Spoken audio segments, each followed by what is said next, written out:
Hello. Hello, everyone. Look who's here. Would have here a cat out. Okay, never mind. That sounds way too weird. Hello, Ekara, PCU, Kat, Joe, Sarah, IO, Arkblark, Juancho, Suni, Doc, Trooper. Good morning. I am somehow awake, even though I only slept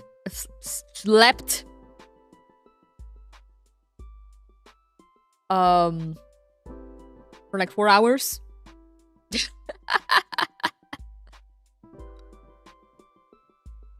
For those not in the know, ain't no trauma. Somehow.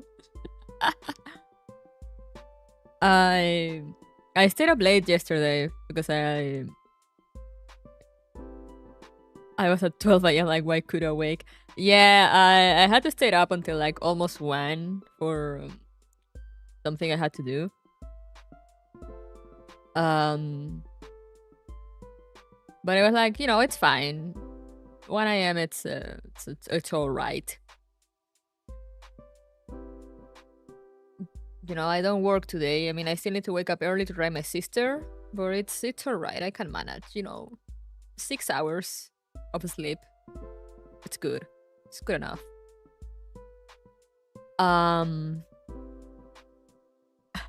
Hey, Bellhound. And then I went to bed and I was like, okay, I'm gonna check Twitter one last time because I was annoyed at Twitter. Because I got locked out of one of my accounts because I had to change the password because I couldn't remember the password and I was trying to log in from my iPad to my other account. Turns out that I didn't remember the password because I made that account with like a Gmail account. So it didn't. I actually didn't like create a password for it, but I remember that later. But so yeah, I changed the password, and then so it logged me out from my phone, and I was trying to log in back from the mobile app, and you know, since Elon took over, Twitter is just more and more broken, and it just won't log me in. Like I put my credentials on it. Then I put my email. Sometimes it asks for my username since I tried to like log in too many times. And I'm like, okay, I got that. And I put the password and now I remember because I just changed it. And it's like, okay, you know, and it does like this thingy that the mobile app does, and that, you know, it kind of switches to like other screen. But it sends me back to my VTuber account. And I'm like, what the fuck? And it doesn't show up. It doesn't show up on my accounts when I check like on mobile. You can check like it, your other accounts appear like at the top when you click on your icon, and like it just won't show up. So I kept trying and trying. Actually, let's try one more time now, since, you know, I'm complaining about it live. And sometimes when you complain about things, they work.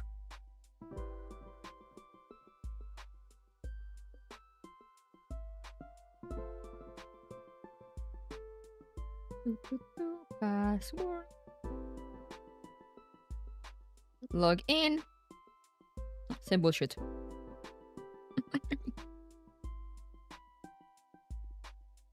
You know who to blame.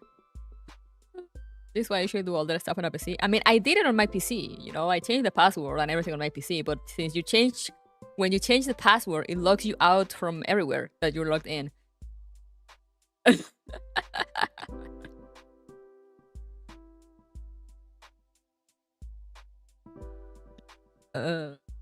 Also, thank you, Valtor, for dropping by.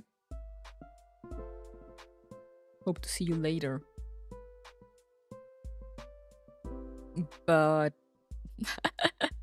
so yeah, now I can't log it back in my mobile, it get no error message, like no anything.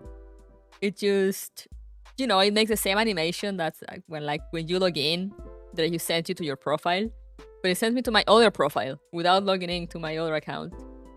And I'm like, fuck you, Elon.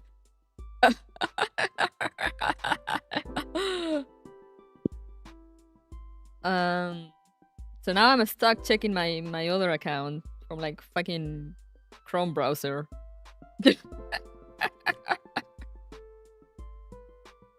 I might actually get are they still? I remember there were stuff like TweetDeck or like shit like that, apps like that. Do those still work? Because using the browser version on mobile, it's kind of not good.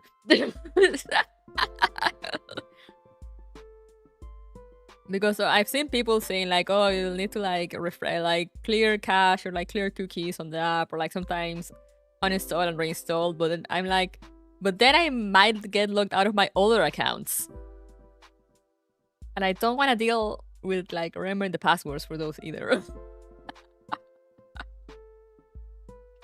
So like, you know what? I'd rather just get another app used for that account, since it's the one I use the most.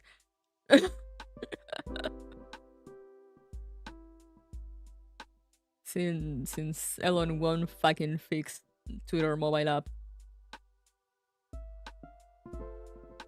I have never actually seen William in the flesh ever because I missed a couple of big events. Stream 2 days ago was the first real impression. I mean, it is the first time we see his full sprite.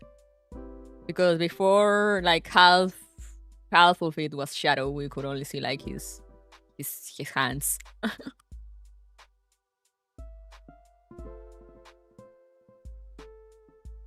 So it's the first time you actually see his face. He fucking looks like a Kevin. He does.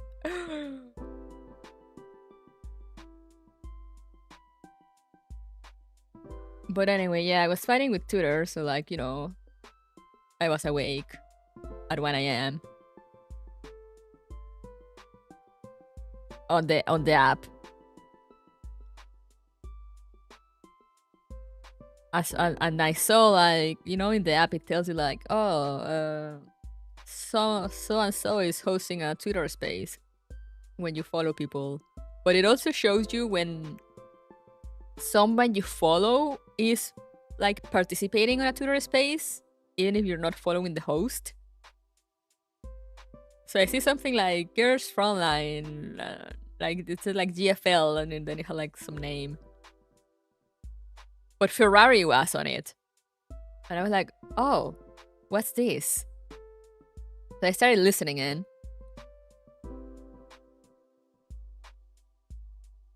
And I was just like, on my bed with the phone to my ear to like try not to wake up my sister, listening to like everyone yap.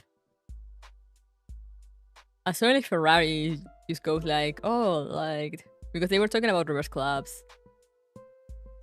And he goes like, oh, that reminds me, I need to yell at Kuruko to finish reverse collapse already. They had like open, you could use request to speak, and the guy was just accepting everyone. So, I was like, okay, let me talk. And I joined in. I was like, who wanted to scream at me? Catching stress at 1 a.m. real. So, I had to enter and to defend myself.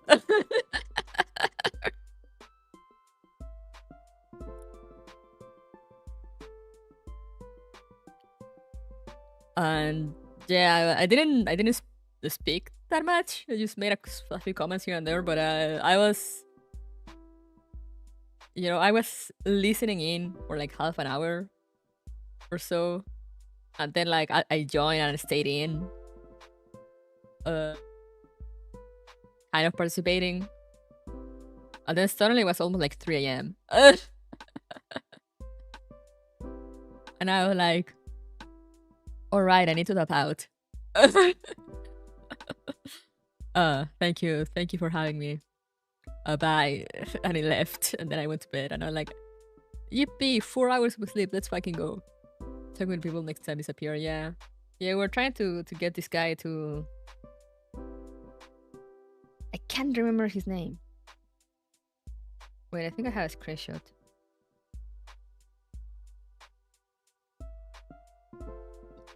Where the fuck are my screenshots?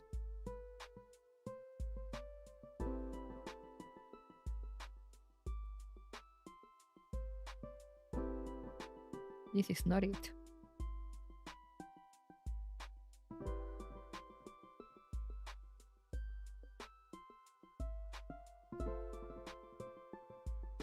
This is not it either. Whatever. But yeah, we're trying to, because he was going like he's on chapter 4, I think, and he was going off of like how everyone's telling me that like chapter 5 is gonna blow my fucking mind. Like how is that possible that it will be like it will get any more fucked up?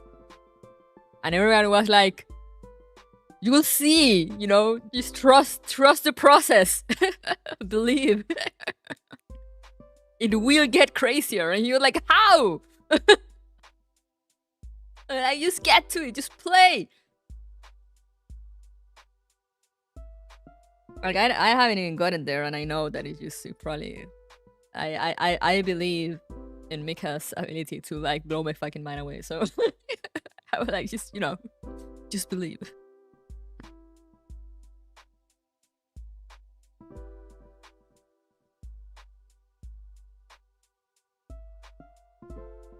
But yeah, it was good fun. Good fun. I tune in because I'm like, oh wow, more Frontline like content creators. That's crazy.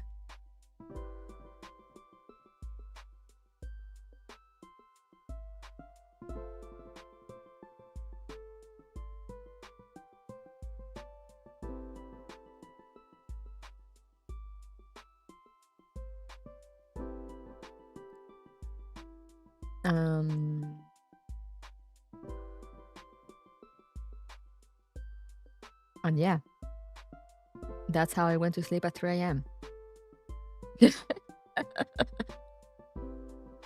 And now here I am.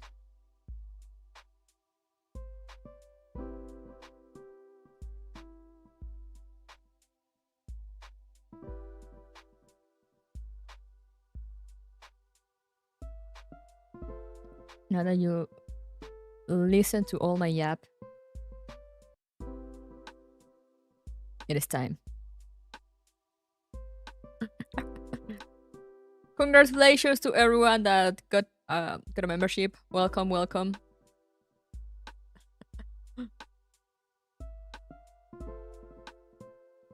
Oh hey, Hakuya got one.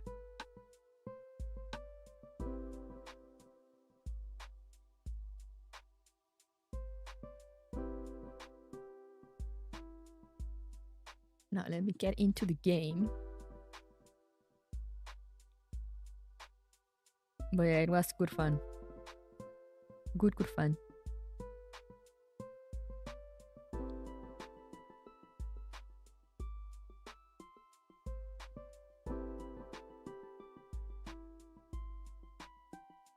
It's so funny, I still have the pre-battle login event.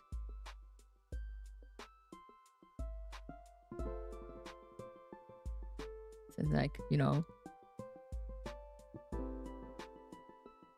I didn't actually log in before the event. We love our job time in this house, hell yeah. I wanna try, what do you wanna try?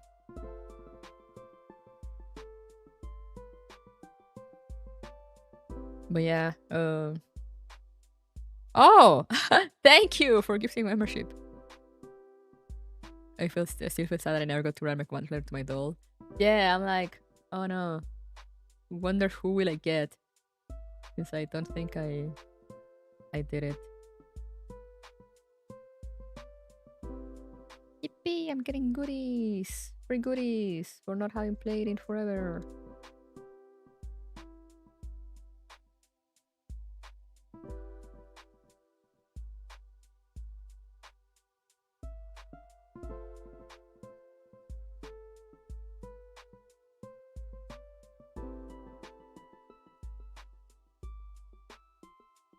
Alright, are we good?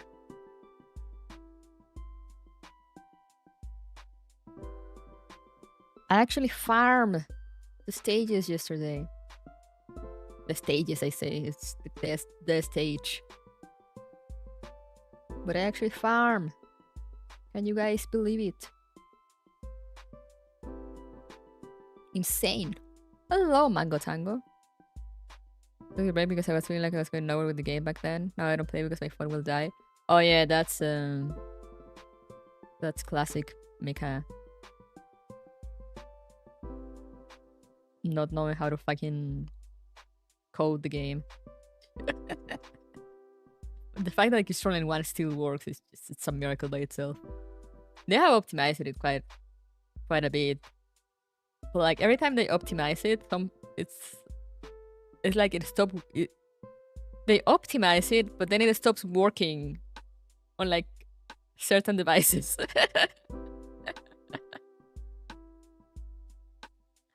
And like Gears Frontline 1 code,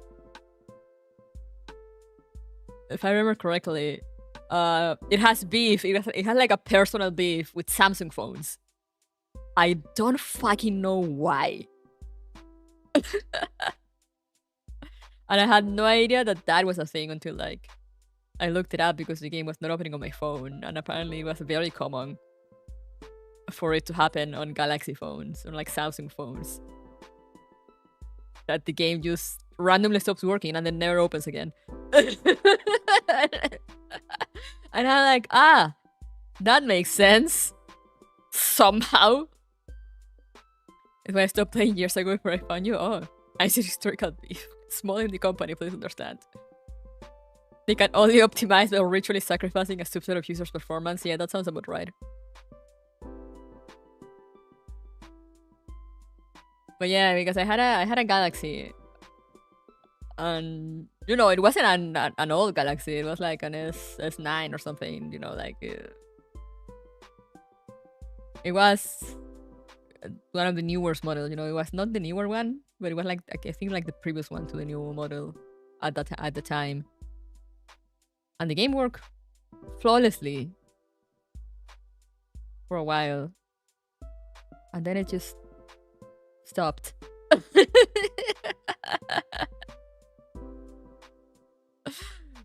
Then it just does not open anymore, and if you try to delete it and re-download it, then it just gets stuck at like 98% or something like that. It refuses to work. Now I got a Pixel, and it works flawlessly. I haven't updated the game there, but I have it on my phone, and it opens without issue. Like, alright. I guess we'll just have the mysterious beef with Samsung for some reason.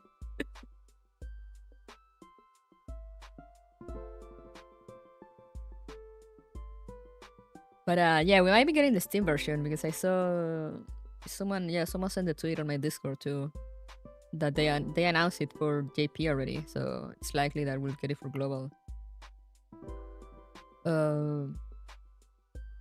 Might still be a bit, because something I've noticed with the JP account is that they announce things like way in advance when compared to Nian. Like whenever they drop the news in like the Nian Twitter, you know that it's coming like soon. soon.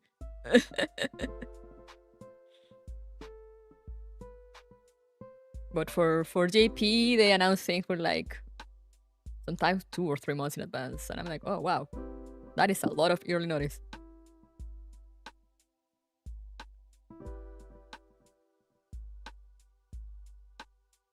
Big one, be the center of the conflict and suffer an agonizing life of warfare or live in ignorance, but you can't do anything to subvert the annoying thing trying to dominate the world. Suffering it is! Yeah, that's basically Commander. Hog.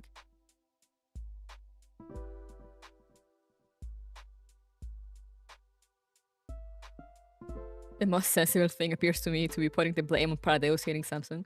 Might be.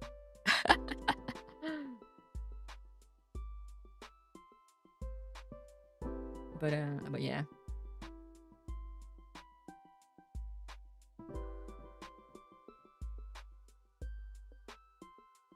But yeah, they announced it for JP without a date, but the fact that they only announced it there, we're looking at a minimum a month, I'd say. It could be more. If they ever announce it on global, we might be looking at like a month max. You know, it's a difference.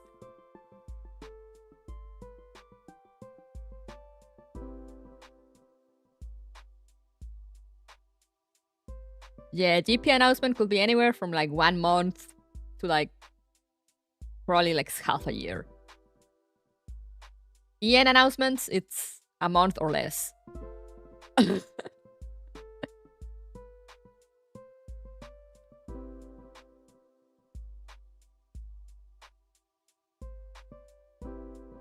Oh yeah, I've seen Lewis.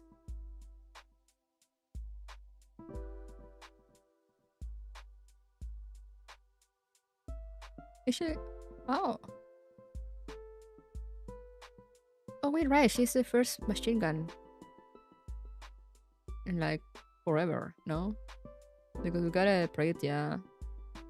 I mean, we got the release ones, and we haven't gotten anyone else, right?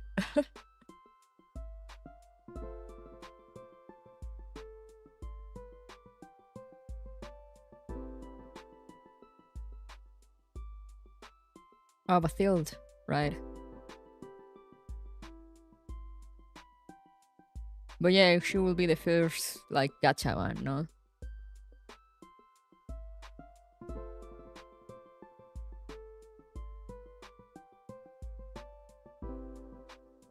Anyway, enough see and talk. Shall we continue peak? I was just making time while I finish my throat candy.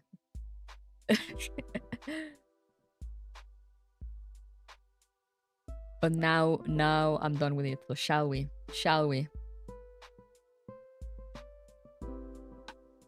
It's time to suffer. Let's go.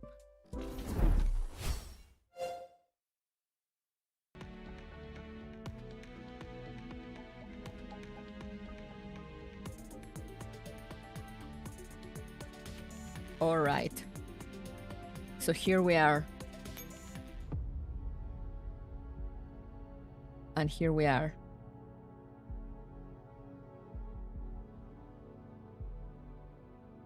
We died in Frankfurt. Yeah. Everyone in chat died in Frankfurt. But I don't want to suffer, mom. Too bad! It is suffering time. Let's see what's up with this first. The story of your life. 2.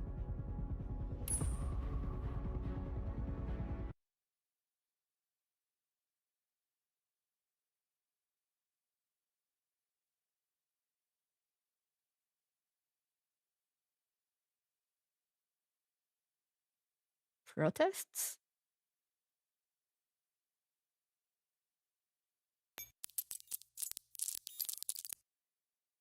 Okay, here we go again. File NUSSRA 276890543256754. Decrypting.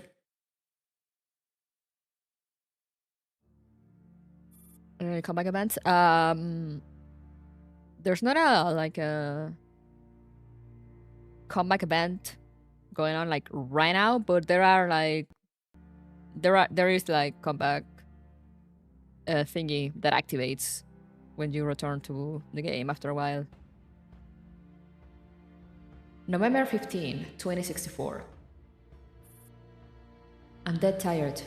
We work from midnight to midnight and pull it off in the end. This was the craziest, boldest mission I've ever done. It felt like some colder version of me was floating just behind my head, barking orders one after another until the job was finished. When we cornered that phony old bastard, he dropped to his knees in a flash, begging us to spare him. Turns out the big shot who schemed our supplies and barked at generals was nothing but a wrinkled, cowardly old fatso. Funny, really. How did we even let ourselves be tormented by the likes of him? Honestly, I can't stand to even recall the rotten food, the clothes that drip after one wash, the boots that fell apart under our feet. Berfan nearly shot him on the spot, branding his teeth with rage. Roma and I had to hold him back. We still needed to find out where the rest of the big shots were hiding. Once we got the intel, Ryder tossed a new weapon down beside the corpse. It glowed faint blue in the dark. I liked that weapon, even if it was made in the GDR. The general always had a way of getting us gear and weapons, and that's the only reason we haven't ended up like medieval serfs. The general's right. These people depend on violence to keep their power, yet they treat us, the ones who wield that violence for them, as dead weight, as disposable tools. Since 2051, the general's been forced to retreat, step by step. Now, there's nowhere left to hold back. My brothers in arms are still locked in the fight out front. I can still hear the scattered crack of gunfire outside. Dentist says the main force has the Kremlin surrounded, and we've already taken some big names prisoner. But the general warned us it's not time to celebrate yet. He's right. Tomorrow we keep going. Not in pain yet. Ryder got hit, which means tomorrow our squad is down to 3. If it weren't for the other squads fighting alongside us, I'd have no faith we could finish this job. Not even a Slavic Superman could. Now I need to grab what sleep I can and recover my strength.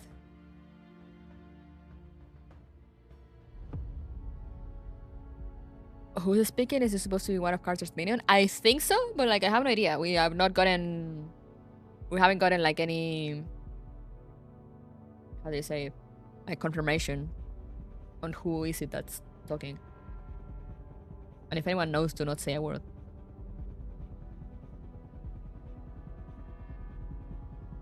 Some blonde guy appears when you click on it though, but I don't know who he is. But I mean, yeah, clearly they're from the Neo-Soviet Union. And the things are called The Story of Your Life. So I'm like, I wonder. It's one of those things that will probably make sense when we get to the last one. But now here we are, a dead long in the making. Ooh, a map! Okay, try to see how badly UX kicks my ass.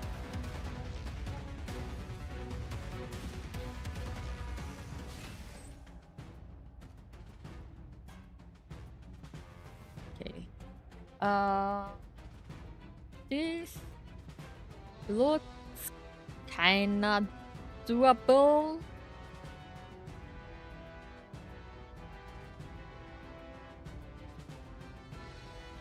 Aside from her. Yeah, this one is annoying.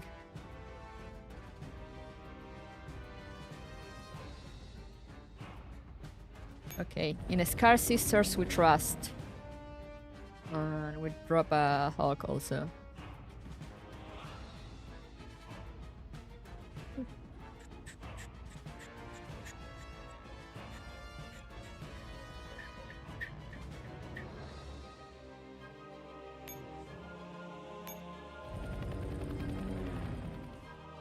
He'll be like a sniper Nidus? No, I hate them.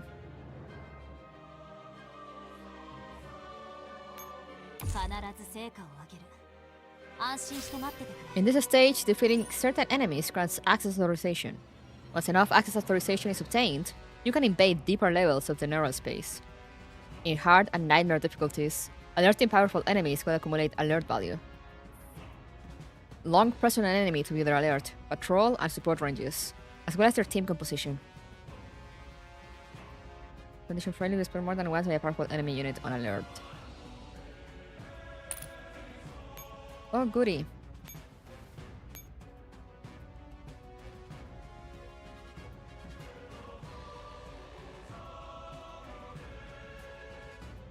Okay, as long as they're not coming toward me, it's fine.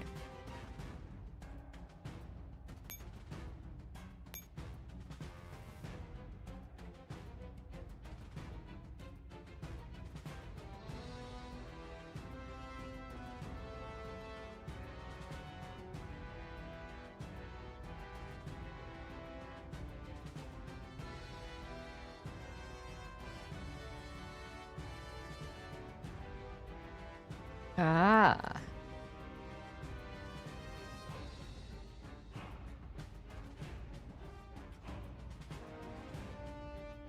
Is this what I need?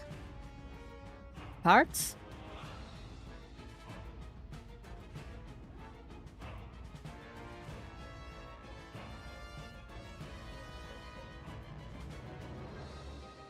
Can never just please fall on her sword, please. Okay, so yeah, I need the ones with the box logo. Alright. That makes sense. Without alerting these big guys. Which means you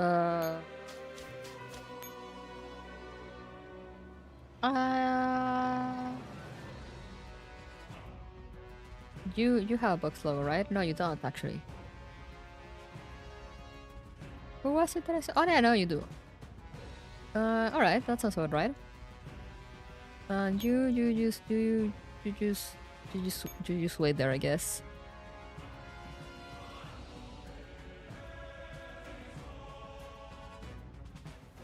You're safe in that corner.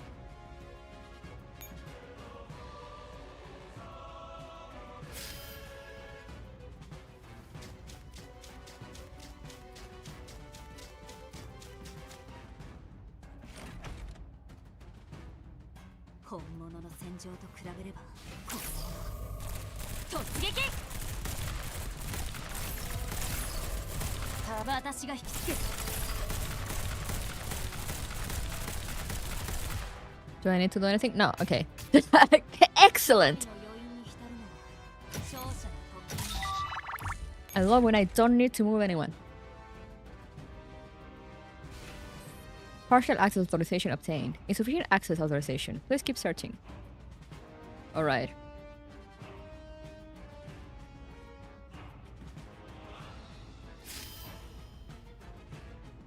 Who else has a box? You do.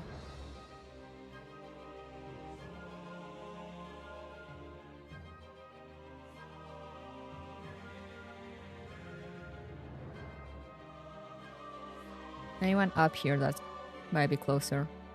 You do.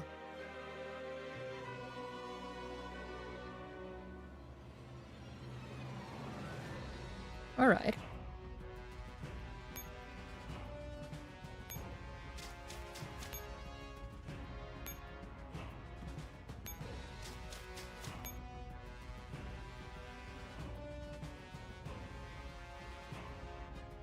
Alright, we Gucci.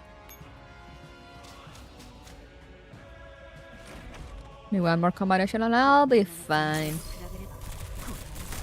You just take a while longer.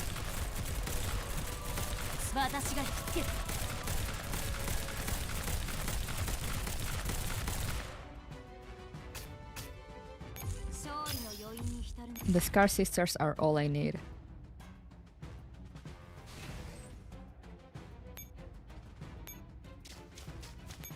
Just make sure that no one will see me there. Okay, we're good.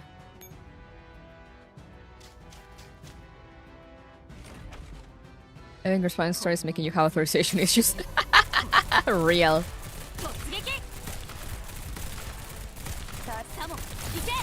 Oh no, the Gundams. Remember when those were an issue? I always say this, but like, remember when those were an issue?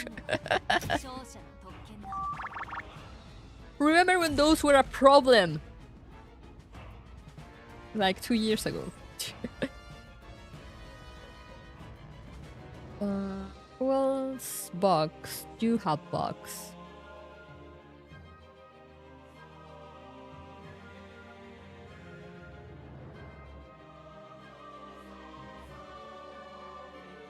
So I might wanna go back and resupply. I deployed a hawk here because it was a heavy heliport, but like clearly it would have been better to just deploy another combat echelon. Scarby like unfazed. I remember when Sang's fairy bosses in the early levels were scary. I remember when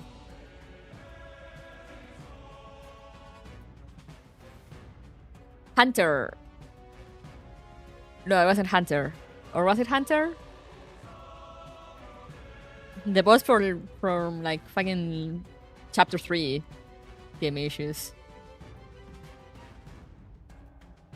Okay, you're there. Can I get to you safely?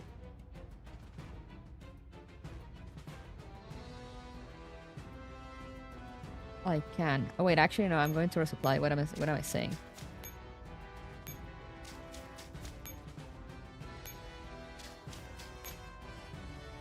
Maybe chapter 3 or 4.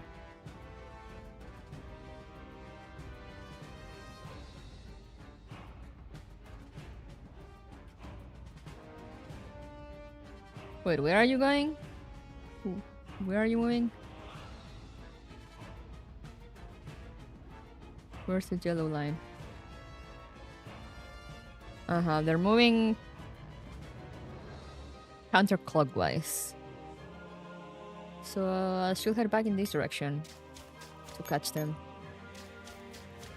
on their way. Hunter with a handgun.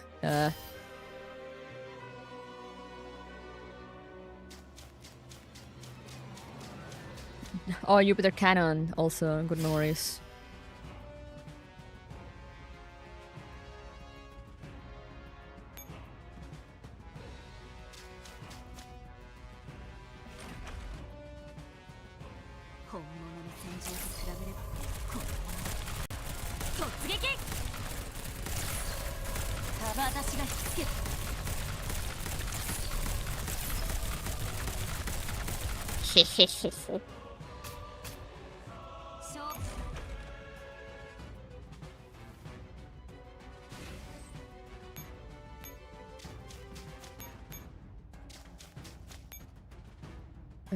Am I safe to go down there? Yes, I am.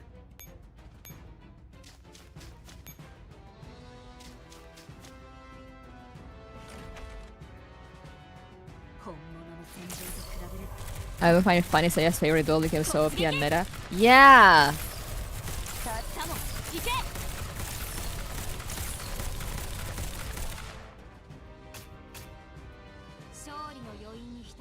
Later, Sarah! But yeah, I remember when people used Suomi purely out of love. and now she's actually meta.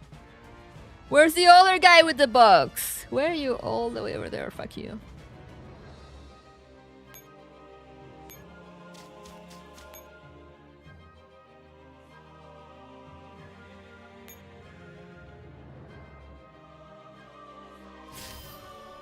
And meta in 2 games, yeah.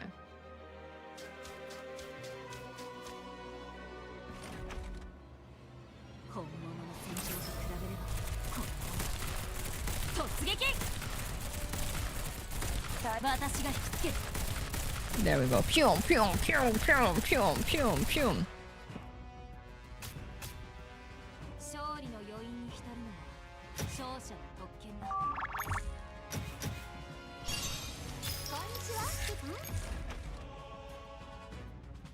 Alrighty.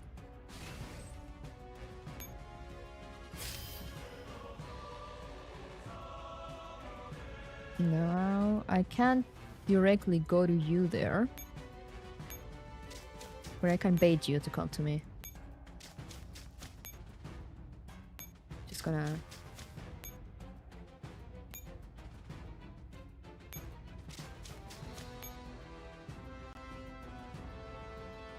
Oh yeah.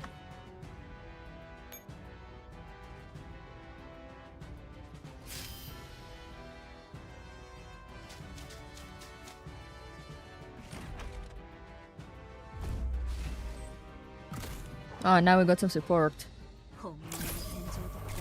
Since we clearly need it, right?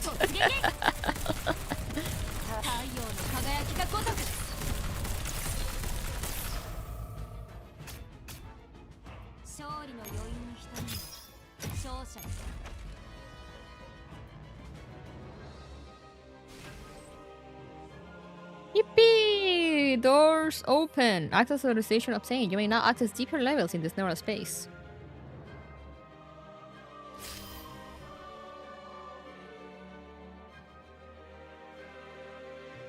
I guess there's no way to avoid alarming these guys now.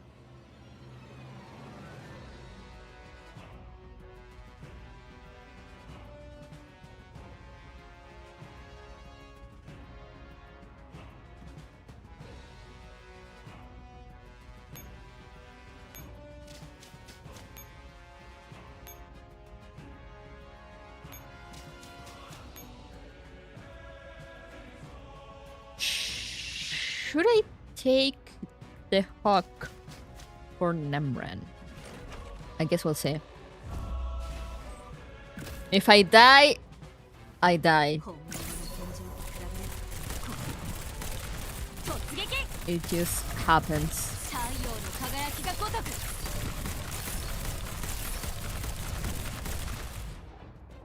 This BGM is so good, yeah. It says alarming when reality is ending a turn next to them. You can walk past them and alert them infinite times. You just can't end 2 turns next to one that's stuck. Ah! Alright. Thank you for the clarification, Juancho. Okay. We're Gucci then. Ah!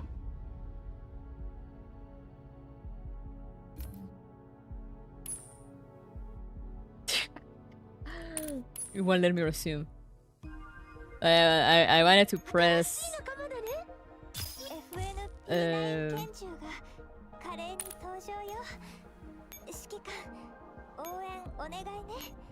I might press control, I think, to like zoom out. And I just press something else instead.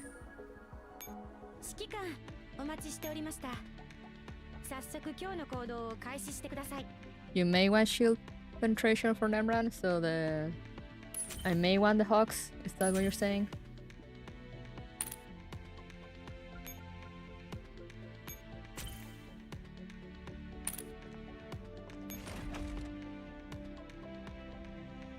Alrighty.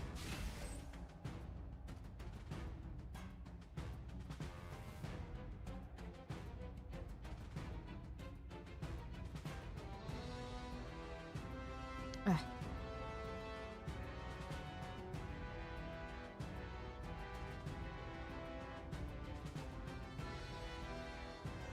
There we go. That was the button that I wanted. Oh.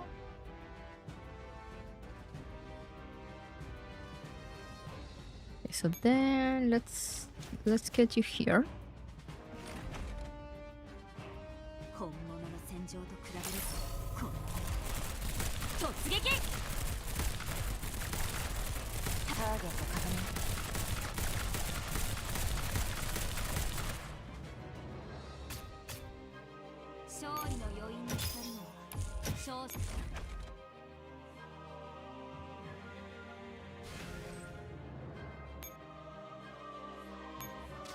And let's start getting you closer as well.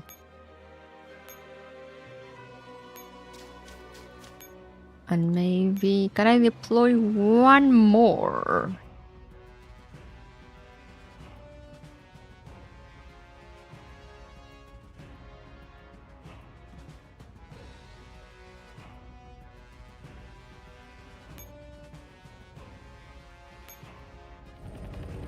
AT4 had more shield penetration, but I need to get them close enough to actually help me, so alright, let's see if we can make this happen.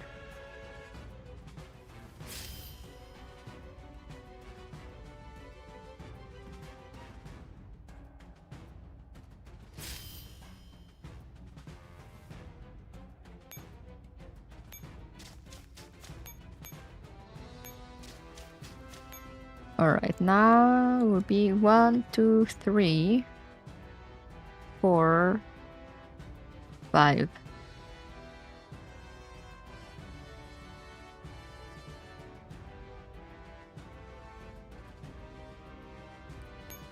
Let's deploy. Can I deploy someone else just for the...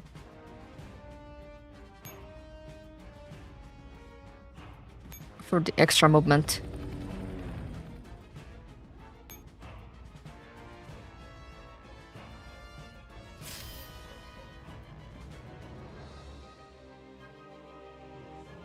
And the extra healing.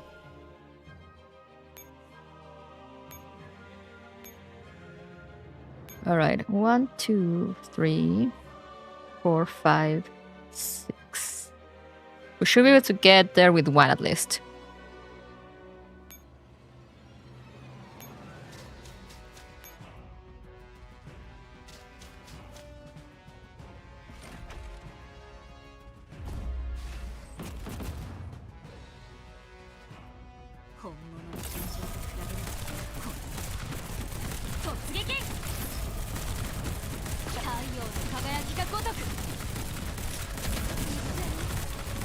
Oh, I didn't see the snipers.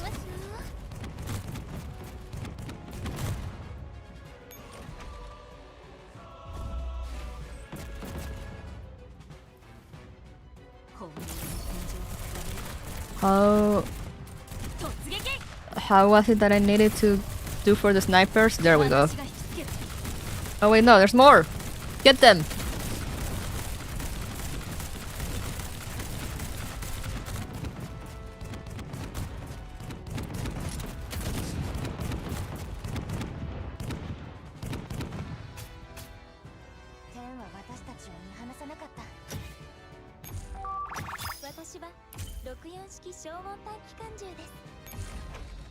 Okay, we're gonna want to go repair these ladies before we get anywhere.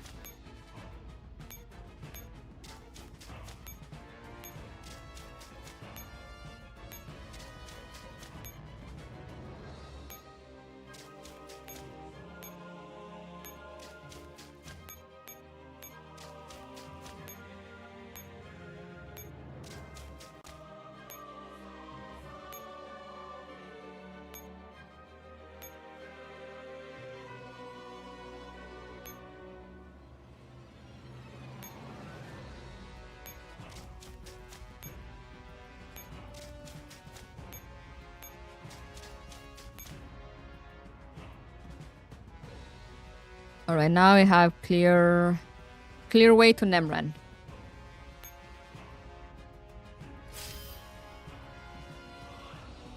Pete and C or K5 mod both force level skill will solve all your Snido issues. But that will have the problem of my skill issue though.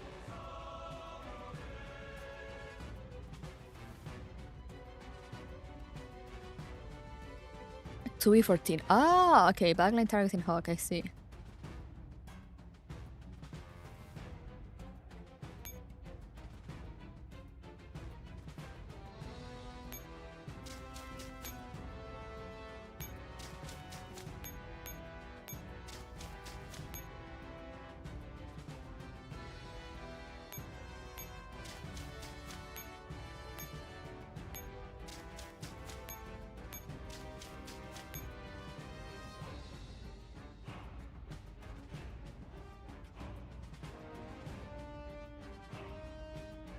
Excellent.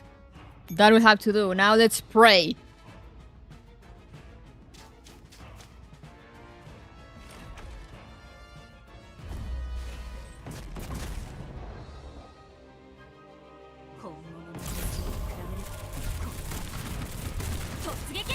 Oh no, there's snipers also!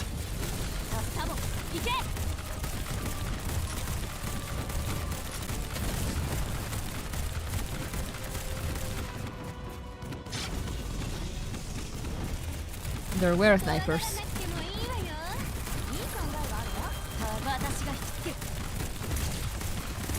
I can't fucking remember what she does.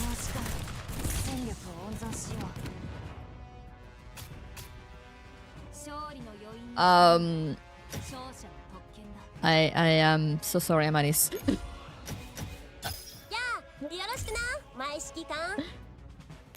I did not see what she was doing. I was too focused on her and I didn't see the target under her feet.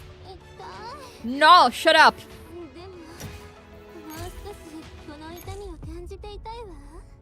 Snipers became a red mist. Amaris, that went not so bad. Could have gone worse. She melts QVC and one in a hole with her power. I see.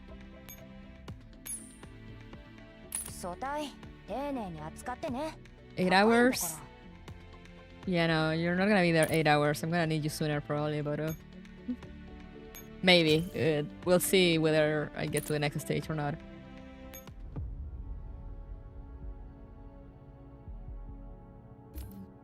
Seven, the defeated Knight of Sorrow. Alright, Edgelord. PPK had a great time from her dialogue. Yeah. I don't like using her because of that, but like, you know, she's kind of goated in this team, so anything to make the Scar sisters stronger, you know? I will put up with her if need be. But I refuse to use her for like years. I refused to use her until the Scar sisters actually released, and until I got them, and they were like, okay, no, you kind of need PPK for them, and I'm like, well, fuck. At least her mod redesign, it's kind of cool.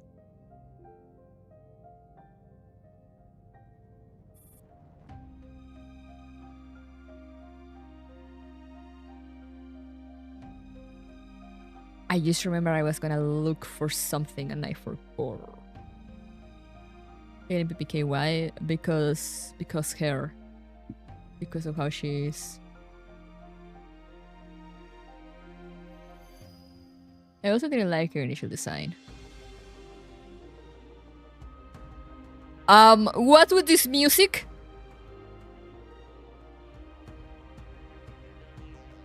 Actually, let me use open voice mode because I wanted to get see if I can find like a static sound effect.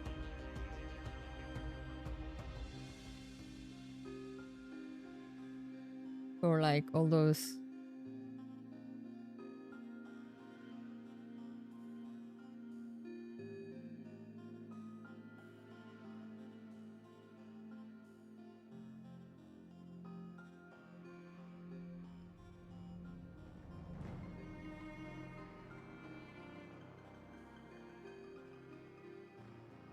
Okay, yeah, no, that's not what I want.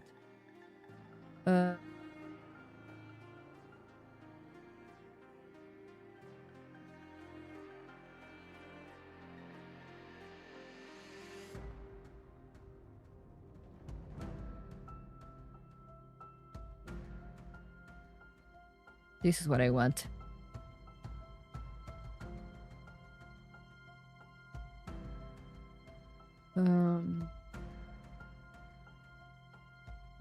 How do I get you?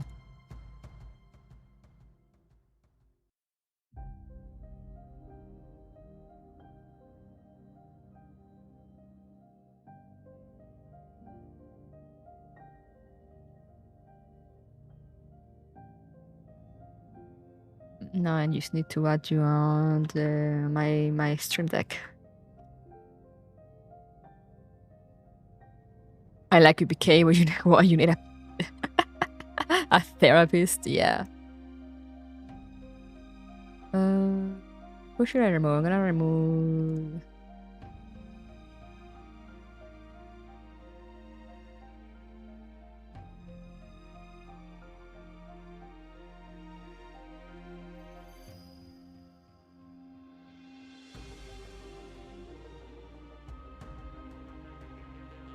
I'm gonna remove this one. Wait, how do I remove them? Haha.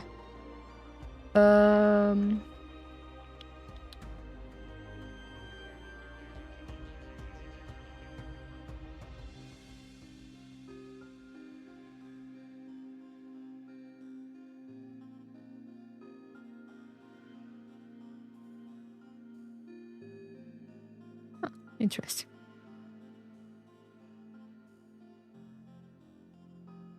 Where voice mode? Here it is.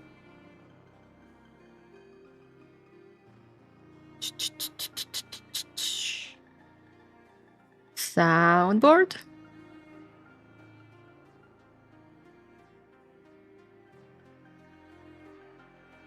Should be near the end. There we go. Yippee! I have no idea how that will work, but we're gonna see. Anyway, back to reading. Everything returns to zero. Nemra's data are being erased, keystroke by keystroke, until nothing remains in the digital space. Her body dissolves like a snowflake, drifting softly, quietly, into nothingness.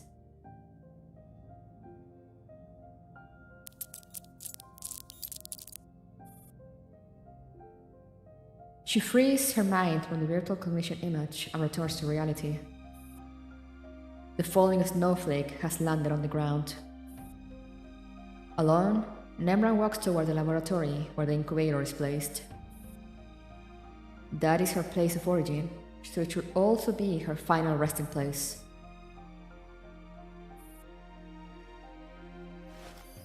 She caresses the cold surface of the incubator, the womb that gave her life, and the tomb that will mark its end.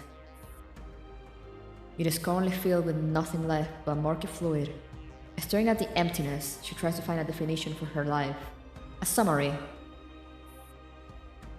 Some words that might remain upon her headstone.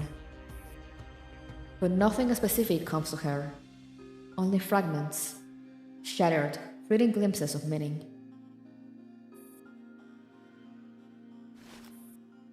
Looking around at everything, retracing the short span of her existence, she suddenly realizes that she has never truly owned anything. Born as a convenient tool, she will now cease existing as a tool that has lost its value. Tools do not deserve to have a sense of self or any worldly possession. Except a brief intersection with a fellow tool. In the blankness of her life, Nemra sees a sudden flash of color. It's gonna be flashback time. The first time she met Sana, the girl was locked inside an incubator, her small and delicate frame almost drowning in her ornate garments. Sensing Nemra by the incubator, Sana turns her pale face toward her. Who are you? Oh wait, this is flashback. We'll keep the echo. I am Nemran. I will be responsible for your personal care from now on. Where's Mama? Lady Laplace has more important experiments to attend. She has given me all the instructions. Oh, Sana turns away with disinterest and returns to staring at the thick glass before her. After the next adjustment, you will be fully complete. Then, you must enter indefinite hibernation. During your sleep, I will continue to monitor your condition.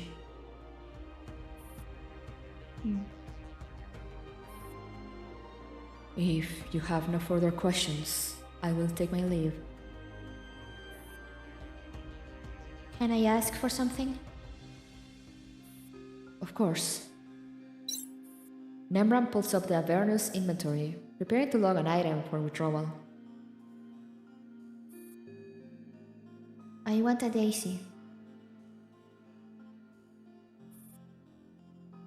A daisy? I keep dreaming of it. In my dreams, it's pure white, opening petal by petal.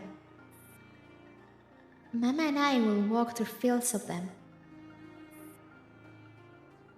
Oh, its Latin name, it's Velium Minutum L.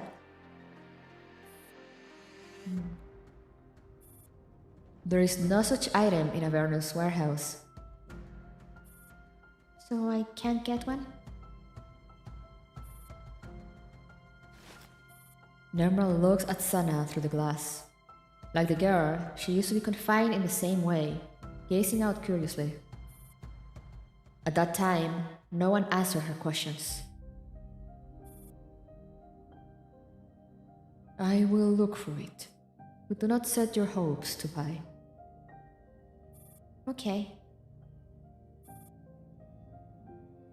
Sana smiles a little inside the incubator. It's a small smile, like a firework that vanishes in an instant.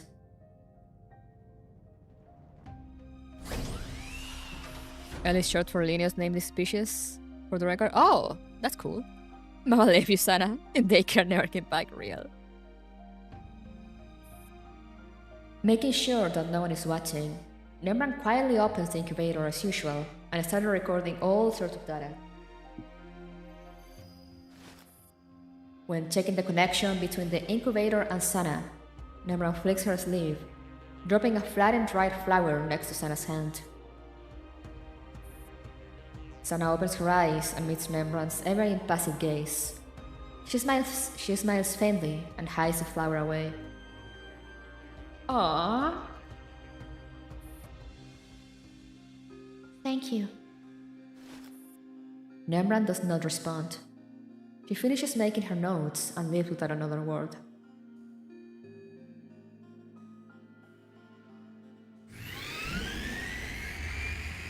Oh no! The aircraft slowly takes off. However, Sana suddenly stands up. Sana, what are you doing? I have always been the keeper to the gates of hell. The truth is, I can't leave the Evangel axis. No. Sana smiles at Nemran. Then she turns and jumps off. Nemran tries to grab hold of her. She manages to grab her hand. Sana simply looks back at her with quiet contentment. Who am I? You are you. Goodbye, Mama. I love you. Sana lets go.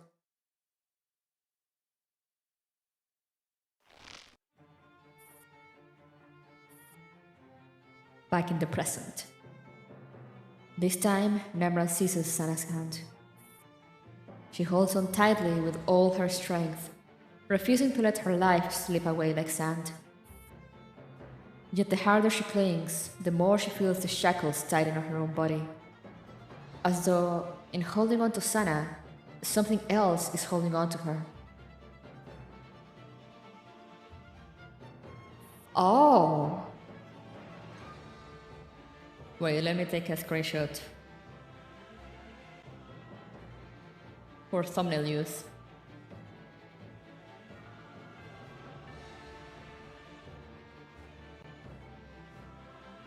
And actually, why am I doing it like this? I got used to this.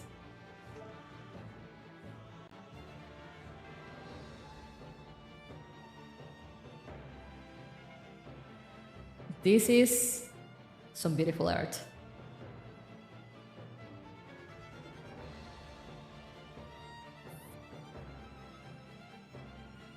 Nemran knows what has got her without looking. It follows like a shadow, like wind, always behind her, waiting. Its name is Death.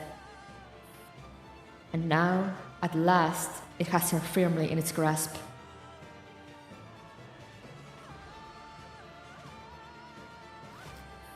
She curls her fingers.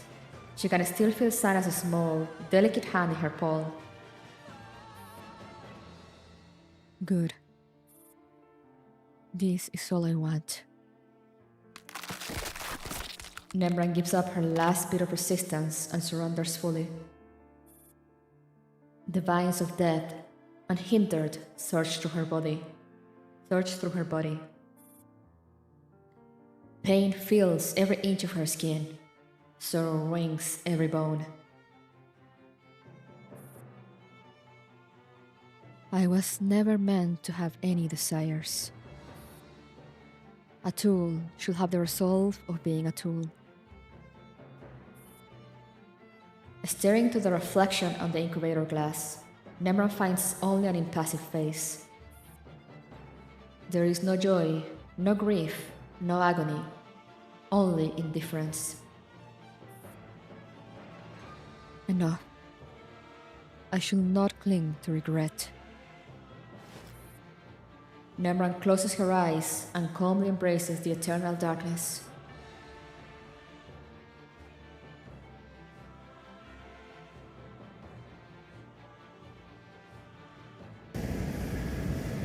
A squadron of strike aircraft circle overhead. From the cockpits, they see Frankfurt in chaos after relentless bombardment. The priority targets are burning. The roar of their engines cuts through the clouds. In response to their presence, surviving anti-air vehicles sitting in the city fire upward. Fragmentation rounds explode 3,000 meters high, erupting in dark blossoms of smoke. However, they are utterly ineffective against the higher flying squadron. In fact, they alert the squadron to the fact that they have reached the zone where Frankfurt's ground forces are staging the fiercest resistance.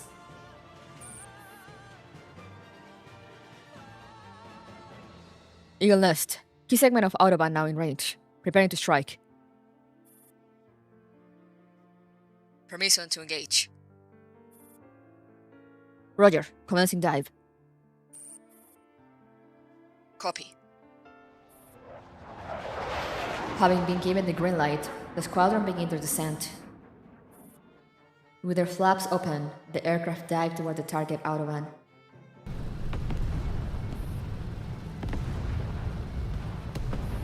Following the violent explosion, a chain of fire blooms along the highway, and black smoke surges toward the sky. Eagle Nest. Bombing complete. Target destroyed. Enemy aircraft no longer able to land. Copy. Return to base. The squadron climbs again. The wingman glances down once more. On the Autobahn, fire burns in a long winding trail, like a drake stretched quietly upon the main.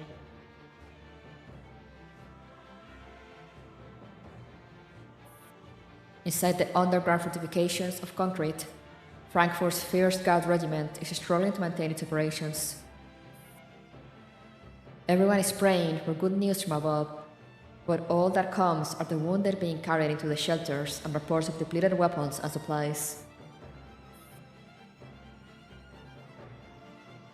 According to the latest intel, the western section of Autobahn 66 was destroyed by an enemy strike.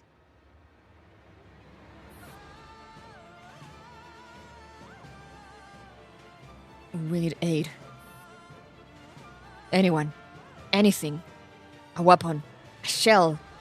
And most of all, soldiers. Without them, all we can do is pray to God.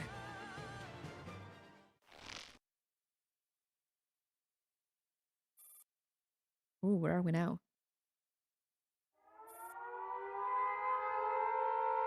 The air raid sirens echo once again across Frankfurt's night sky. In the Frankfurt district, Sub 2 hurries into a dark, narrow stairwell carrying a stretcher. Dust, gunpowder, and the stench of blood fill the air. On the third floor, the ceiling has collapsed, and the black sky yawns overhead. She steps into a room and hears the commander's voice. How many people are still inside? Tina is by my side. You and a child are trapped here, right? Are the two of you injured? Yes, but I don't know how badly she's hurt. Please, save her first. Someone get me a plank and bandages. Commander, I'm here to help.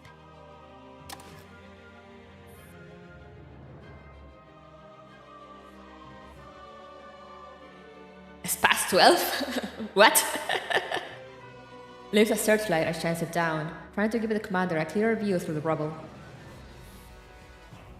Sub 2 sets the stretcher aside, jumps into the ruins, and digs out a relatively intact plank, maybe originally part of a cupboard, and hands it to the commander along with some bandages.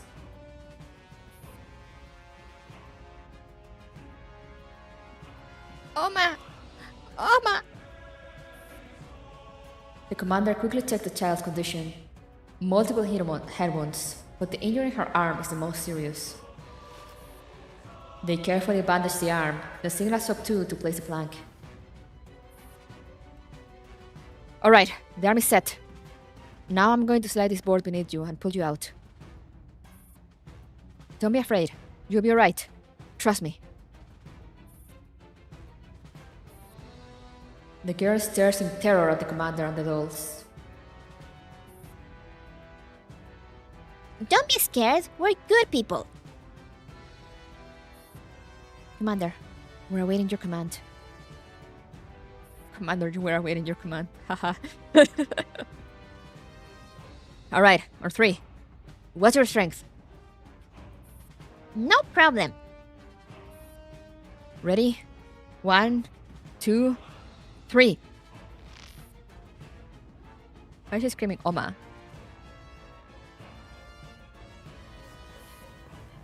Is that like calling for her mom or her grandma?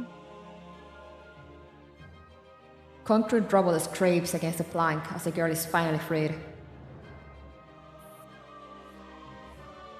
She has no visible trauma wounds besides her right arm, but the broken femur will have to wait. Ouch! A broken femur, that is not good. Sub 2, get her to the vehicle first. We'll come down in a minute. On it. Right away. Sub 2 lays the stretcher flat, and with a Spas 12's help, carries the child out. There's no time to breathe a sigh of relief. Ignoring the debris grinding into their knees, the commander gets down on all fours again, leaning further into the rubble to check on the old woman trapped within. What was once a bedroom is now unrecognizable. The old woman lies pinned in a corner, while the bed in the middle has been crushed by a massive slab of concrete, with blood seeping through from underneath. The air raid sirens outside cease abruptly. The city falls into a chilling silence. A dust-caked, wrinkled hand stretches out from a narrow gap, groping helplessly. Help me. I don't want to die. In the flashlight beam, the old woman's clouded eyes glisten with tears, filled with a human's primal desire to survive. I'll help. The commander shifts back slightly from the tilted floor. Their tongue brushes something sweet. Their lips are cracked and bleeding. From the western part of the city comes a sound like firecrackers. Now and then a flare bursts in the sky, though less frequent than yesterday. Another air raid is starting. Commander, we have to hurry. Are we going to be bombed to death? The commander dares not make any empty promises. But they also don't want to snuff out the old woman's hope. Think of Tina. She's hurt. She's waiting at the hospital for you to care for her. The old woman smiles faintly, then winces in pain. Her eyes threaten to close. Noticing her silence, the commander urgently shines her flashlight. Don't sleep. Keep your eyes open. AR-15 suddenly receives AR-18's transmission. Commander, the enemy has begun a new wave of bombing. The situation is critical. Please evacuate to an underground shelter immediately. No! Commander, your own safety must be the top priority.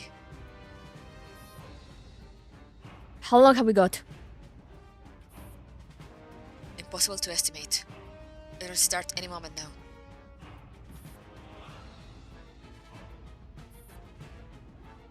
Commander, we have to withdraw.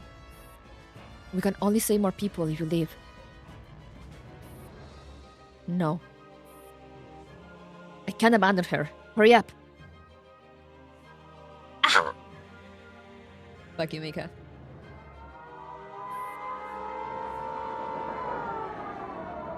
Ten minutes later, the night sky throbs with ominous buzzing. For an instant, tracer fire lights up the darkness, revealing fleeting shadows of the aircraft above. Explosions boom like endless fireworks, sometimes near, sometimes far. Oh hey, she actually was lying. She's out! Careful! How is she?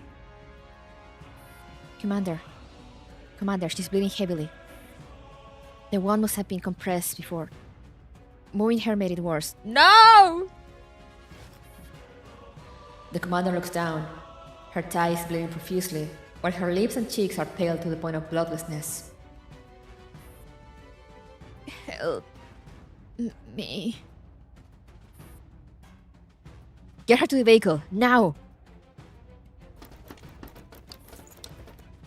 The dolls shield the commander as they sprint together toward the rescue vehicle.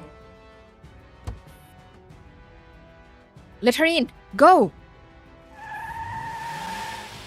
To ravage the street, the vehicle races for the nearest air raid shelter.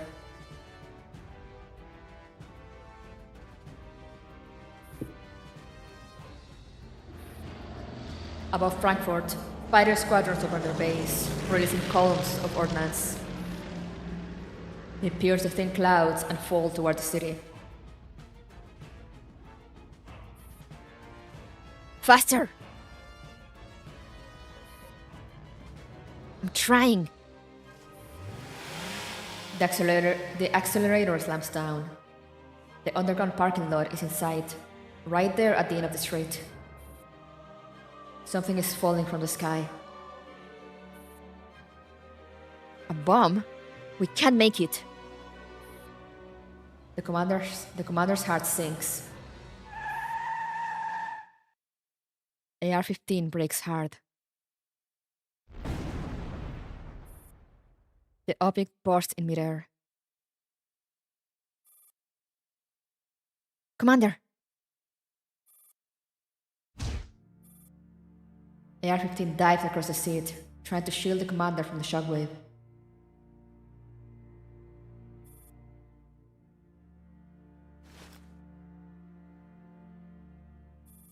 But the expected explosion never comes. After a few long seconds, AR-15 lifts herself up, and the commander stares outside in confusion. Commander, we're alive. A spark crackled from a roadside power pole. The sparks erupt into flame. The joy of survival vanishes instantly, replaced by deeper fear and rage. The commander's smile fades once more. It's a graphite bomb. What's a graphite bomb? I need military guys, tell me. Military nerds. What's a graphite bomb?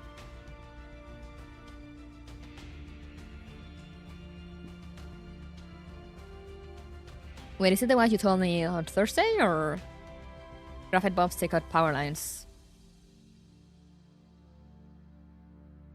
Ah. That's interesting. I did not know those were a thing. Disable electricity, basically EMP. Huh. Wait, actually, I'm curious. I'm sorry. How does this work? Sorry, my curiosity just gets the better of me.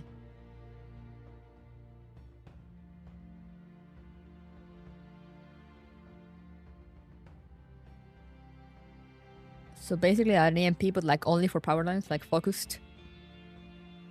They spread conductive lines to short power lines. Ah. They short power lines out with graphite. A graphite bomb is intended to be a non-lethal weapon used to disable an electrical grid. The bomb works by spreading a dense cloud of extremely fine, chemically treated carbon filaments over air-insulated high-voltage installations like transformers and power lines, causing short circuits and subsequent disruption of the electricity supply in an area, a region, or even an entire small country. The weapon is sometimes referred to as a blackout bomb or soft bomb because its direct effects are largely confined to the targeted electrical power facility, with minimal risk of immediate collateral damage. Aha. Very interesting. Hello, Neko. In practice, they are not that useful, but still. Yeah, like in this situation.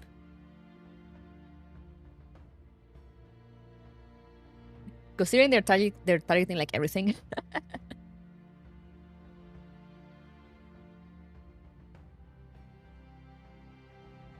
Yeah, I'll kill in indirect ways. It's a graphite bomb. The streetlights wink out, plunging the entire street into darkness.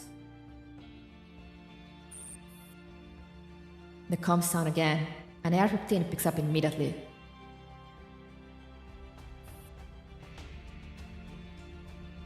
Commander, a residential area in the Frankfurt district was bombed. At least 10 people are trapped and are requesting rescue. Have we dispatched anyone? Apart from the Essential Forces guarding the Elmo, every squad and vehicle has already been sent out.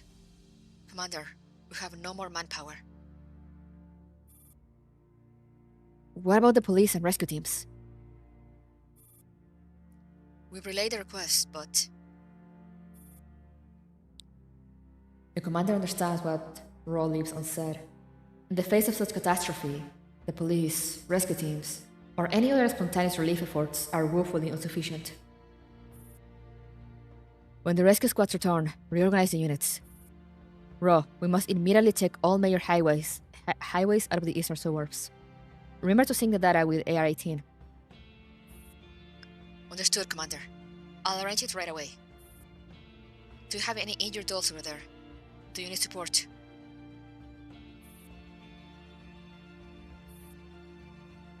Commander? I'm okay. But you sound like you're in pain. Are you hurt?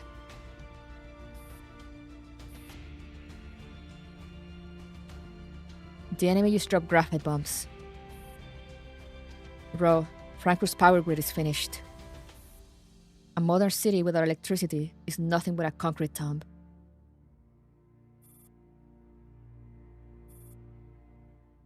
The commander closes their eyes in anguish. Every time I think I could make a change, reality strikes me down. 6 million lives. 6 million. Commander, you already done so much. The rescue teams you organize alone have saved hundreds, and those inspired by you are beyond count. In this disaster that no one could have stopped, you have already given countless people hope.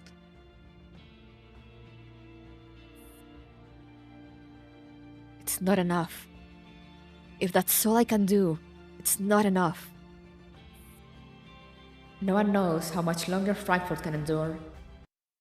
Yet every moment brings worse news. If what happened before was a series of battles, now it is an outright disaster against civilians. At the very least, there should be a corridor that lets civilians leave Frankfurt. No one is better positioned to do this than us, Commander. I'll regroup the dolls and draft an initial plan. Good. Commander, please also take care of yourself. The call disconnects. The commander glances at the rearview mirror. The girl, her face streaked with blood, shrinks back on the flatbed, staring at the armed doll staring across from her with wide-eyed fear. Subtu looks back at her. She tries to flash the girl a friendly smile. Hey there! Here, watch this. I'll show you a trick. Subtu makes a goofy face. The girl, as expected, bursts into tears.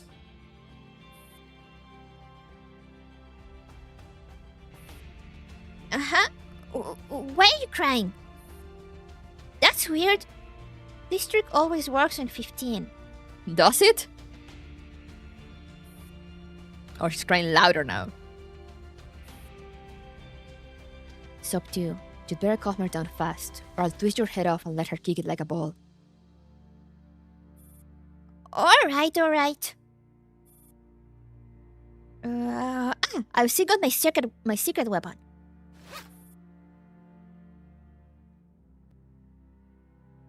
Mika hitting us with the common lip in the middle of mass war criming? Yeah.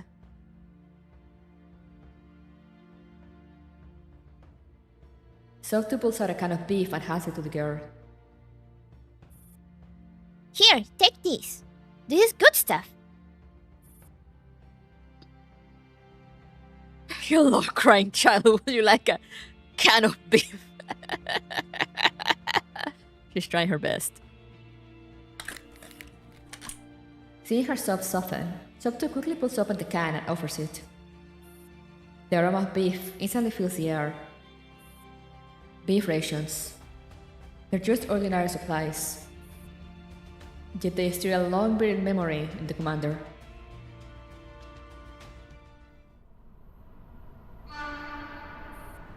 Ooh, more commander memories.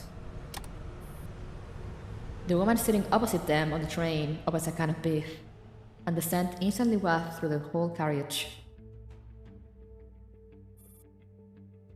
The commander swallows hard and fixes the rice stubbornly on the scenery rushing past the window.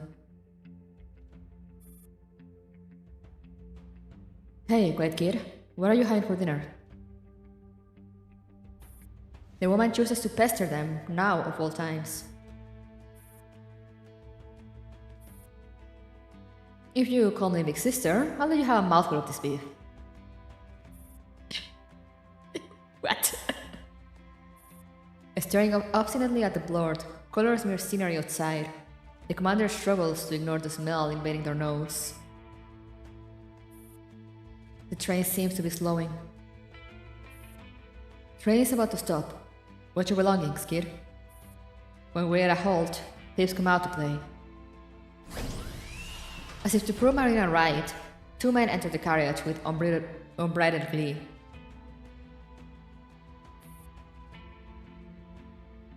We will struck gold this time. Who would have thought that babushka carried so much money? The babushka from before? Ha! All thanks to my acting. Just a few words and she treated me like her dead son. Oh no, you didn't just emotionally scam an old woman, you piece of shit. Lucky for us, her unlucky son is dead. Otherwise we wouldn't have gotten the chance. Rage boils within the commander. The face of the old woman crying at the water station flashes before their eyes.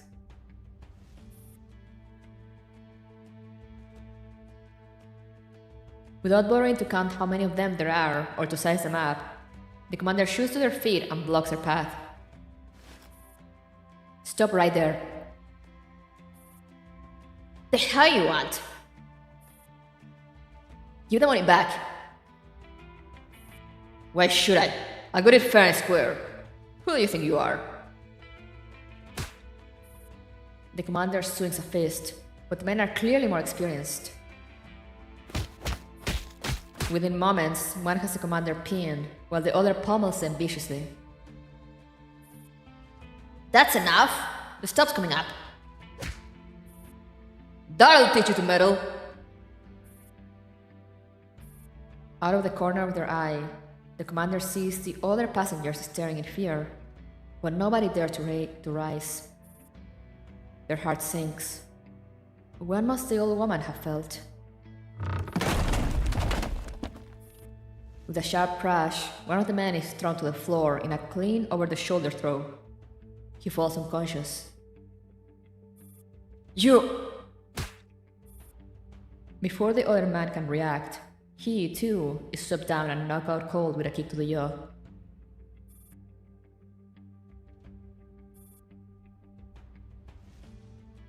Don't just stand there. Get back the money they stole. The commander rifles through their pockets, recovering the stolen property while Marina calls the train marshal over. The robbed old woman rushes over, showering Marina with thanks. What are you thanking me for? It was this kid who did it. Oh, it's you again. Thank you, you're such a kind soul. Don't mention it. The teary old woman follows the marshal off the train. The train departs once more. Through the window, the commander sees her lingering on the platform, waving. They got her gender wrong in the thing. Thank you.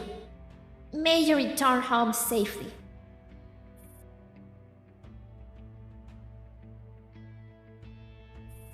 As the train pulls away, the figure grows smaller, then vanishes at the horizon. A small box is set down in front of the commander. So, you're not mute after all. Cold on the outside, but warm-hearted, huh? Here, this beef can is yours. A reward for your bravery. The commander turns away defiantly. Beef rations? I don't want them. What? This is wartime currency. Looks disgusting. The woman wags a finger and pushes the open can closer to the commander. The rich aroma nearly breaks the resolve. When you're on the battlefield, you'll see. Eating beef rations is happiness itself. There you go, acting like some elder again. Look here, kid. This isn't for free. When you get your first beef ration, you'd better pay me back. Fine, just a can. What's the big deal? Man. My heart, yeah. And yeah, scamming anyone is bad, but it's a particular type of scam that targets old people, you know?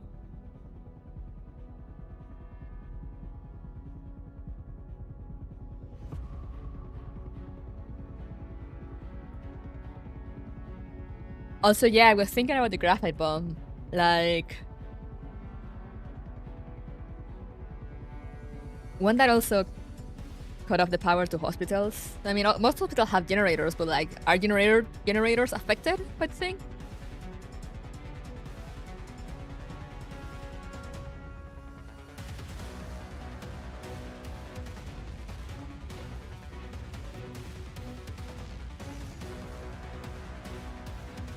They rely on diesel or petrol.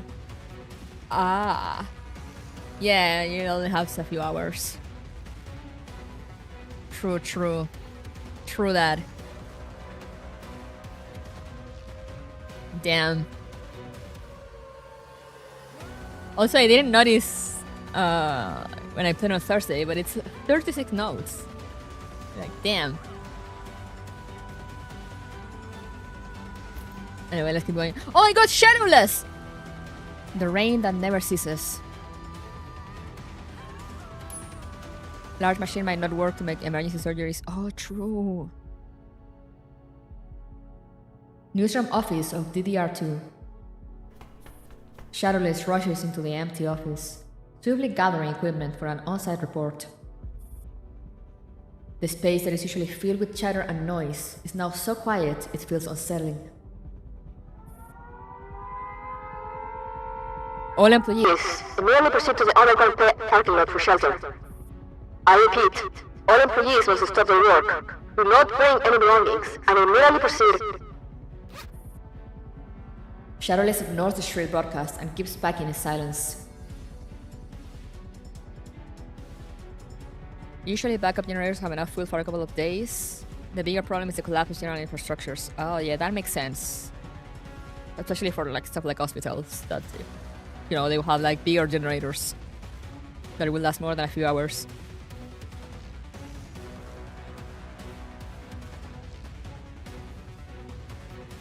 Shadowless ignores the shrill broadcast and keeps packing in silence. Her communicator emits a sharp, insistent noise. This is DDR2, reporter Shadowless. Where are you? Why haven't you come to the parking lot yet?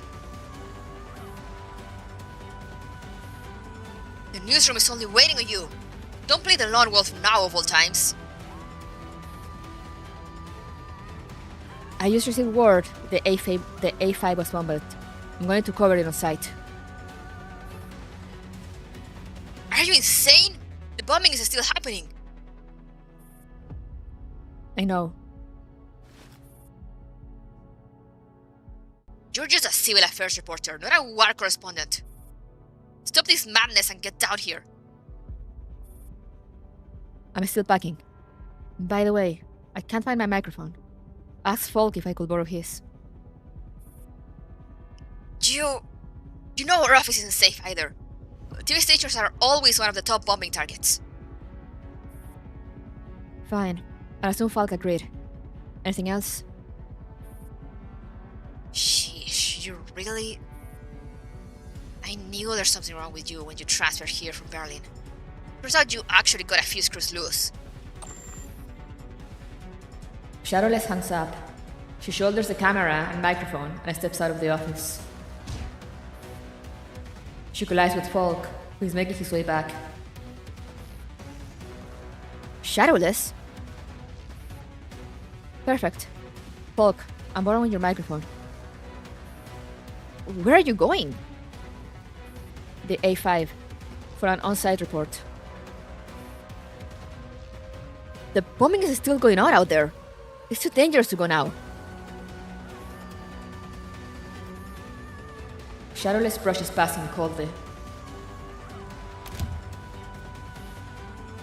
Paul grabs his bag and rushes after her.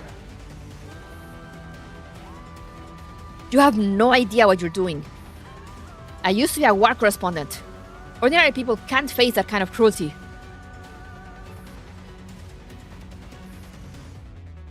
My last war interview was with a woman and her child. They had just learned where her missing husband was. I still remember how brightly they smiled in that footage. Even though their house had been leveled half an hour before, at least they could reunite as a family.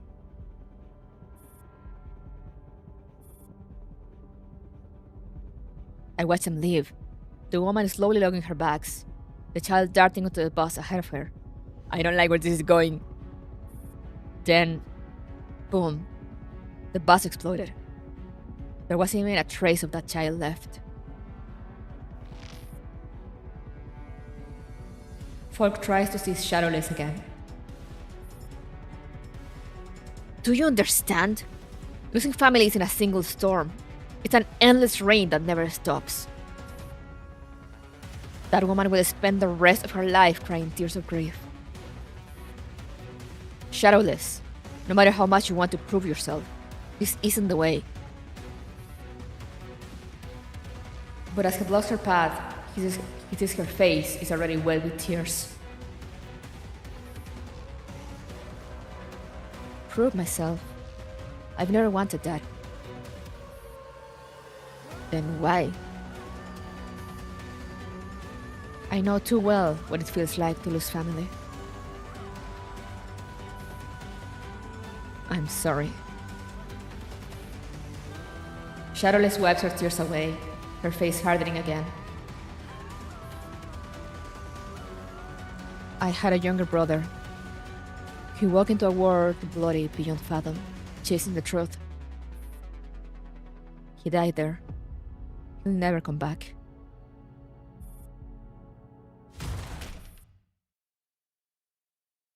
Shadowless kicks open the emergency stairwell door.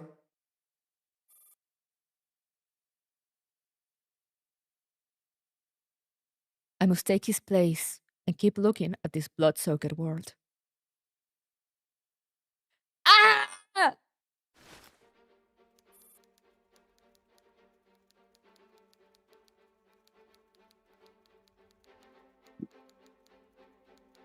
This event is destroying me. This man is just emotionally destroying me. Romi's office. Hoffman hands Romy several stacks of files. I've obtained the full entry and exit records of the guard regiment for the past week. This one is their submitted version. This one is the system's backup log.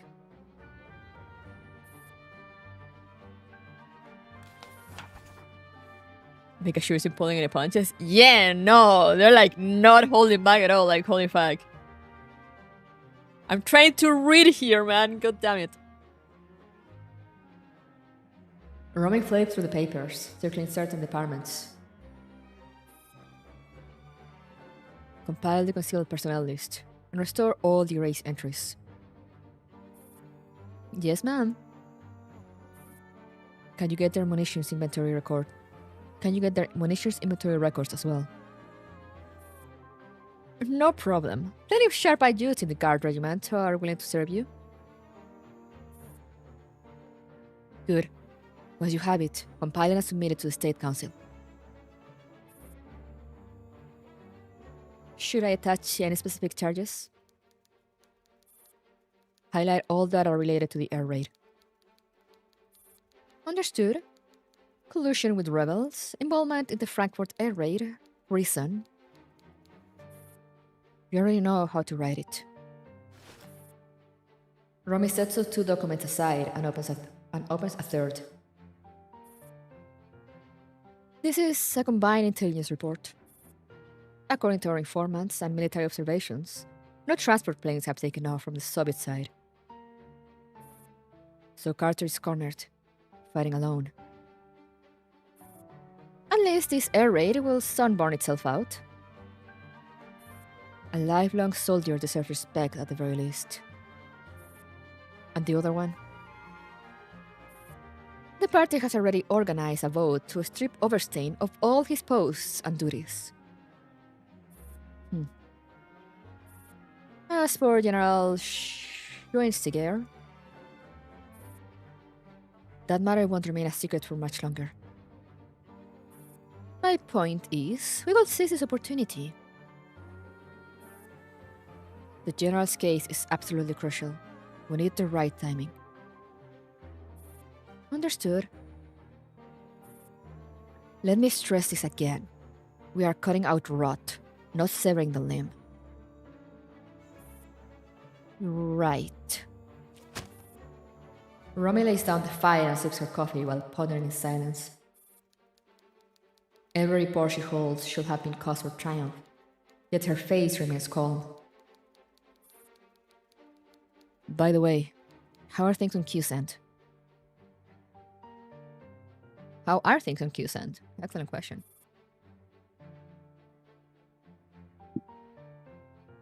Social Unity Party headquarters. Officers are photographing the scene with great care. Furniture torn apart like paper, blood splattered on every surface, showing the victim's desperate struggle. Overstein's eyes, still wide with the last trace of emotion. His motionless chest. Wait, what? Overstein is dead?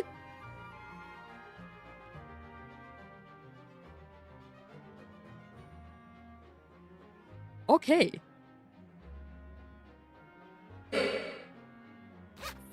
Hugh sleeps under the cordon. Even she frowns at the sight of the corpse.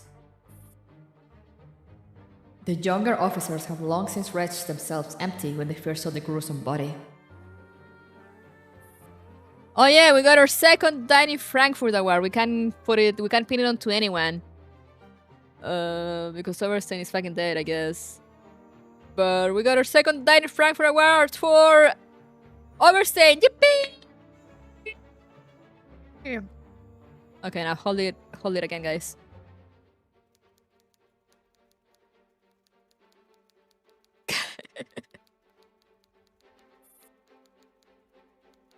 Any leads? Estimated time of death is 3 hours ago. Weapon appears to be a sharp metal object. The fatal wound is the penetration wound through the head. Multiple other punctures and lacerations on the body. A full assessment is still pending. Any idea on the killer? All internal cameras are destroyed. We're pulling street footage, but odds are slim. The only witness is his chief secretary, Fred, but he's hysterical. Keeps repeating something about a woman turning into a spider. Oh! I wonder who could that be? Right, I see. There's no further useful intel at the moment. Thank you, nonetheless. The officers exit the room, leaving Q alone with Oberstein's body. She looms over him and gazes down into those clouded eyes. Minister, Oberstein is dead. Confirm identity. Confirm deceased. Dead. Yes, looks like Paradeus' handiwork. Have his family been notified? His only direct relative can't be contacted. Then arrange a simple funeral in the party's name. Yes, ma'am. Q ends the call and leaves the office. Perhaps even Oberstein will never have imagined the last time he was surrounded by a crowd, bombarded by flashing cameras, will be the moment of his own death.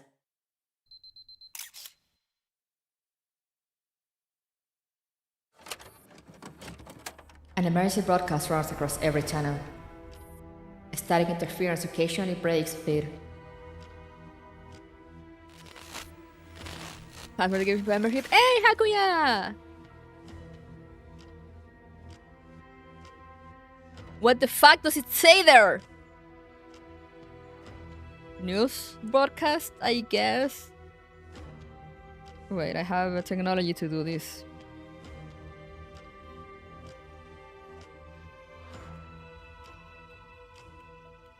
As soon as I find the fucking app. There we go.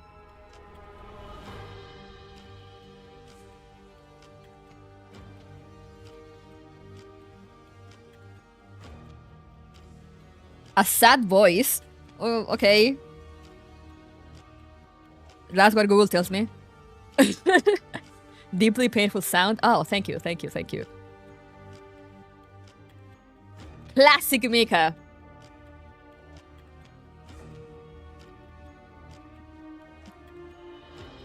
That's underselling it. Yeah, I'm like, I like how you were like deeply painful sound, and I use Google, and it's like a sad voice.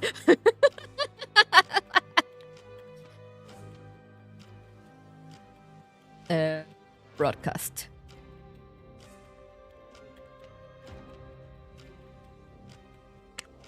This is a message from the National Defense Council, the Socialist Unity Party, and the Council of Ministers of the German Democratic Republic. In deepest sorrow, we would like to inform all citizens of the GDR. Herr Rudolf von Oberstein, Vice President of the State Council, Vice Chairman of the Council of Ministers, Minister of Science and Technology, Member of the National Defense Council, and Deputy Secretary of the Socialist Unity Party, and General Heinrich Schweinsteiger, First Deputy Minister of Defense, Chief of Staff of the National Volksarmy, and Secretary of the National Defense Council, have both been assassinated. Oh, the other guy too! Bro got more titles than I still appointed to you. I was gonna say, I was like... The text just kept going and going. I was like, my man. Now that I got the context, it's more like deeply regretful voice. Ah, okay, thank you. Rebozo! yeah, we got here. Died in Frankfurt award for this other guy too. Schweinsteiger and Oberstein. Yippee! Bring out the words!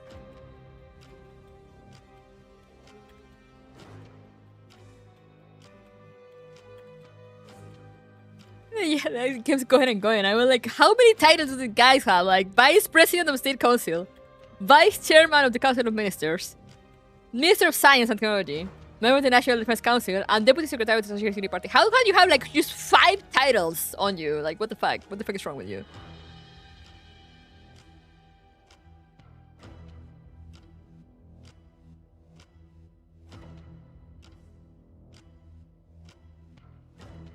Maybe just gonna change the titles to my sister without the context that he's dead.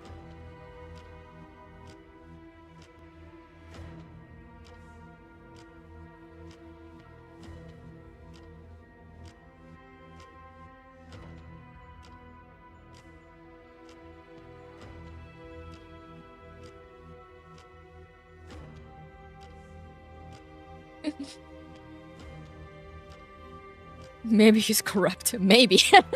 Maybe. Just maybe. GDR's political hierarchy, it's a mess, trust me. Ah, I see. So these communist leaders had more titles than actual monarchs. Damn!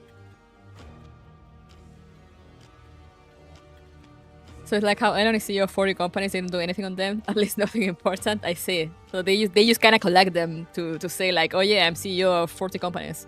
I see. Anyway, they have been assassinated. Oh no! As leaders of great achievement, they will live forever in the hearts of the German people. The orchestrator has been identified as Carter Petrovic Neustadt, former member of the new Soviet Army General Staff, Army Group Chief of Staff, and the initiator of the ongoing Frankfurt air raid. Ooh. She seeks to kill our people and tear apart our unity through violence, but we will never yield. At this critical hour, we have exchanged information with the neo-Soviet leadership and received their affirmation. We will stand together as always, bound by the true will of the people.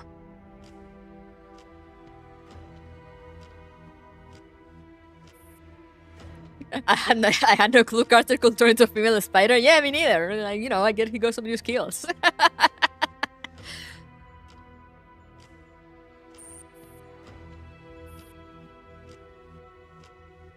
The Compton notification sound echoes forlornly in the dark. Jump scare. Oh, look at this fucking face! Oh god, how does he get more disgusting with every expression he does?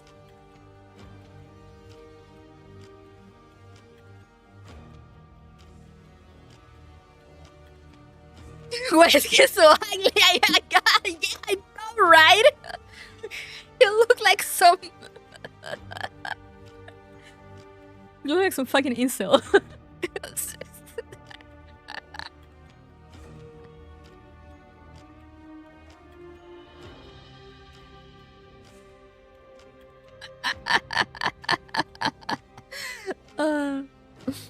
Look at this fucking loser.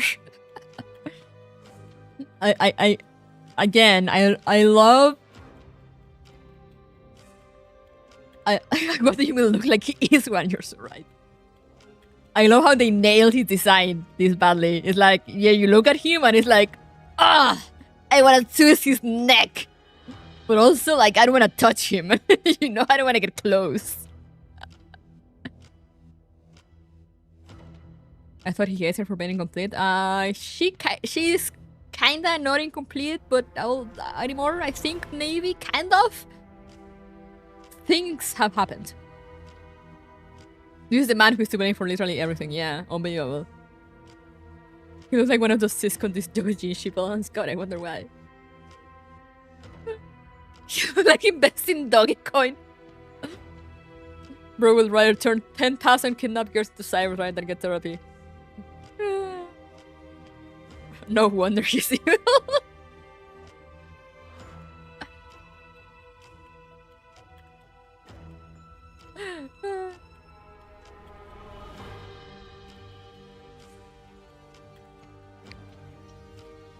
Sister, do you like this gift I've given you?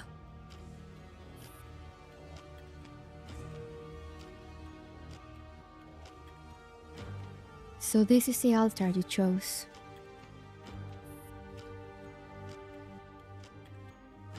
This is the altar we chose together. What we failed to complete back then can now begin anew. Will everyone die?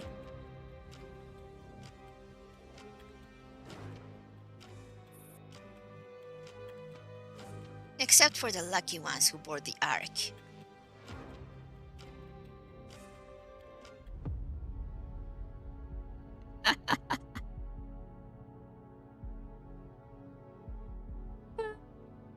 Luna's reference on him.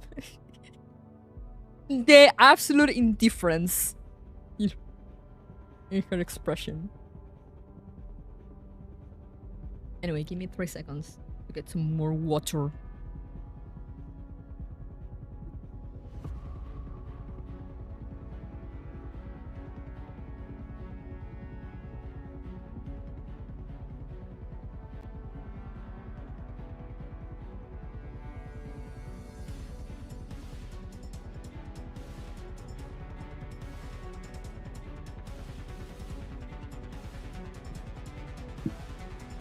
I return.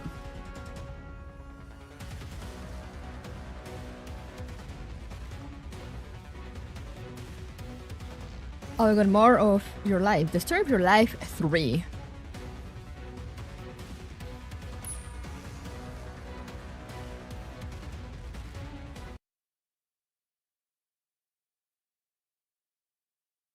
It will be so good if these little videos thingy had like some kind of audio, even if it's just like, you know, static sounds or like a stock screams, crowd noises. Oh yeah, I just noticed name Alexei. Just realized. File NUSSRA 213-527-590-867546. Decrypting.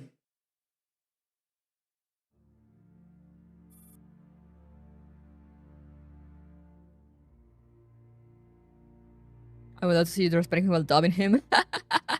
I can't figure out like a properly annoying voice. Well, but still, you know, kind of giving him some weight as the villain.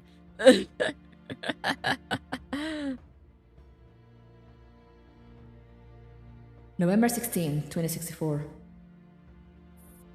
There are people marching in the streets, protesting the war, chanting for unity, for peace. If shouting a few slogans could bring peace, how the hell did we end up with World War III?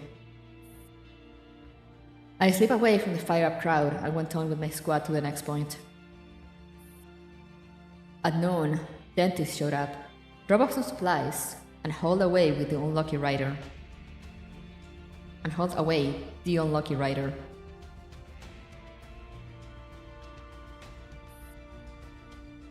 He said the afternoon up had changed.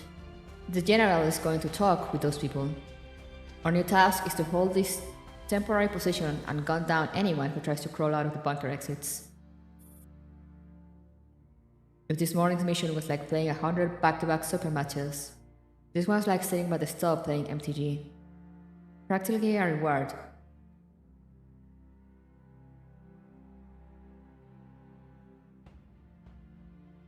What do they mean by MTG? I just want to make sure, because I mean, the first thing I think that with that acronym is Magic the Gathering.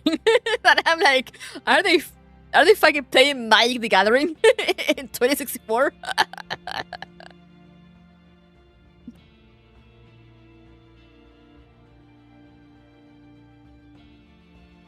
Oh no. The world is not worth saving now. Remember, these guys were born in the 20s, right? To be honest, magic surviving Baylan Island in World War III is impossible to me.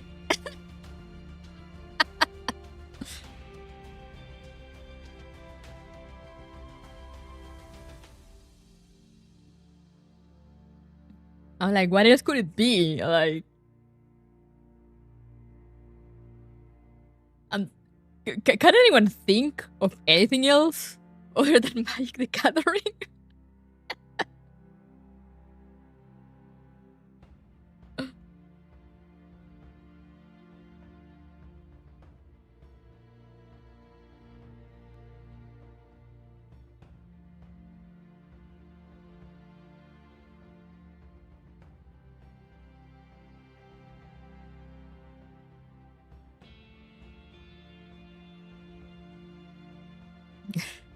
Mythic real.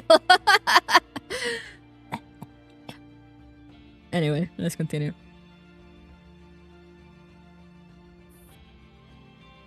Those cowards are already scared stiff. The streets of Moscow belong to us now. They don't dare poke their heads out of that bunker.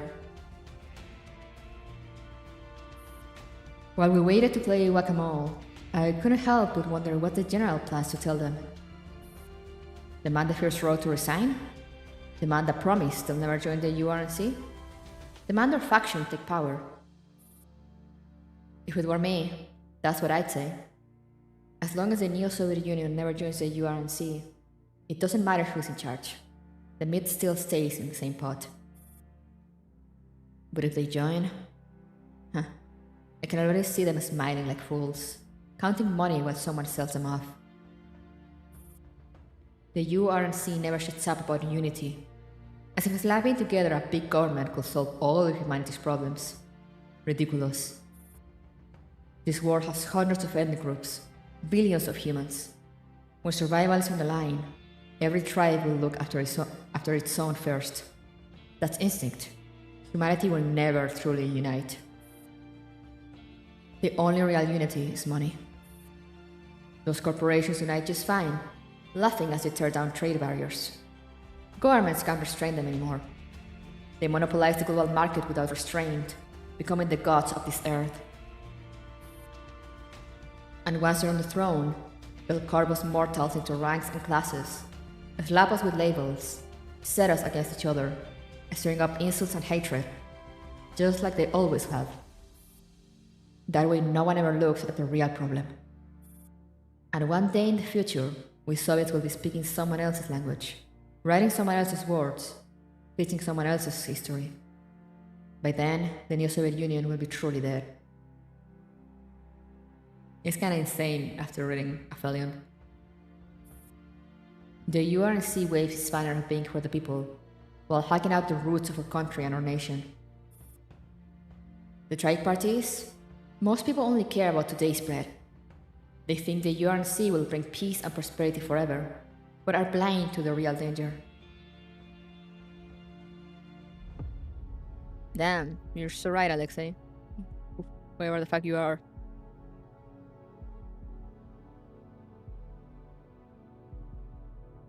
Also, I gotta say it. This event has been getting pretty real in many fronts. And I'm like, oh. I'm not sure how to feel about it. But anyway, let's just continue and not dwell on that too much. Oh, it's this fucker. What's this?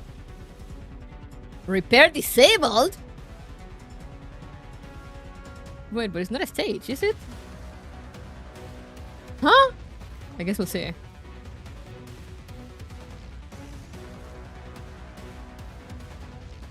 Stop, Mika, it's really supposed to be fiction real. 9. A conversation in the dark.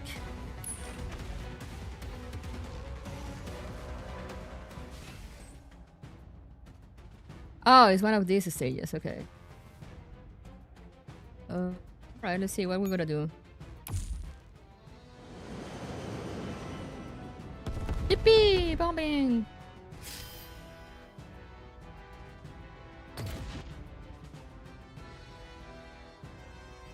Awaiting rescue. Awaiting rescue. Awaiting rescue. Do I have to rescue these guys?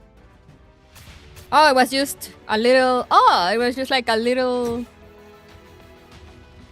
Like a little animation, you know? I see.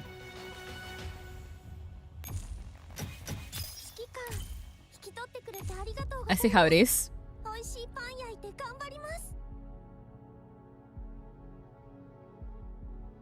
What did that mean? What that was just to show the like military getting bombarded more?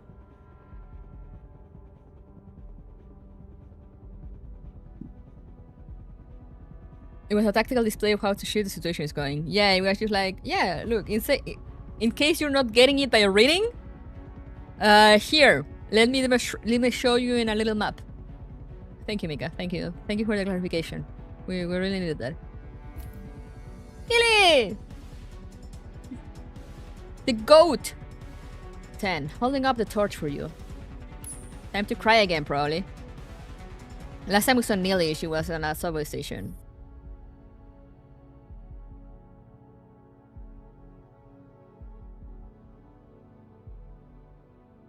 At a power distribution station, Frankfurt.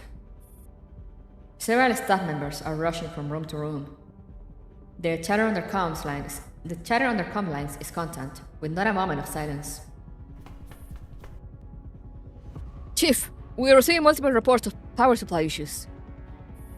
I know. Prioritize the hospitals first, then deal with the rest. Traffic outside is paralyzed. Communications are unstable. And the team sent out to aid the hospitals haven't even reached their destinations yet. The chief looks out the window at the grey sky and sighs heavily. Just as he is about to issue new orders, he notices his subordinate's eyes widening in shock. Before he can ask what's wrong, oh.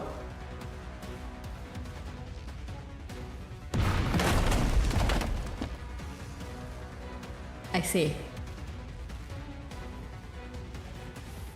The chief, covered in blood, crawls to the communicator and, with his last bit of strength, sends out a distress call. Requesting support. Eden Power Distribution Station in Ashburn District under attack. Requesting support. Repeat. Hot blood surges up his throat, drowning the rest of his words. He collapses in front of the communicator. He remains oblivious to the static on the other end of the line.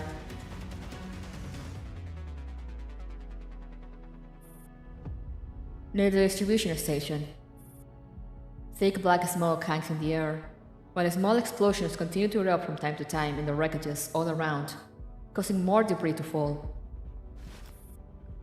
Shadowless adjusts her microphone and smooths down her hair tousled from rushing to the scene. Before stepping toward the station, she looks back at Folk, who is carrying the camera. Oh, he came with her! Got a homie. You really don't have to come with me. I can use a tripod to get the footage. I'm doing this by choice. No more discussion. Let's begin. We have many more sites to cover. Faced with her stubborn colleague, Shadowless can only nod. Then she walks toward the burning building. Once the camera is in position, Hulk signals that filming can begin.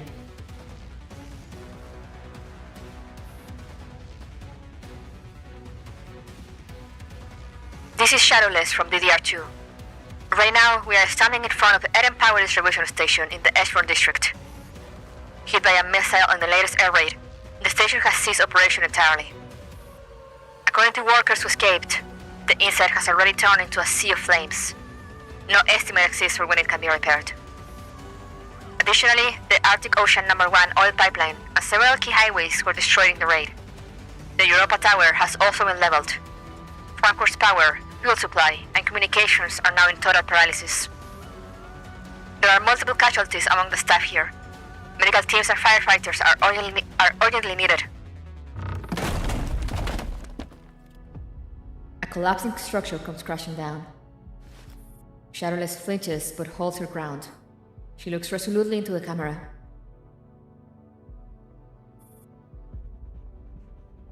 War has brought endless ruin upon Frankfurt. Its flames have touched every civilian's life. Death and tragedy are upon us once again.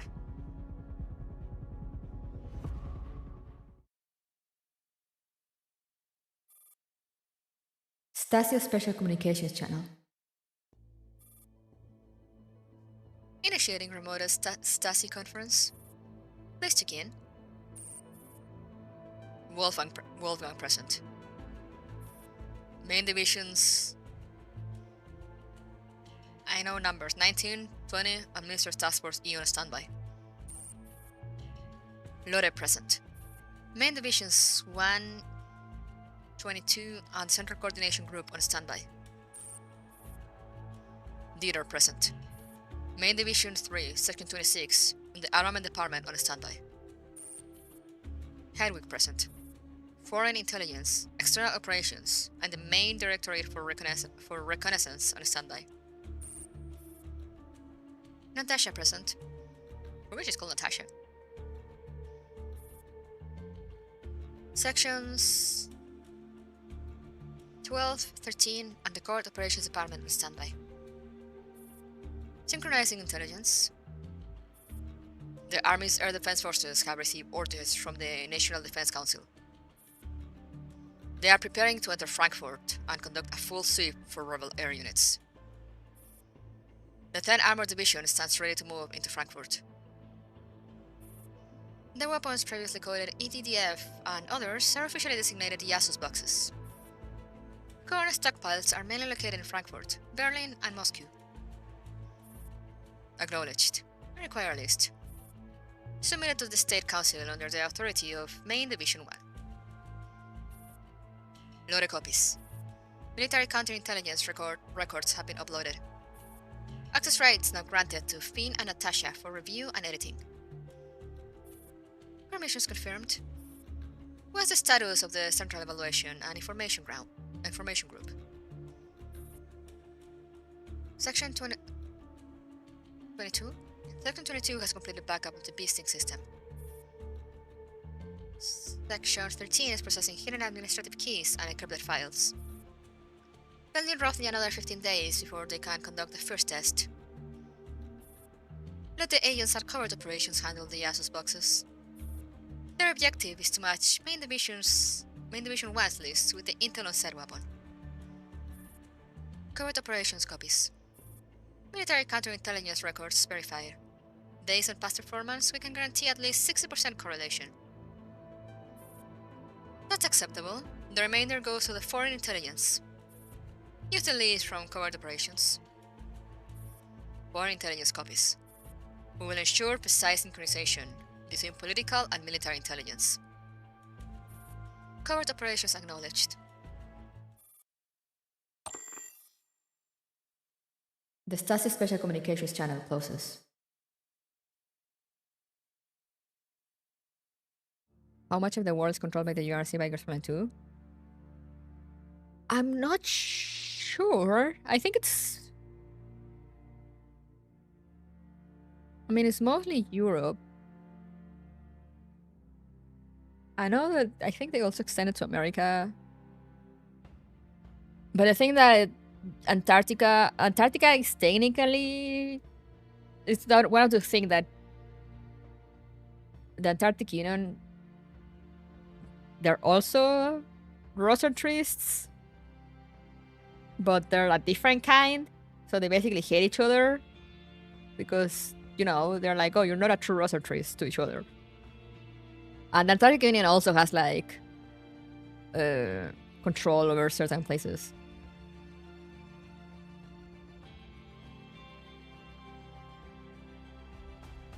But that's later for reverse collapse. I don't know in Frontline 2 how it will be.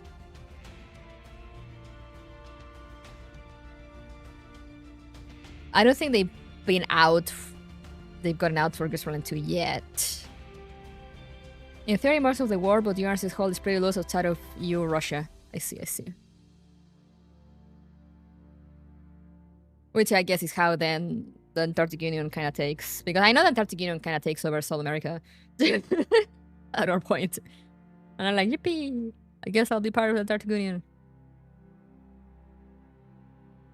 Johannes Königsberg University Metro Station, Frankfurt. Oh, now we're back with delay.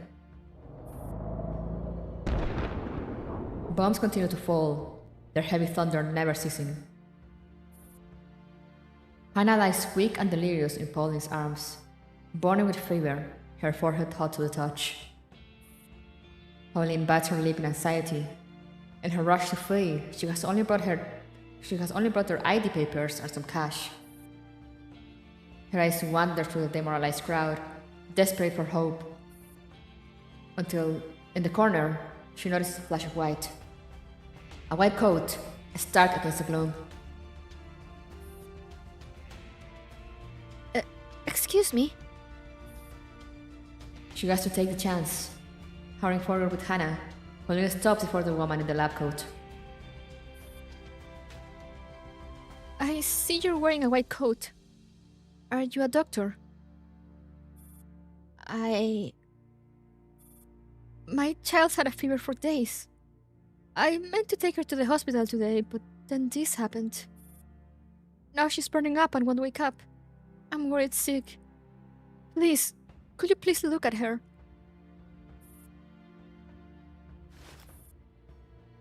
The woman lifts her head. Her face is weary. She stares back at Pauline uncertainly, glances at Hannah, then falls into long silence. Pauline's anxiety churns. Hello? The woman avoids her eyes, her lips quivering vaguely as if she is about to speak.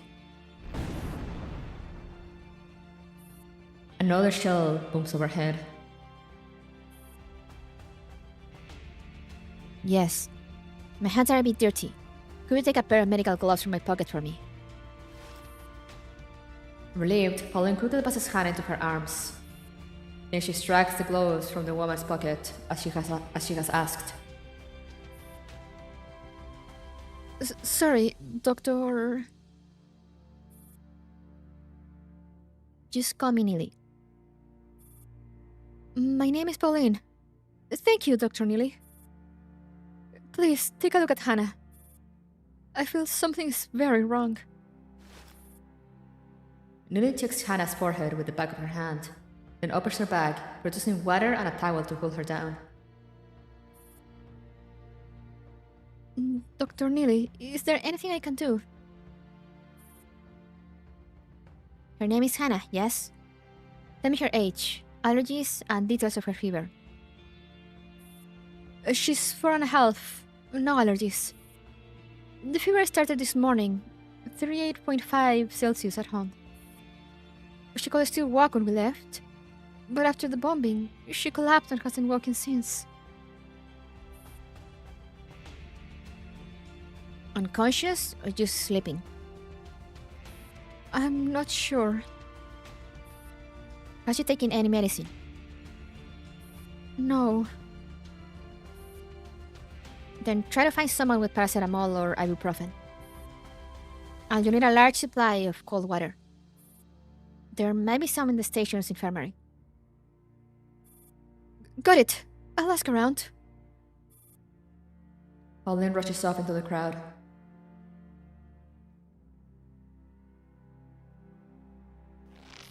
Neely wets her towel with the bottled water that Amaris has left her and lays it on Hannah's forehead.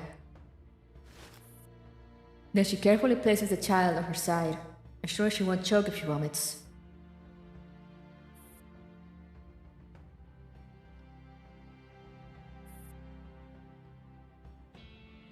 Your mama went to find you some medicine. You hang in there, Hannah. Who are you? Hannah's eyes half open drowsily. Doctor. That's right. Does it hurt anywhere? Just dizzy and sleepy. Does your stomach hurt? Do you feel like throwing up? No. Alright, rest a while. Your mama will be back soon. Okay. Hannah's small, feverish hand suddenly clasps Neely's fingers. The unexpected thrust pierces something deep in Neely's heart. Footsteps approach quickly. Dr. Neely. Found anything? Yes, several kinds, but I don't know which. Pauline sets down several boxes of fever reducers. Neely notices more people trailing behind that woman. Neely notices more people trailing behind the woman. Her breath quickens instinctively. They heard you're a doctor and came for help. Oh, you got a cool design. Where are you, an NPC? Team leader. I'm Olivia, leader of the station's maintenance team. With my superior's approval, we can set up a temporary isolation area for the injured. The station will make a broadcast to call for more medics. Neely wrings her fingers uneasily. Please, don't be nervous, Dr. Nelly. I just came across lots of injured people while looking for medicine. Someone still helped me, even though she was bleeding herself. Mika was afraid of giving her eyes will fall in love with her. Real.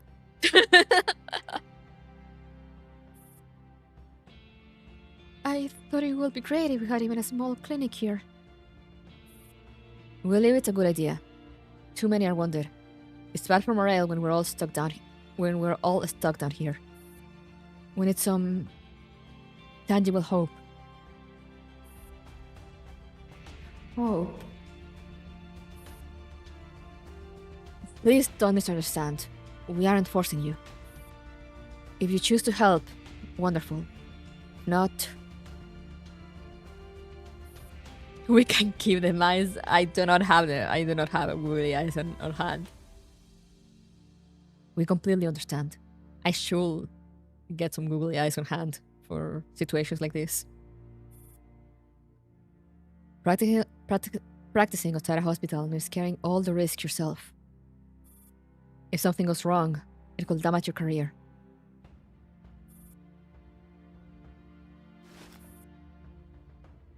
Neely lowers her head. Hannah's tiny hand is still clinging to her own. I have nothing left to lose.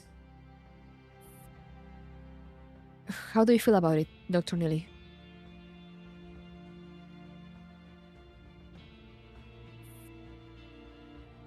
Ah, yes.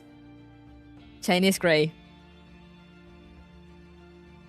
When darkness knocks on your window, remember, you are here to change the world, not to be changed by it. Yo, wait, another banger line?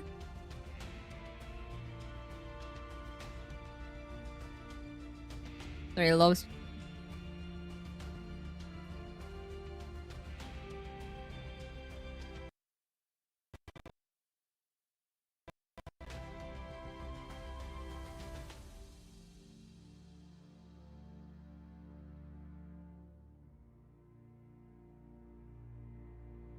I love saving these quotes.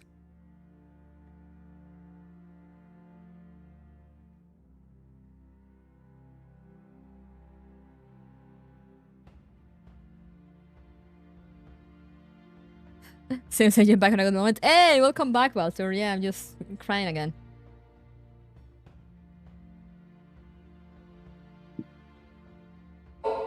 When darkness knocks on your window, remember, you are here to change the world, not to be changed by it.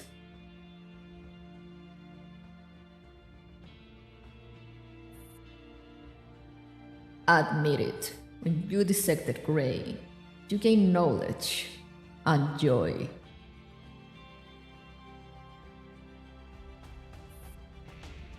It's not that we choose something because it's right.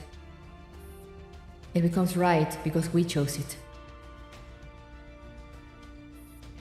Compared to Grey or William, you're more like me.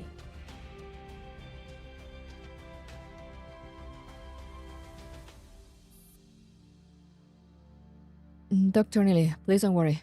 Just tell us what you think. When you said Chinese gray, I thought like it was a new character.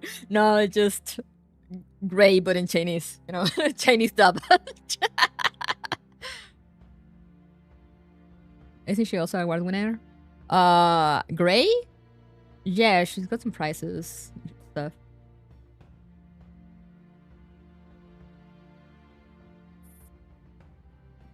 What I think.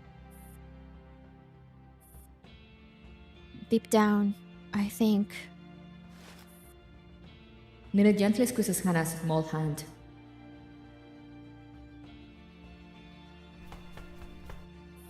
A few minutes later, Amaris rushes back into the metro station and dusts herself off. Compared to when she left, the station is now much quieter and more orderly. But Amaris has no time to spare the crowd a closer look. She strides quickly toward the corner where she has left Nili.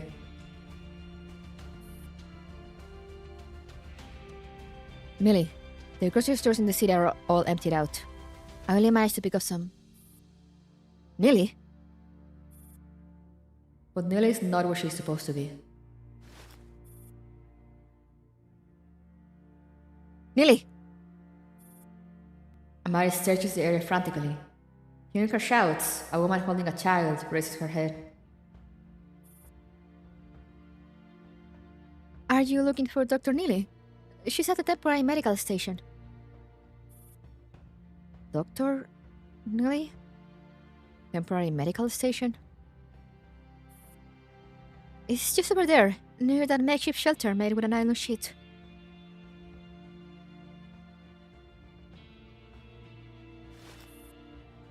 Amaris pushes past a long line and slips into a strange little shelter that suddenly appeared out of nowhere in the station. Several medics are busy among the wounded.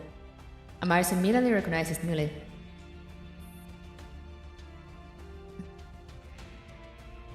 Neely, what are you doing? Amaris, you're back. I brought some cookies and water. We've set up a temporary medical station to give some help to the wounded here in the metro station. But you're in pretty bad shape yourself. Amaris looks like she wants to say more. Nili simply gives her a faint smile.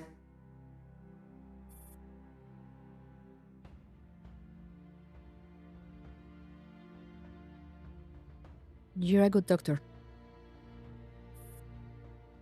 And you're an outstanding elite doll. What now? Are we supposed to trade compliments? No. I'm just thinking, under this circumstance, you probably should be doing something more important. Like fighting on the front line. I fought in many wars already. And besides, weren't you the one who said that this is also a front line? But with the Nairos gone, you're only stuck doing bodyguard work by my side. Seemed like a waste. A waste? Miss Neely, I'm just an idle doll with nothing to do. Amaris. Oh, we get Amazing girlfriend too. She's so cool. Yeah.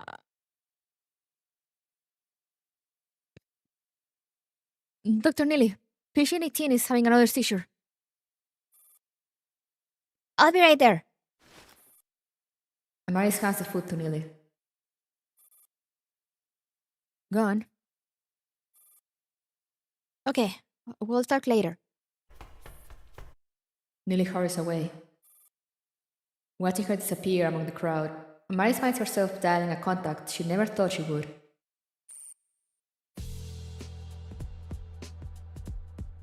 Speak. Oh. Amaris? Greg has already been retrieved. Our collaboration is over. Shouldn't you have returned to the Stasi? In theory, yes. But apparently Germany doesn't agree with me. Right now, I'm with the good doctor, acting as her bodyguard.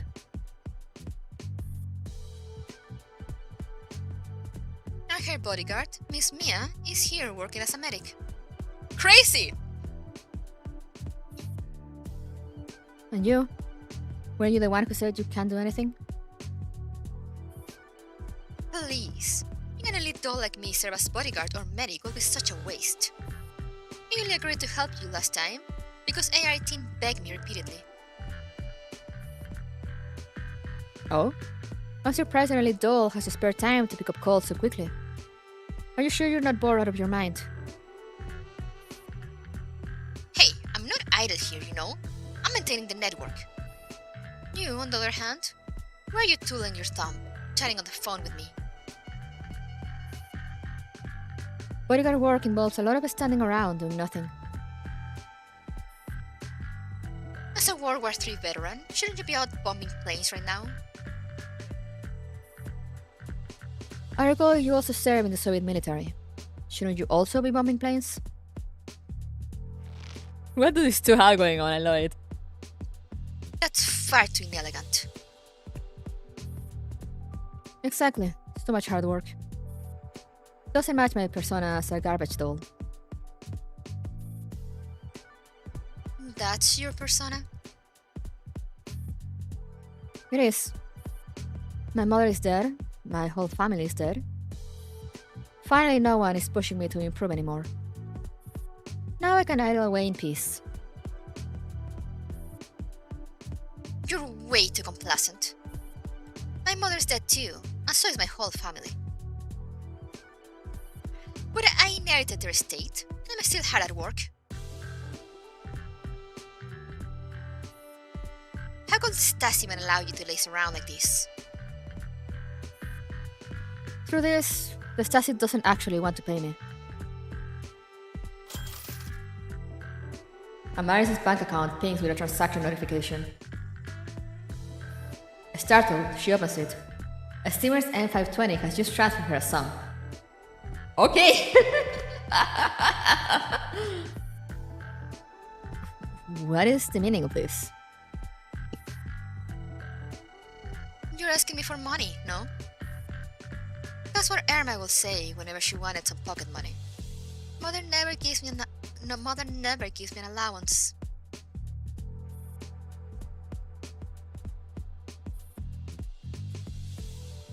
Anything else you want? But her mother Laplace? Oh yeah, I guess she meant Laplace when she said that. It's kind of crazy. Anything else you want? One more thing. As I recall, AR-18 is also a human doll, isn't she? You lied to me last time. Not exactly. She just doesn't admit it herself. And besides, she never asked me for money. So what's your plan next? To see how things end for the commander. For Irma's sake. I thought it was for AR-18's sake. Her too, I suppose. Whatever. Sounds boring. Exactly. For those like us, wealthy, powerful, and without masters. The only worthwhile goal left in life is fighting boredom.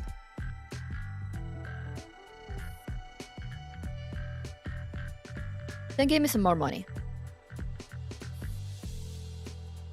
I'm wealthy and powerful, not stupid and wasteful.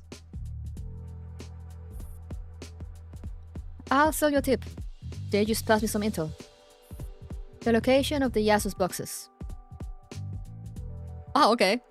Casually reveals that. Amaris is made as she sees more money arrive in her account. I love how instant it is. Like, I know there are those where I feel like Steers probably just thinks about it and like, wink, money transfer.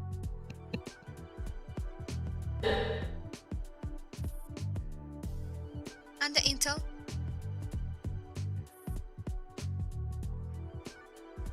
Oh, I forgot to mention. This info was going to the commander anyway. It's actually free.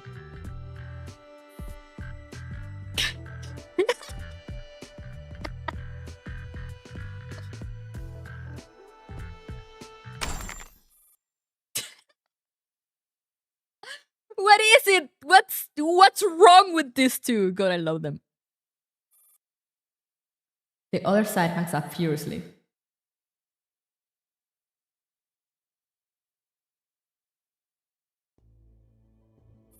Thank you, Gomaris and Stevens, for bringing me a moment of lightheartedness in between all this. She just slammed that disconnect button.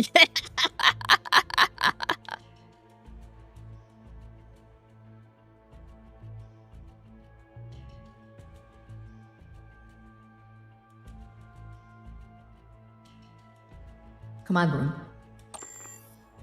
AR-18 forwards the intel that Amaris provided to the commander. They just lost sister to need someone to bully.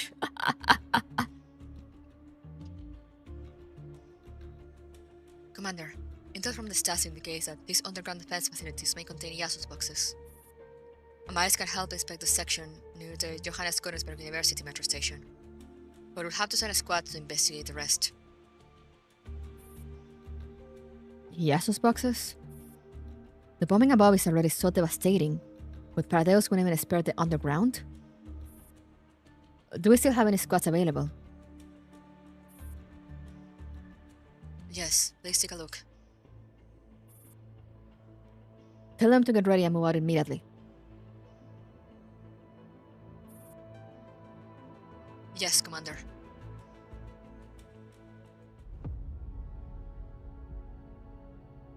Alright, perfect timing because I've been drinking water like crazy.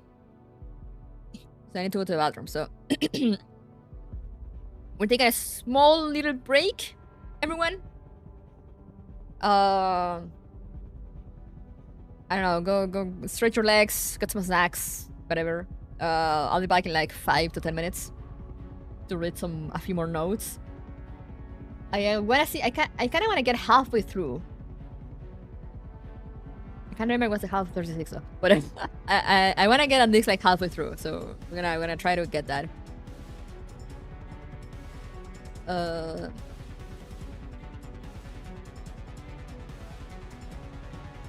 Just so I have some time to eat before I need to go out because I'm fucking hungry. So yeah. Anyway, BRB, like a few minutes.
I have returned.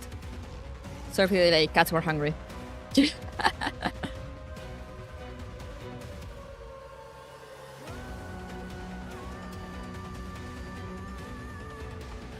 I step out of the bathroom and my cats were like, and they were like jumping on the table in the kitchen and like swirling around me or running around me.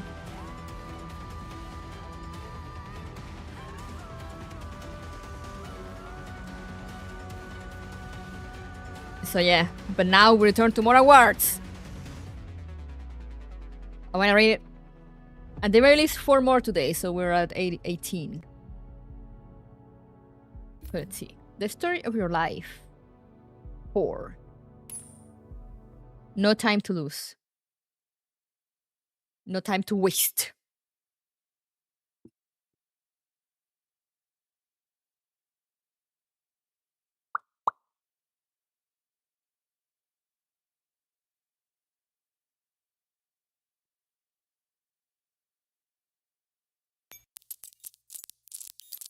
I always forget that I need to click. File NUSSRA234214676543274. Decrypting. November 17, 2064. At first light, we woke to gunfire from the north and southwest. One shell landed about 2 kilometers out, brought down a whole building. Civilians poured into the streets, terrified, looking like they were trying to flee Moscow. Roma told us to keep resting and to switch watch at the proper time. I lay back down and caught another hour, though it wasn't real sleep. Dreamt something about the general giving a speech in the Kremlin? Whatever it was, I'd forgotten by the time I woke. When the sun came up, a column of armored vehicles rolling in from the west, flying our flag. The guns also fell quiet for a while. Through the scope, I watched those broader units and offered a silent greeting. Every so often, the radio crackled with the general's voice, telling everyone we're saving the country. Civilians should stay inside and not cause trouble, or else. Though of course the actual words were more polite. Other stations kept broadcasting their own messages. Moscow officials telling people to stay indoors, stay safe, then calling on us to surrender, to see the error of our ways, that kind of thing. I noticed a few windows where people were filming us with their cameras, but those clips will be on the networks before the day is over. That's the course of the digital age. Hard to keep anything secret. I wonder if my sister is at home filming soldiers in the street too, before mom chases her into the basement waving a soup ladle. I just hope they stay calm, stay safe. Once this mission's over, maybe I can ask for leave. Spend a few days back home. I miss the boys I used to play cards with. Dentist sent no new orders, so we kept watch. Around noon, Roma spotted a young man sleeping out of a bunker exit. His aim was perfect. The kid didn't suffer long, but the shot gave away our position. We packed up and shifted to a new site. After that, nothing. Until sundown, not a soul came out of the bunker. It's like a turtle shell, thick and impenetrable. No way we can crack it head on. And those high-value cowards won't come out. Unless we use bunker busters, I don't see any other solution. By nightfall, the shooting picked up again. Dentists finally sent fresh orders. North of the city, reinforcement duty. Others will take our place here. I thought they'd keep us on covert missions. Didn't expect to be sent into frontline support. Strange. But orders are orders. I pack up without complaint. Roma asked, what about the south? Dentist said the southern troops are just putting on a show. No need to worry. Everyone chuckled knowingly. I wrote this entry while we waited to move.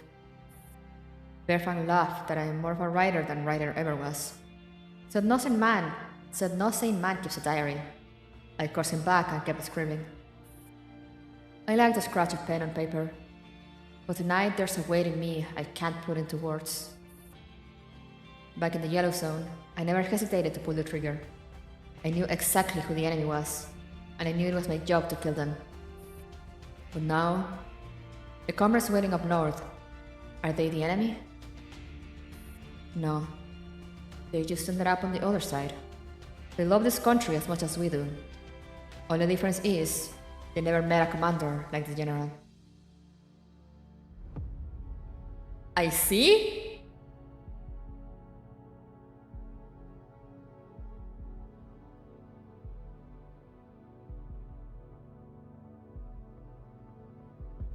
Question mark?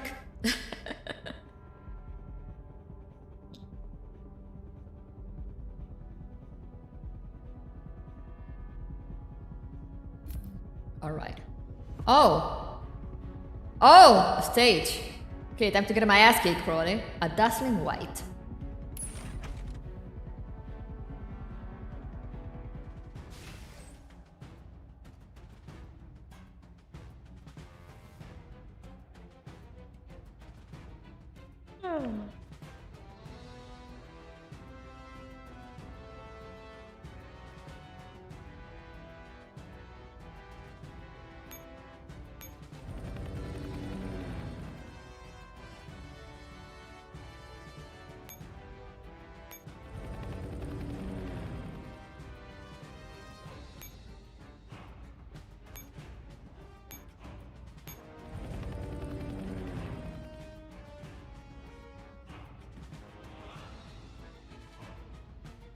Oh wait.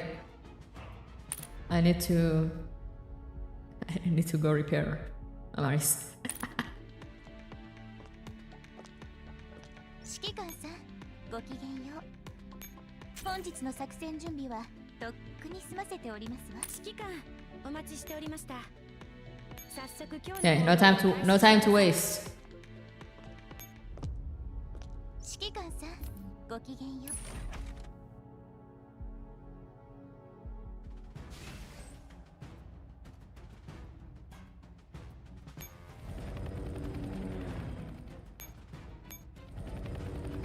I'm gonna deploy all the hogs, why not? They gave me 3 heavy heliports. I guess it's for a reason. 必ず成果を上げる。安心して待っててくれ。 Victory condition to activate at least 3 Yasuo Fluxus. Eliminate enemies. Unknown victory condition. Please search the map for intel. Interesting. Okay, first we're gonna resupply everyone. Everyone, please resupply. Thank you, thank you, thank you, thank you, thank you.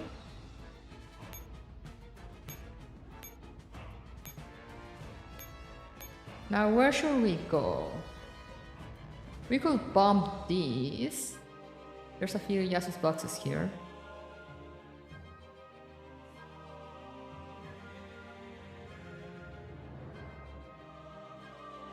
Oh, this guy's got alerted because of the...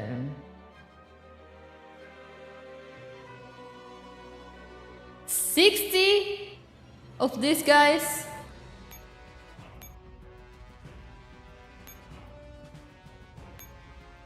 Do you think the Scar Sisters can take them?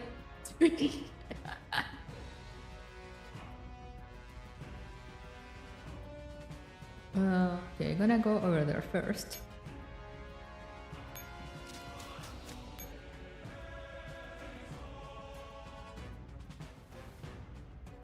Can't fucking see.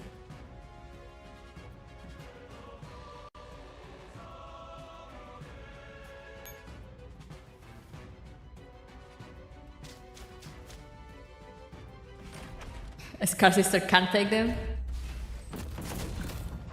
That's good to know.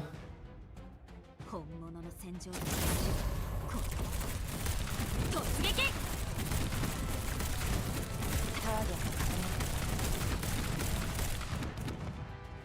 I feel like I've done it before, like, not in UX, so now I'm like, can I actually take them?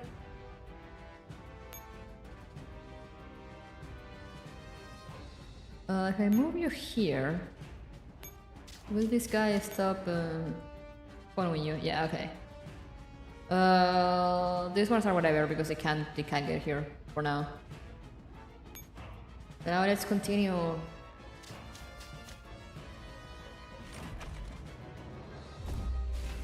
Let's go get the more obvious one first. 本物の戦場と比べれば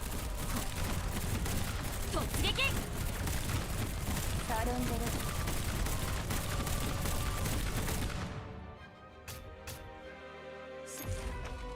Yippee!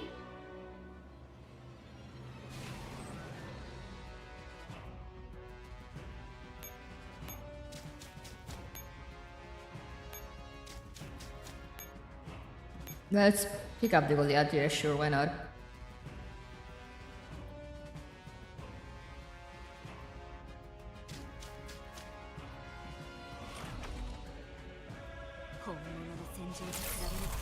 Are they snipers? There's snipers, I see you.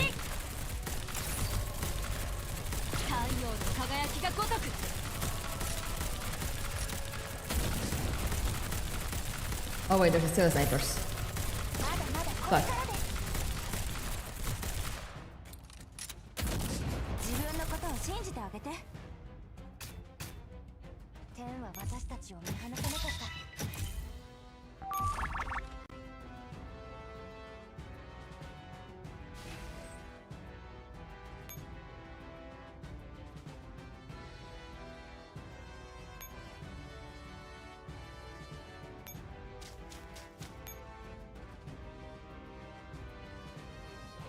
How the eye close?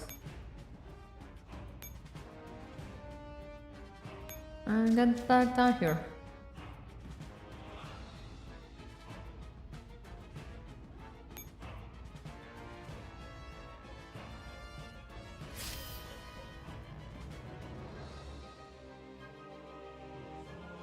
And we're gonna have to go and resupply.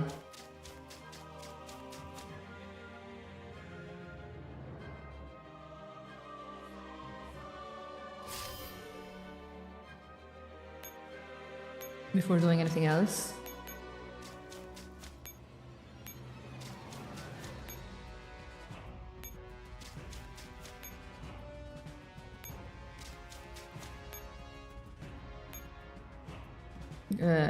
One click repair, sure, why not?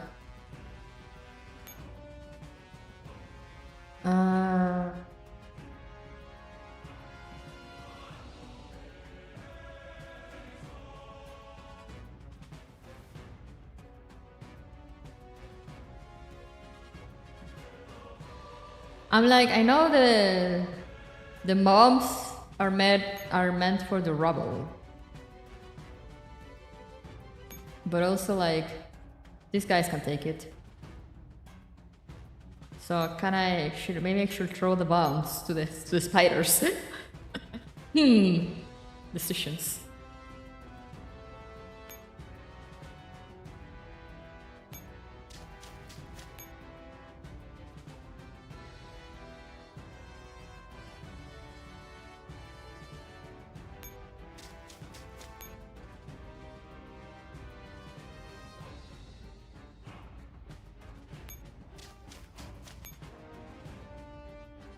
You know what? Sure, let's give it a try.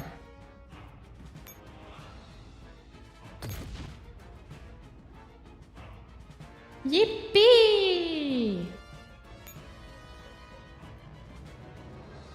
I'm then gonna move some of the hogs closer to here. We'll see if the Scar Sisters can take those guys.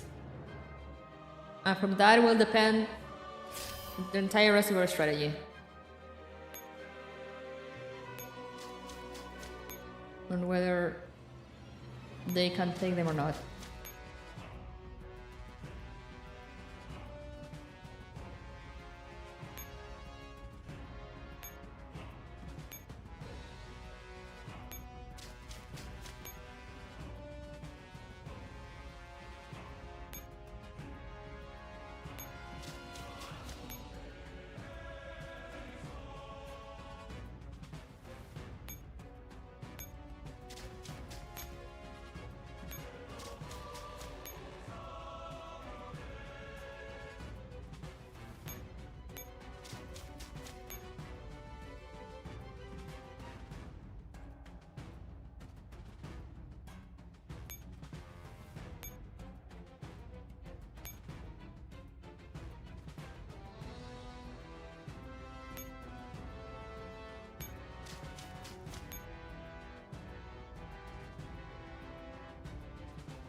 Alright. Let's see how this goes.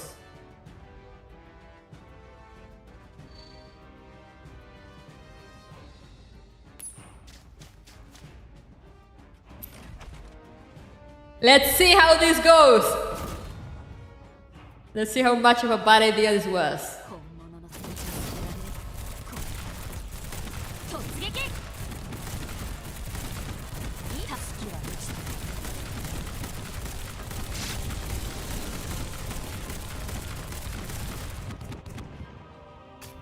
Oh, they can absolutely take them.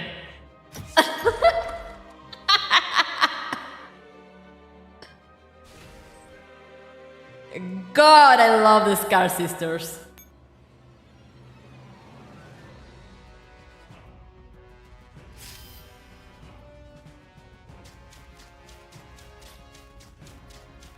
So they can bleed. They can bleed. So they can die.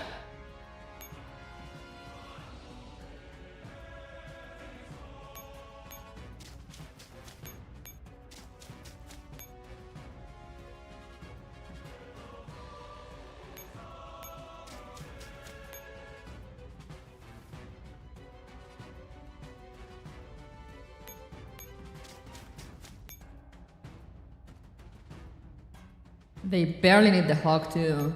It just helps.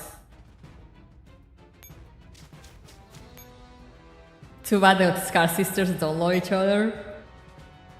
That's why they had to make them hate each other, because imagine if they actually got along in lore.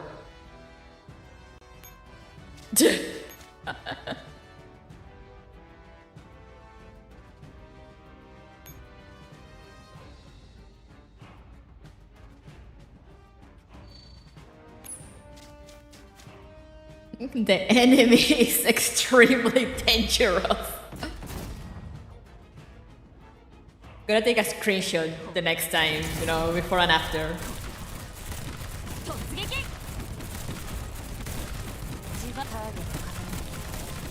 I mean, the hawks certainly help also with the small fry, so they focus on the big guy.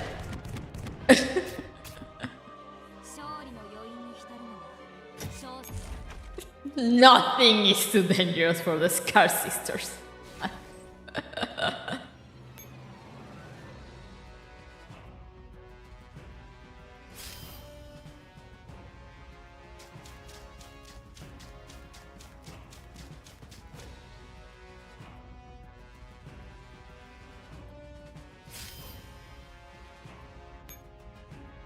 Alright, let's go get the ones on top. I'm curious as to why they're blocked with rubble. Am I how broken Scar Sisters will be in Frontline 2? I need them so badly.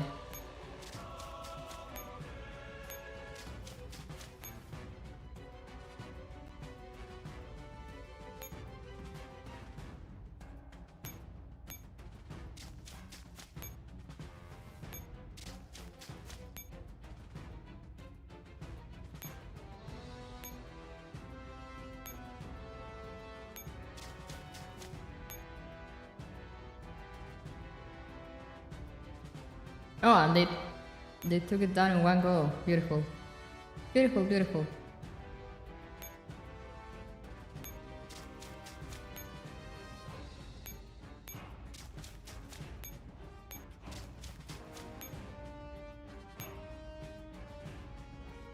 A Scar Alien gets from like 2 for sure, not copium.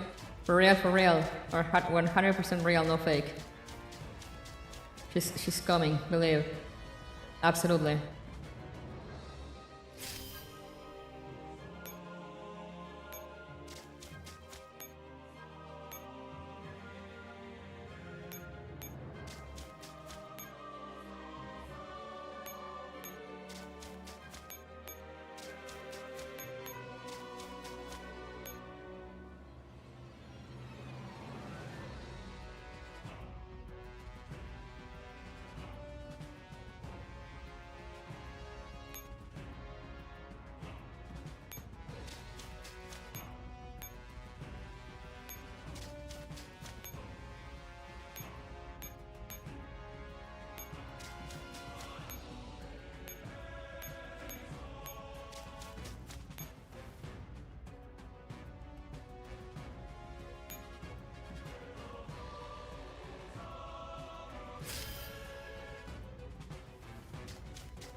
Skyle won with a medal here.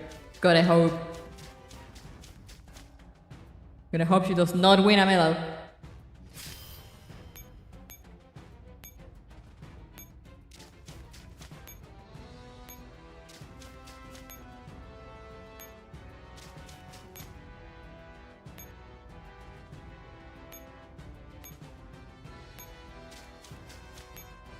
Oh yeah, now we're gonna have triple ordinance support since we need it so badly.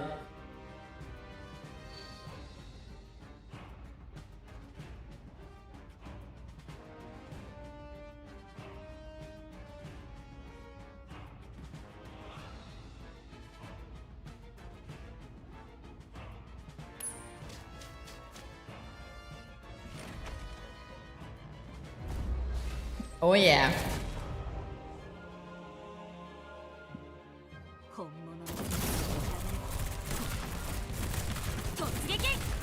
See how fast you get this done with triple support now.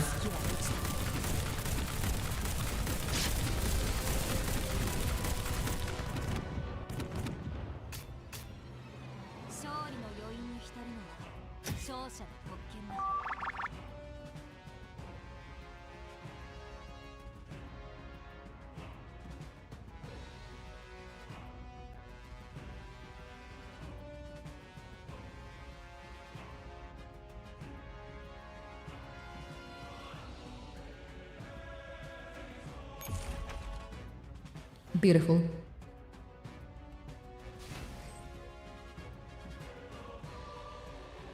Maya being scared of some silly spiders.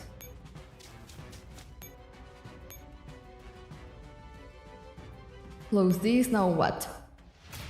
Oh, okay.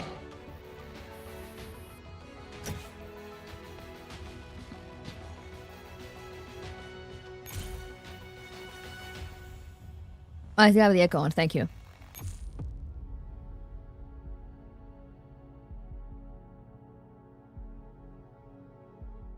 Sorry, I was too into my Scar Sister's Carnage. Fighting the spiders was inner monologue? Yeah, exactly. It's Jay! A forgotten bow. Never mind.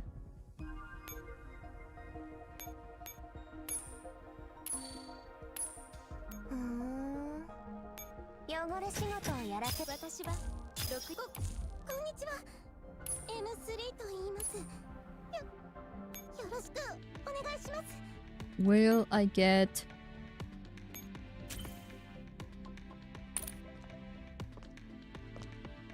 Maggie someday? Now let's go for real.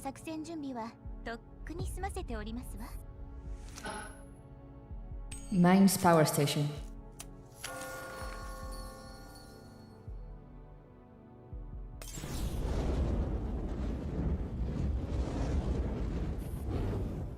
Raging flames consume the station, scattering sparks through the air. Once Falk finishes adjusting the equipment, Shadowless strides forward to begin her report.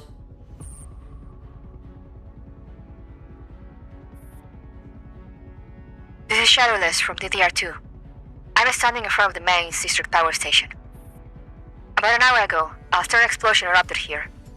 The entire mines district is now without power. According to staff on site, they were working overtime inside due to energy shortages when the accident occurred.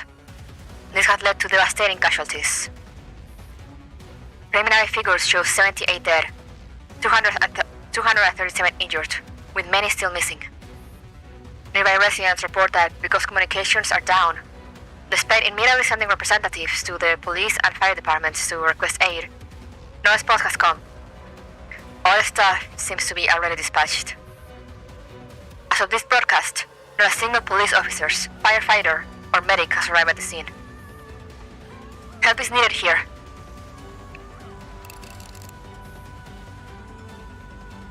The camera pushes in, zooming in on the burning structure behind Shadowless.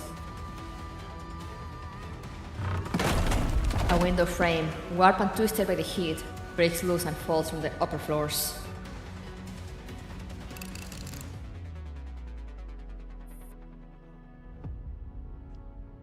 Additionally, surviving station workers confirmed that the explosion was not caused by an air raid, but originated from the underground pipelines. The cause remains unclear. We will continue to follow this story. Falk nods and shoots off the camera.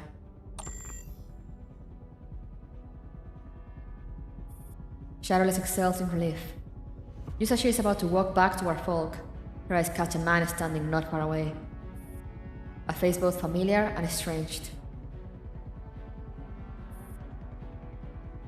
Falk, can you please give me a minute? Falk gives her a glance. He asks no questions and quietly steps aside with the camera. He stops at a spot that's close enough to keep an eye on her, but out of earshot. The man nearby slowly approaches. It's been a long time, Shadow. Why are you here? I was passing by, just so happened to see you. I really didn't expect to see you here. I'm surprised too, Kevin. Say, do you think Frankfurt, having been razed to the ground, can ever be rebuilt? It's got to be rebuilt. There will always be someone to rebuild. Kevin, you're really not suited to be a special agent. Why not? Because you're lying. You didn't just happen to see me. You came looking for me. Maybe you just know me too well. Or maybe it's because our family has produced two Stasi agents. About Light, I still owe you an apology. He looks away, his face lightened with guilt.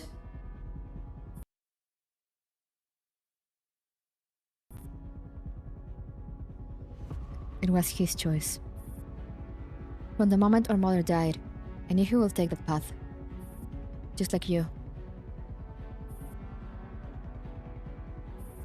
If you came only to say this, then forget it. I asked around the DR2. They said you're working as a war reporter now. I thought, given the situation, I might find you here. Why? Because a power station is an obvious target. True, everyone knows that.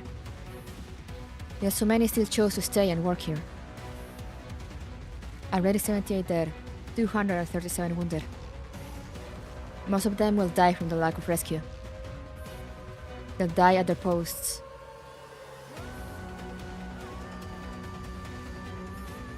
Is this what the big shots, the ones in power, want? Countless civilians giving their lives for the whims of a few. To them, these are just numbers, necessary sacrifices. Right now, they're more concerned about winning the power struggle and purging their enemies. While the people truly in danger, their so-called voters, get absolutely nothing. I'm sorry. I'm not blaming you. The ones that blame wouldn't care about my words anyway. I know, but all I can say is sorry. Shadow, it feels like I've only ever said sorry to you. And still, I have nothing else to give other than my apologies. When we were kids, Light and I dreamed of being legends like your father Ulrich. Agents who died for their ideals. But this era has no place for idealists anymore. I know that better than anyone. This is the Twilight Age. People mouth empty words that even they themselves no longer believe. Do you think I've chosen the wrong path? Kevin, what's the point in asking me that now? What about you? Are you walking a path that you chose yourself? As a child born of a Stasi agent, I was watched from birth. When I was young, I thought that one day I'd break free, that I will be the one watching others instead. Later, I realized how ridiculous that was. Media is just a job. Most jobs in this world are just jobs. Only as children did we have the delusion that some jobs could change the world. Maybe from the moment we were born, we were destined never to be heroes who reshape the world. But since we live, we got to do something. Something that we feel compelled to do. Something that has to be done. Something that has to be done. What is that for you? What I'm doing now. I understand. Damn, that was a talk.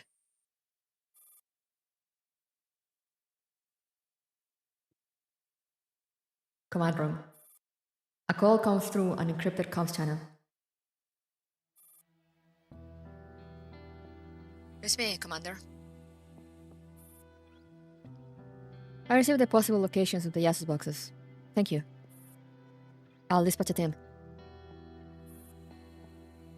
I only pass you the information. You're the one who's doing the real work.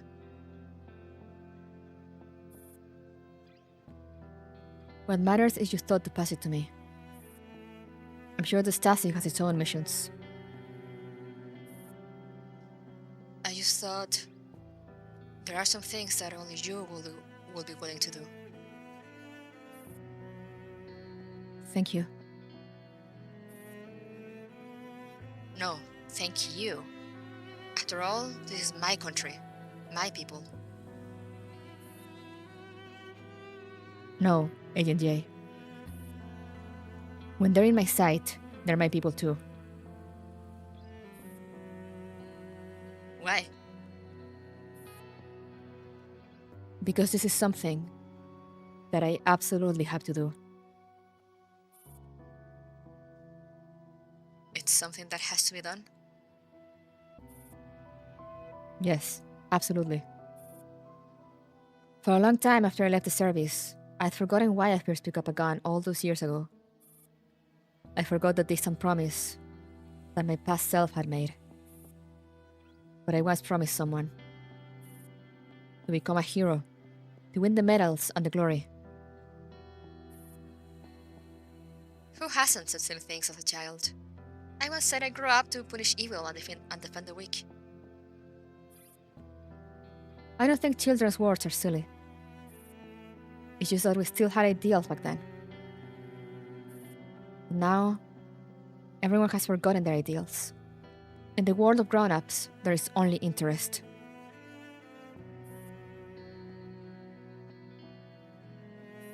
So tell me, what else can I do? If I can, I want to do more.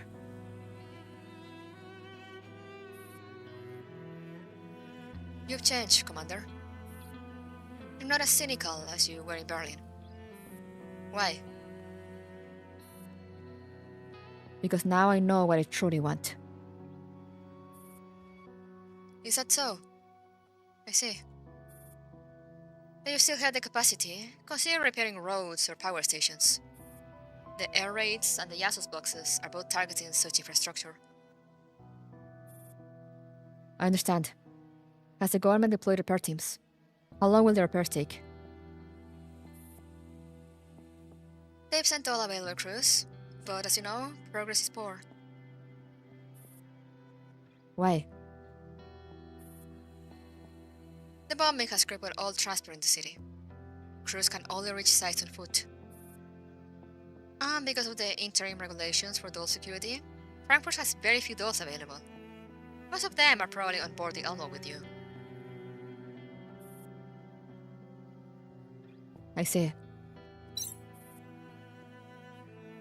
The commander turns on their tablet and looks through the teams currently on standby. I have 404 locate the repair crews and dispatch nearby squads to assist. Yes, Commander. In the silent winter night, the frigid winds howl through the smoke of war.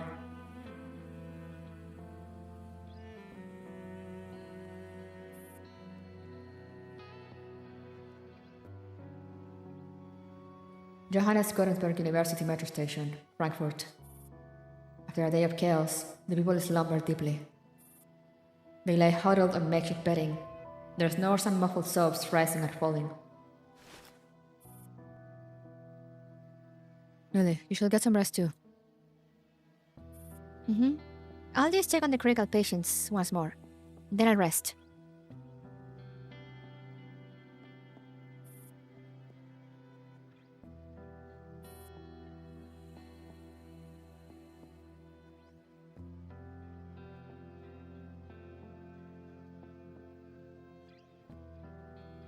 Guys, stop talking about future events or I will ban you all. Seeing Lily's exhausted face, now lit with unwavering determination, Amaris recalls their first meeting. It was just days ago. Why, Lily?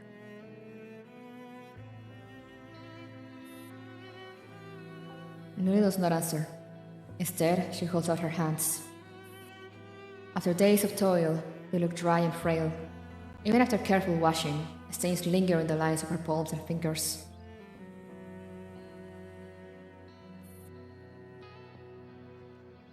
What's wrong with your hands? Martha's last words scare me deeply. She was a witch who spewed all kinds of poison. But I'm not scared anymore. I can now hear my own voice. I want to save lives, to help more people.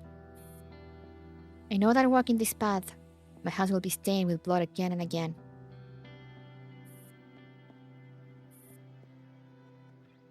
Amaris looks at Lily.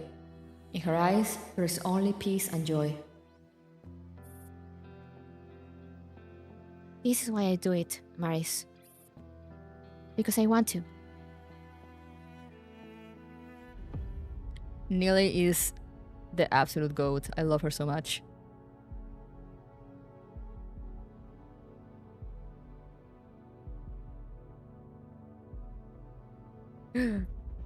We're almost at the halfway mark! Oh, this bitch again. The path to a new world. I like how that sounds. Man, holy fuck! What?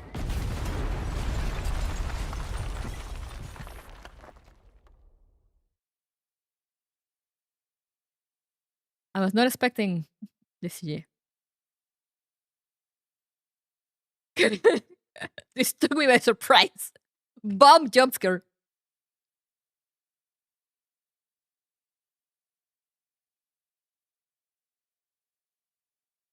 A precise bombing strike shatters the looming Europa Tower. Like a toy block castle trampled by a cruel child, it lies in pieces or strewn all across the ground. Once destroyed in World War III and rebuilt as a symbol of Europe's glory, the tower now falls back into dust once again.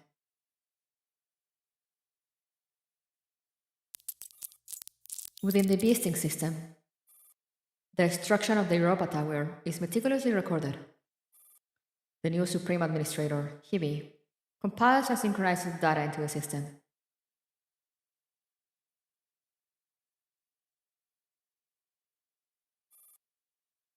Where are we? Oh. Even underground, far from the bombing site, they feel the tremors of the blast.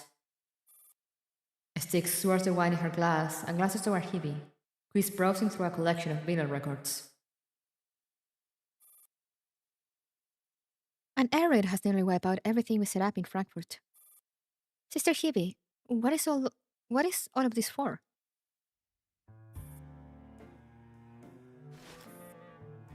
Hibi lowers her eyes, selects a record she likes, and places it on the turntable. Taking in her silence, Styx mixes a drink and offers it over. Sister, you already hold the highest authority in beasting. Shouldn't you give your loyal companion at least a hint? Hibi accepts the glass with a smile and pulls the Styx down to sit with her. I never meant to hide it from you. I just need to gather my thoughts before I can explain the whole story clearly. Fine, sister. I'll wait until you're ready. After all, Time is the one thing we have plenty of now. True enough, everyone in Frankfurt is busy scrubbing around these days. Only we have nothing but free time. Gentle music drifts through the air as he quietly sips a drink.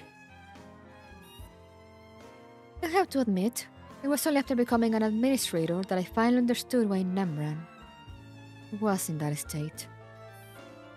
I suppose I should start with the origins of the beasting system. If I recall correctly, the beasting system was first developed for the Stasi as an intelligence platform, right? Paradeus was ordered by the Stasi, or rather, by the forces behind Father, to create it. So from the very beginning, the system was built specifically for the Stasi.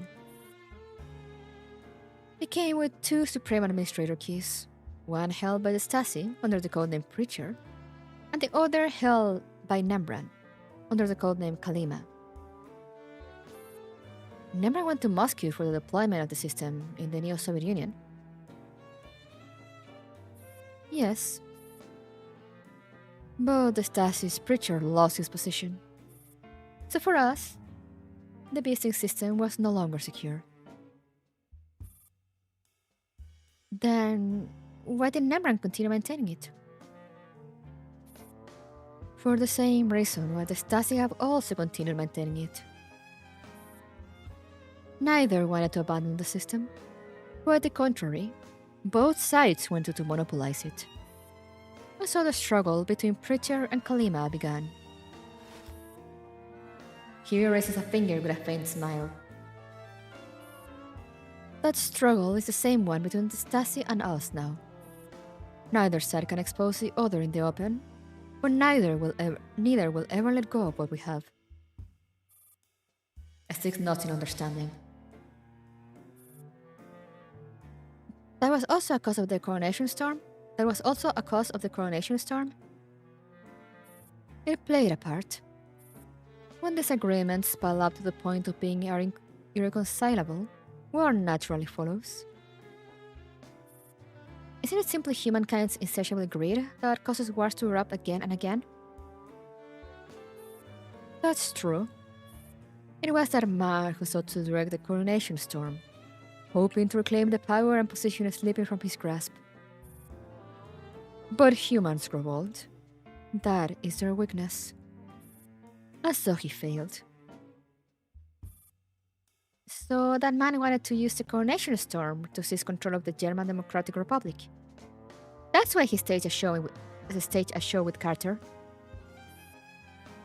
No wonder they still dare to wage war on both fronts, even though the Yasus boxes that Primate gave them were nowhere near enough to topple Moscow. Because those planes did not take off from the Neo-Soviet Union. Oh yeah, Oberstein is fucking dead, Irma. What do you mean? By the time Schweinsteiger's plane landed at Frankfurt Airport, he was already dead. But though the body perishes, authority does not. Whoever holds that authority is the true initiator of the coronation storm. Hey, Oberstein is dead. Killed by a suspicious woman that turned into a spider, but the news blamed Carter for it.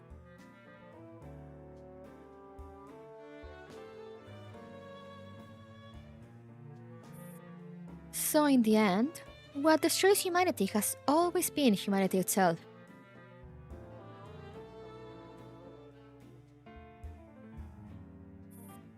That man sought to relive the glory of World War III through military force. Lady Laplace wanted to unlock the relics by unleashing a bloodbath in Frankfurt. Carter didn't want the URNC to form. And Father wanted to seize Paradeus, to make Paradeus his alone. To us, it doesn't matter who Father is. Whoever detects our base layer, that is Father. Yes, this has always been humanity's own game. By the way, here's something interesting. He smiles mysteriously and pulls up the final traces left by Nembran in the beasting system. Doesn't look like anything special to me. She just added some new files and modified some authorizations. Nembran already knew how things were going to end for her. Why bother uploading these files? She wanted somebody to read them? Who will profit from reading these files? Styx gazes thoughtfully at the dossier of that man. Someone who once tried to breach the beasting system. Oh? Indeed, a certain commander. These files don't require special access. Just break the outer encryption and you'll find them. They weren't meant for you or me. Not for the Stasi either. Who else could it be? But why? Why will Nembran do this? Hebe shrugs and raises her glass. We have always been pawns, meant to be discarded eventually. Nembran saw it all. Styx sets her glass down glumly. I thought we would have a place in the new world. But we never did. Damn, the realization hitting her. The heavy door swings open, and Mardo strolls in lazily. Who says you don't? Still savoring the blood on her hand, Mardo flashes a taunting smile. Marido. I came to tell you this. No, we are not pawns. But we must choose. But we must choose a side. Which side? Lunasia's. What?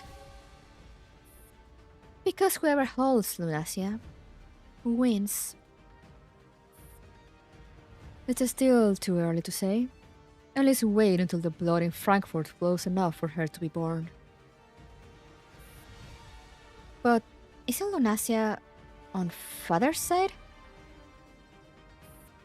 Sister Stakes, having disguised yourself as human for so long, do you really believe you're one of them?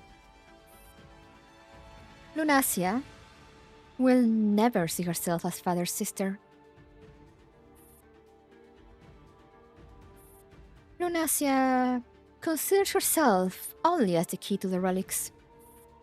And what she wants is to unlock them, to wield their power. So we have a choice? Of course we do.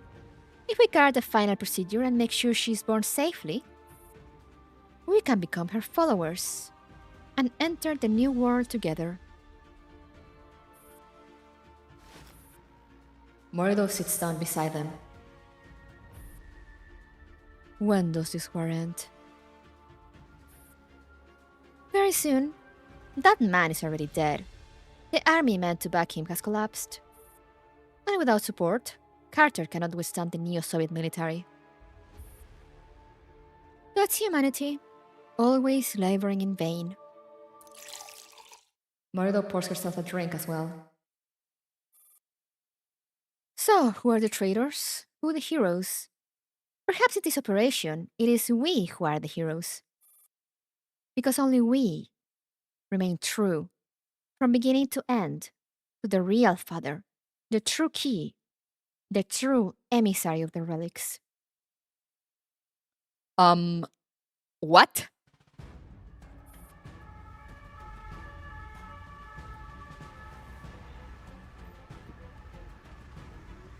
Morido is doing her Morido in real.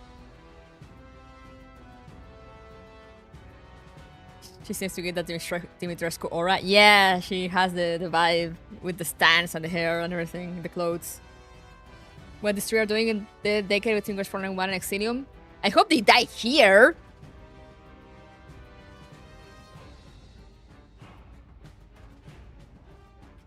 Near Europa Tower, The night air of Frankfurt is still thick with the smell of gunpowder. The air raid sirens have yet to sound tonight. The citizens hiding in underground shelters endure the curfew filled with restless unease. Meanwhile, on the open ground under the shadow of darkness, a group of people are racing against the clock and death himself. I finished searching this area. No chance of any survivors. Same on my side. Makarov! I love you, Makarov. Right. After scanning the rescue survivors one more time, Makarov opens a channel to the Ineos conference room.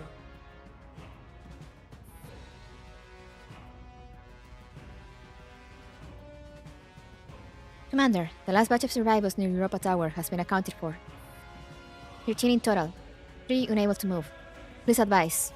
I love Makarov. I kind of hope we get her in this run too. But like, you know, keep her design similar to this.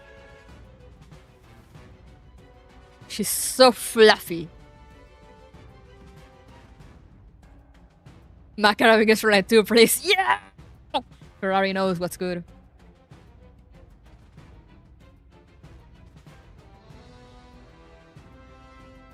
Just copy paste her.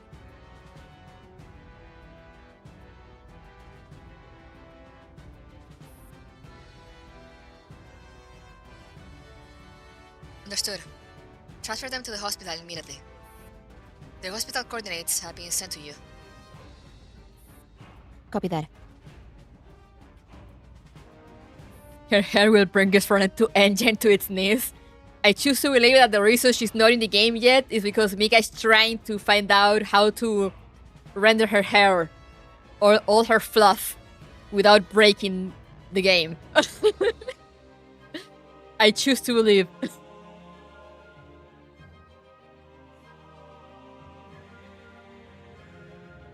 The streets are silent and empty. At times when there is no air raid, one could almost be fooled into thinking it is still peacetime. But the moment one steps into the hospital lobby, the stench of blood and disinfectant, mixed with a suffocating heat, will instantly assault one's senses. The dim lobby is currently packed with the wounded seeking shelter.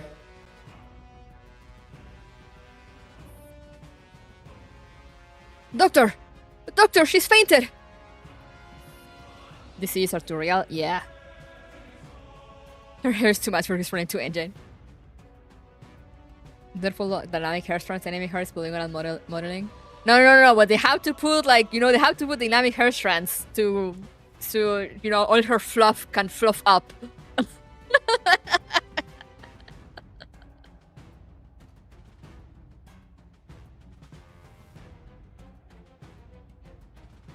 A young man, blood still flowing from his shoulder, rushes from a ward with an unconscious child in his arms. Just then, a team of medics hurry down the corridor with a stretcher, passing men, women, and children slumped or sitting along the walls. A doctor with muscular arms is kneeling on the stretcher and pressing down on the patient's bleeding. A doctor with muscular arms is kneeling on the stretcher and pressing down on the patient's bleeding wound, while the nurse beside him squeezes an airbag as they run. Make way! Please let us through! Move! An old woman with a blood-crusted forehead is carrying a crying infant as she passes. Does anyone have any formula to spare? Her mother is dead. Please, I beg you. Her hopeful eyes sweep over the crowd, but the nurse at reception only gives her a look of helpless sympathy. The old woman leaves, disheartened.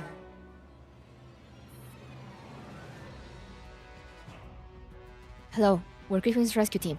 We have several patients to hand over. Griffin's team? Please wait a moment. After the paperwork has been taken care of, Makarov turns to leave, but the nurse receptionist blocks her path. Is there a problem, nurse? The city's communications are down, so Director Eldridge hasn't been able to reach the commander. He gave special instructions to ask the commander to meet him in person if everything comes to deliver more patients. I'm sorry, the commander is elsewhere transferring survivors. But I can contact the commander directly. Please do. It's urgent.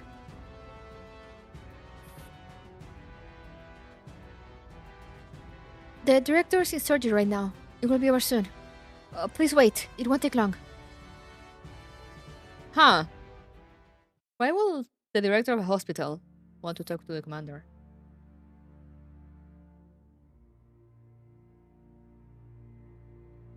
Also, the old woman with the baby hit me. Again. God damn you, Mika. Half an hour later, Makarov hears the office door open. You must be Director Edrich. Forgive me. Let me quickly eat something first. The gray-haired director pulls a half-eaten sausage roll from his drawer and chews quickly under the dim desk lamp. 30 seconds later, the worried old man finishes his lunch, or rather his midnight snack, and regains a little strength.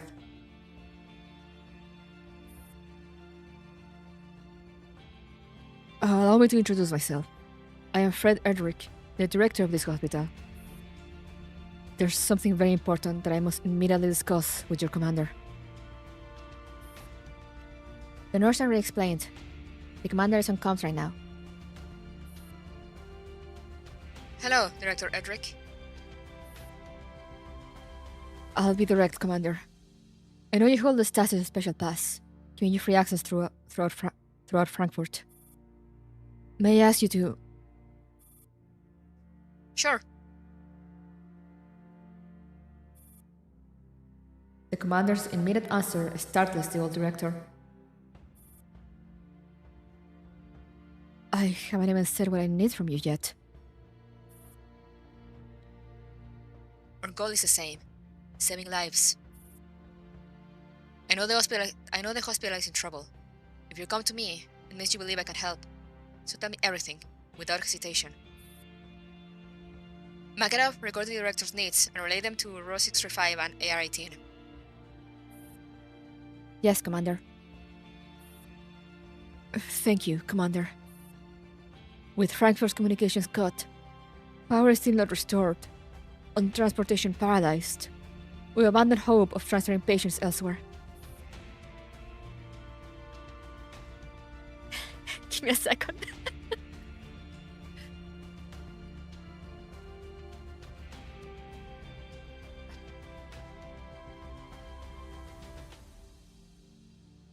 All we want is to provide stable treatment here, but our shortage of medicine is catastrophic.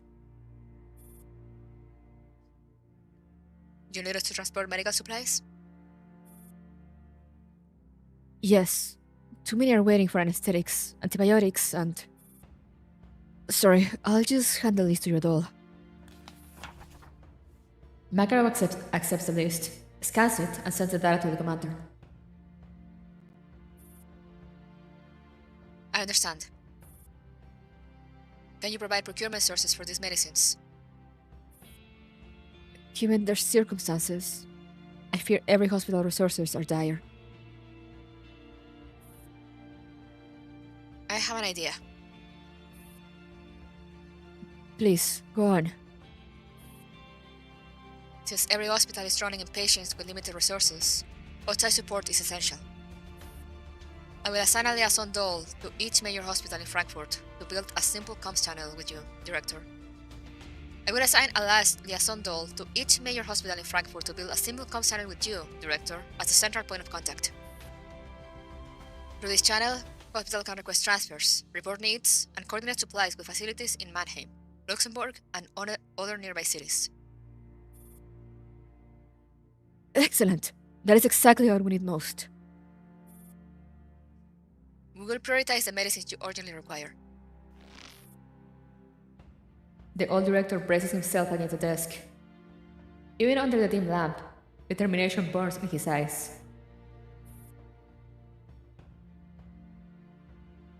Thank you, Commander. I'm counting on you. Good. Let's each do our part.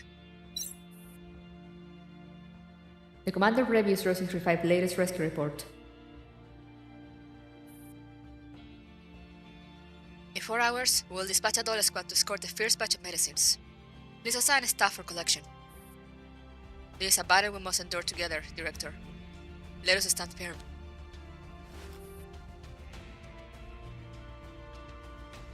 The commander straightens and raises their hat up to their brow in a military salute.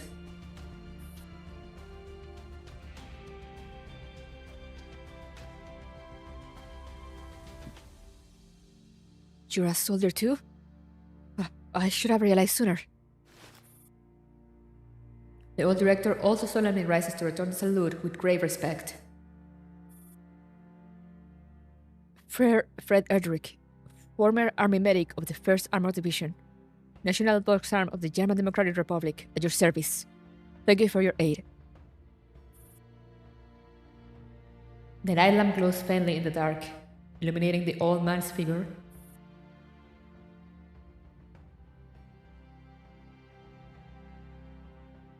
In times of disaster, there are always those who step forward and stand at the forefront.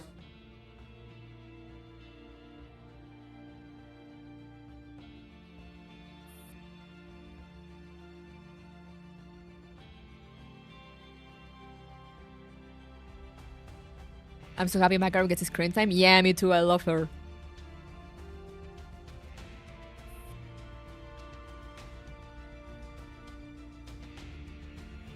I'm saying why a lot of people remember this in Frankfurt. Yeah, I was gonna say when I saw the commander starting to rescue and send rescue teams and organize stuff, and I'm like, so this is why we're called the hero of Frankfurt.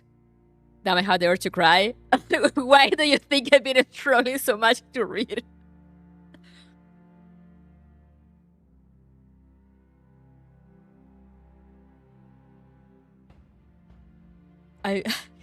This whole event has been so emotional at so many moments. I was struggling to read everything.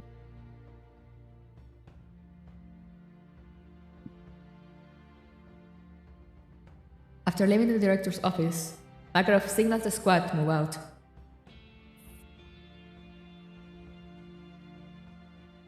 Like Fade and Hope will cry? Yeah, exactly.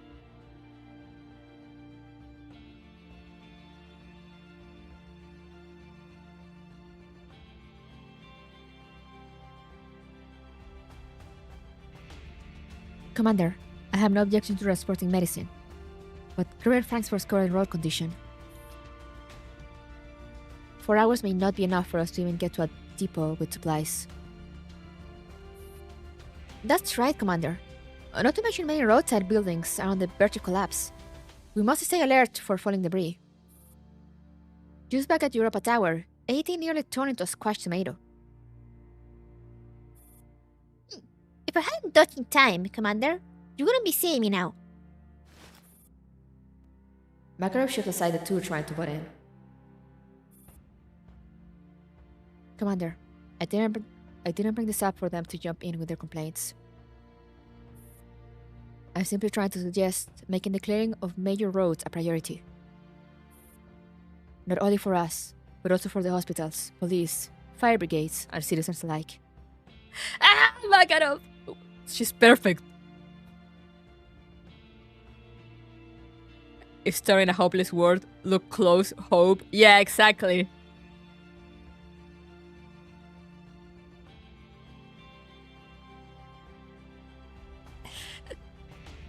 Because in that thing, I was also gonna mention, I feel like this event is doing a very good job in showing like the horrors, the horrors of situations like this.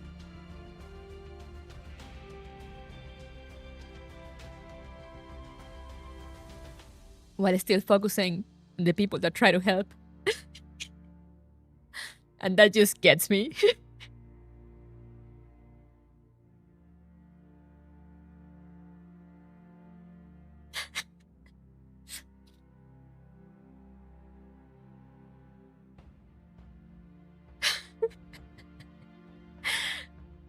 That just like absolutely destroys me. In a good way. But still, I was like, damn, I'm trying to read here. Come on. Why is my screen blurry and my voice breaking?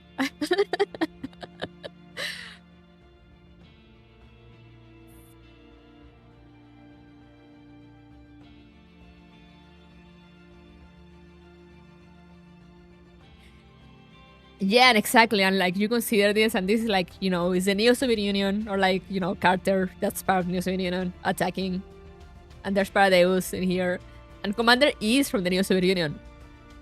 These are not his people, this is not his country.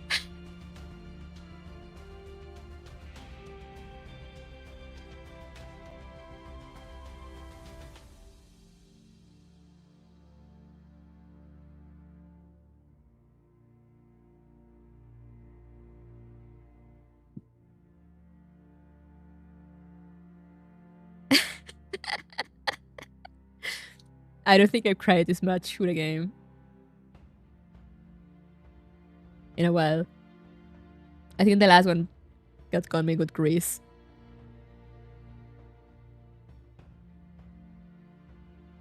Especially not with a gacha.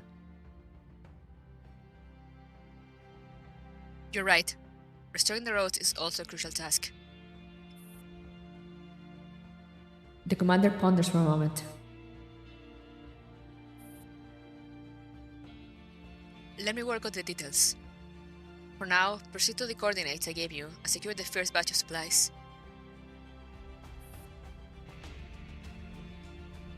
Understood. That's the power of good writing. Real.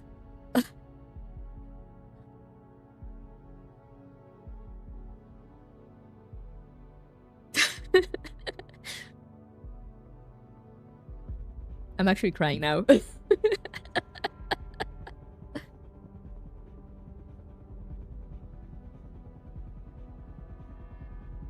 Oh man.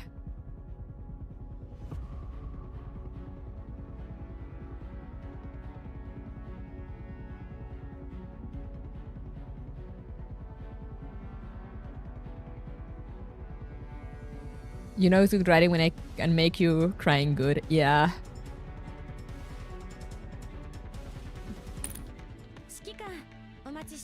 And it's also like Emma saying, it's a culmination of years upon years of major story events piling up on one on top of another.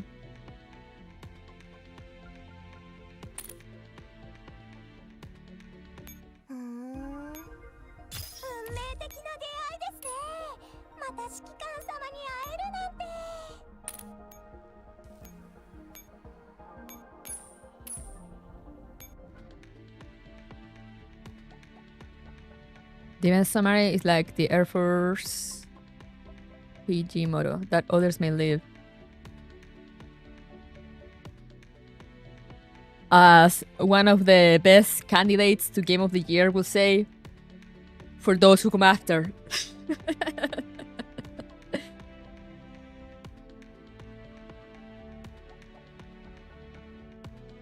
Anyway, we are halfway through. And I've cried too much already, so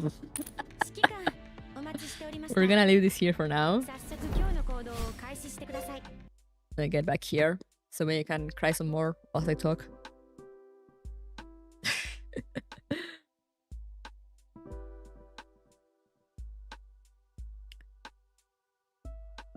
But yeah, the last gacha that got me tearing up, I think, was Reverse 1999. During the Lucy character event, but that was more of a thing of like, you know, because that event is mostly like the progress of humanity, you know.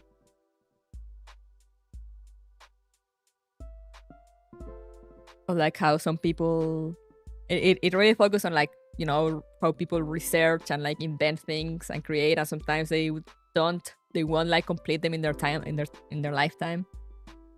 But they leave that legacy to others as so technology advances. And I'm like, that shit always gets me. But here, this entire event has got me like like it has me crying like every other node. It's ridiculous.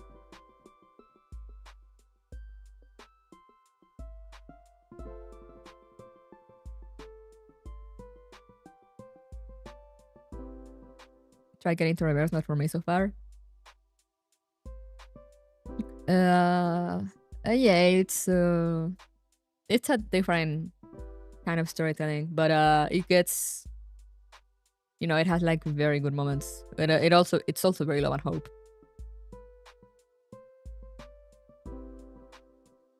See, starting yourself, that's made me cry on Friday. Oh, her story's already out? I'll have to check that. I think yeah, Sunless also with the, it was a trigger event that also got me like sniffly. The indomitable human spirit, hell yeah. For those who come after, like Gustav from Hit Game, Clair Obscure Expedition 33 will say.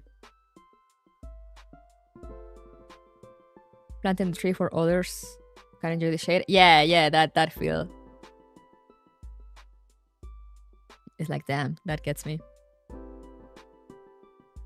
But this has gotten me also really good. What I love about Reverse also, and that Gilsronan is aesthetic, Gilsronan, I like that Gilsronan is doing here, is that they don't really shy away from showing the horrors, like how bad things are.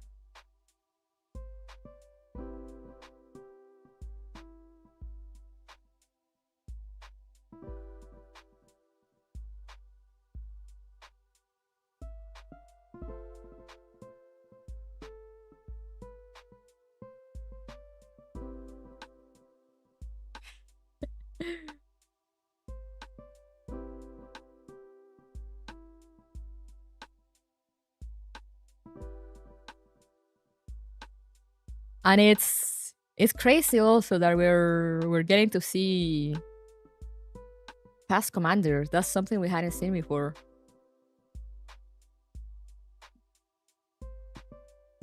And they were very not like how they are now.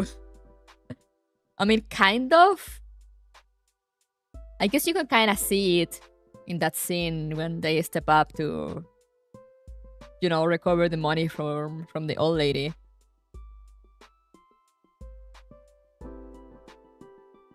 But other than that, they were very like not very social, very reserved.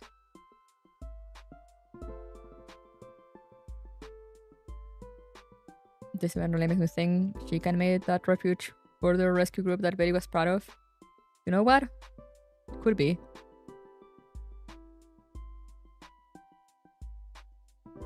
It was there, just not tempered. Yeah, exactly.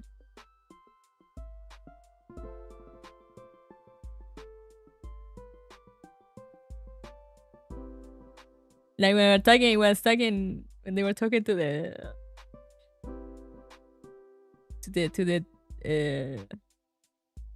hospital director, like right now in the last scene we saw, and like they don't even finish the request, and the commander's already like, sure, whatever you need. Like,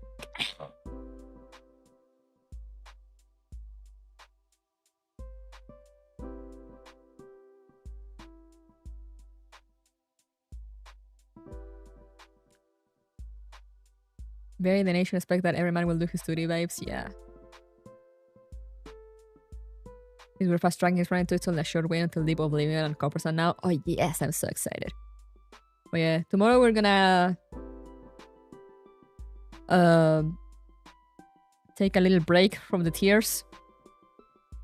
I'm gonna read one of the Girls Frontline 2 events. I think Belka's released first. Yeah, I think Belka's is out now. So I'm gonna read that, you know, take a little break from the tiers.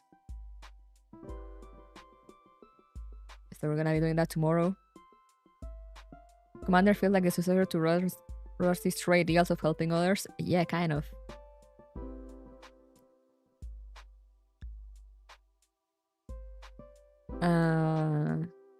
And then we're gonna continue with Frontline on Thursday and Saturday, because I already got something planned for Tuesday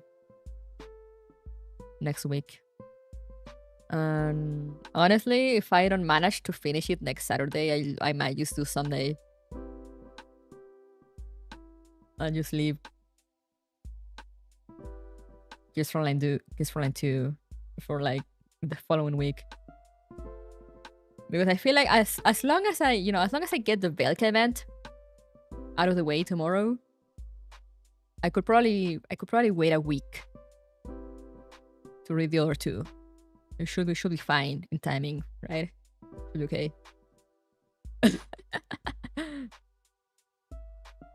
Oh yeah, I gotta watch the Arrest Anniversary stream.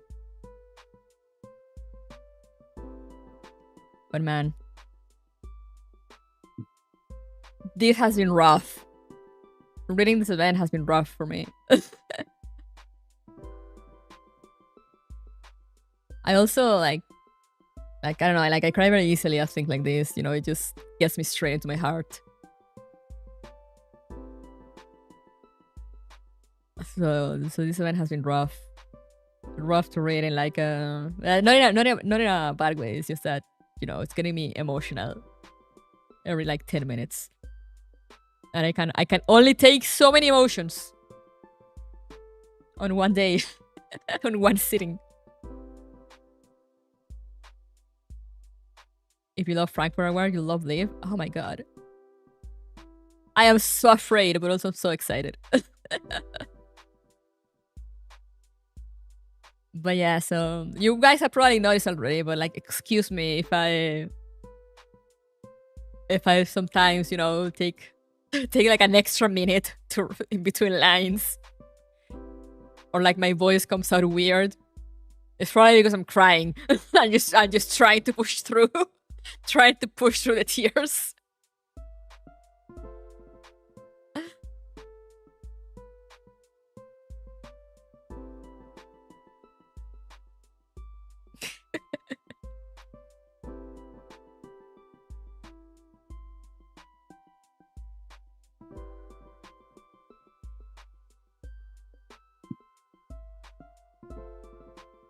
When we sleep, you will love it. I'm afraid. It's okay, we get it. Thank you.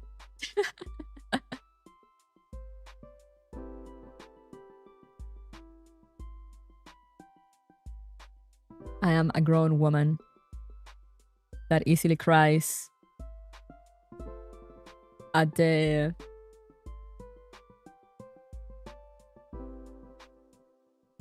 will of humanity to help each other.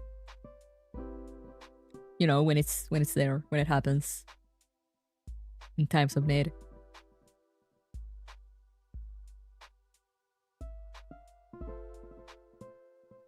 We are all sensitive young shikikans in this Frankfurt award. So real, so true.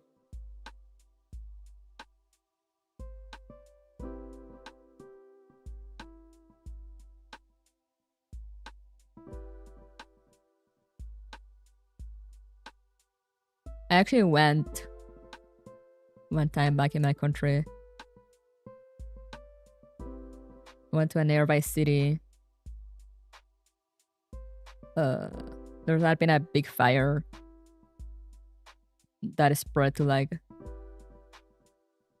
an entire hill, you know, like a hill with like full of houses. So, you know, like a bunch of people just lost their homes. I remember I organized with one of my classmates. No, some of us just kind of went there, got some supplies. I just went there to like help out, carry things around.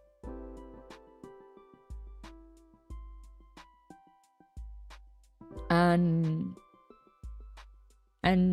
you see a lot of good there.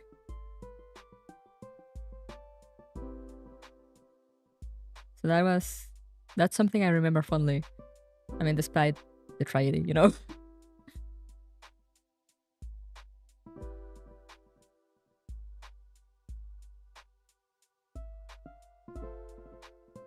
Because you saw these people that had like lost everything in like overnight, still like,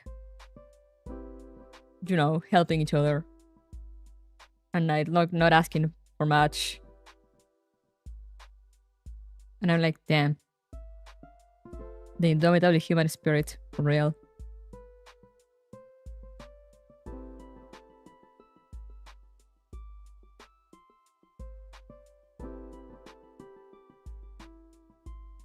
But anyway, my neighborhood was flooded and the amount of help and aid was amazing. Yeah, it's like,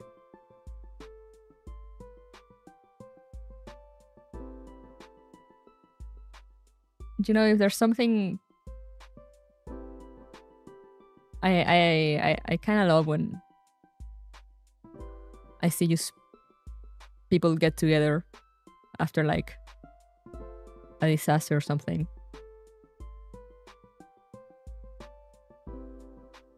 Let's try to be chicken in that regard. Oh yeah. Yeah, it's like, you know, you go to these places that it's, you know, it's full of people having a bad time.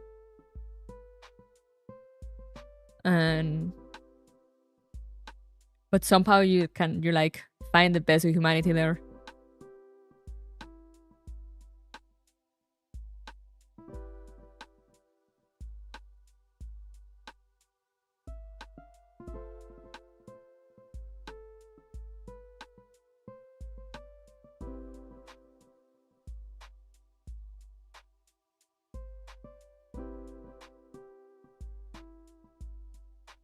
Over here we call it Bayanihan.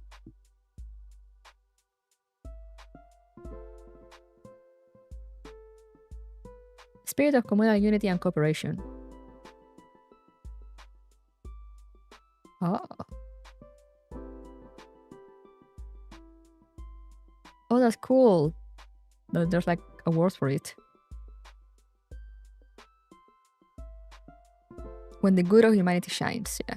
Well, the shit we see every day, we sometimes forget that we are capable of doing good. Yeah.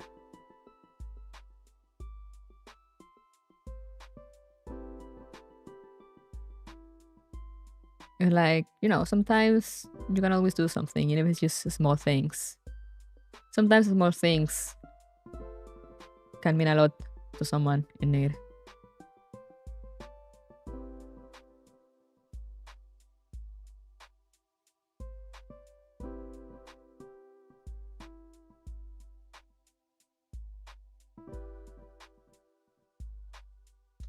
Like for a moment in Nili's scene,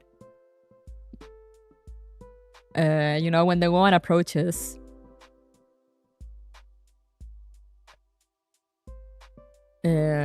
asking for help with her child that has a fever, I was kind of nervous that, you know, that was not gonna end well. That it was gonna end with like people flooding her, asking her for help because she's a doctor.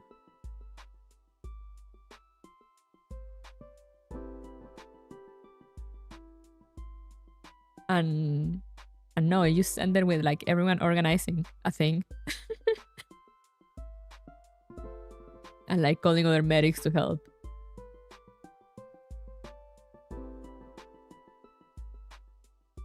Just wear gloves. Pick the right CE to give you, yeah. If the sun rises in the morning, it is only because of men of goodwill. And that's all there is between us and the devil. Oh, that's a great quote. 13 days.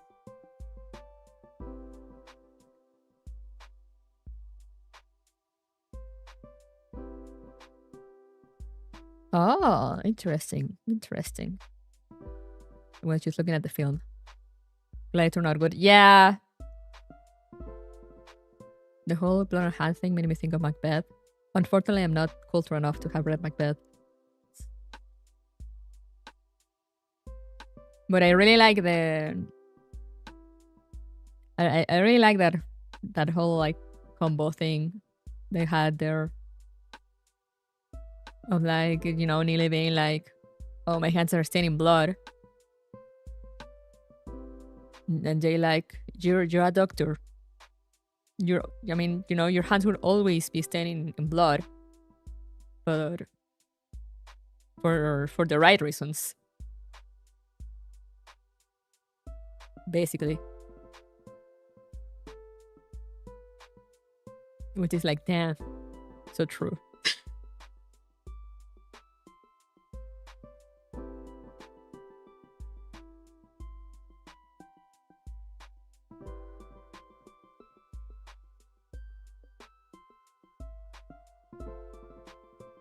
Jason, let's not talk when he's not trying real.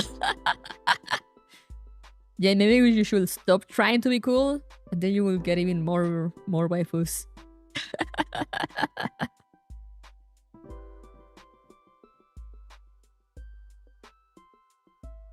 I also really like. It was that moment Jay finally risked her.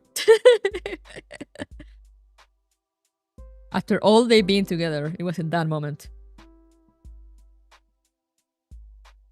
Like, I went to see the announcement that will be Jay, Kevin, and Frontline too. Oh god, I need them to show up.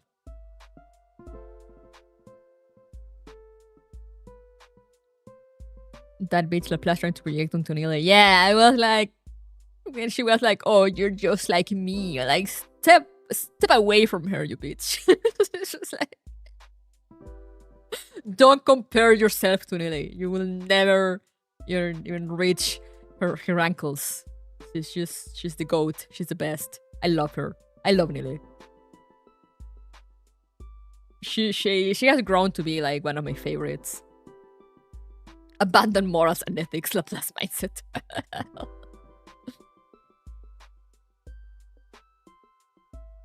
But yeah, I also like the entire moment she had with when Amari's returned and found her in like the like emergency clinic thingy they set up. And you know, like Neely was like, but I mean, you know, you're like an elite doll. Shouldn't you just be like out there in the front line? And Amaris is like, nah. Besides, didn't you say that there's also a front line? And I'm like, damn, so true.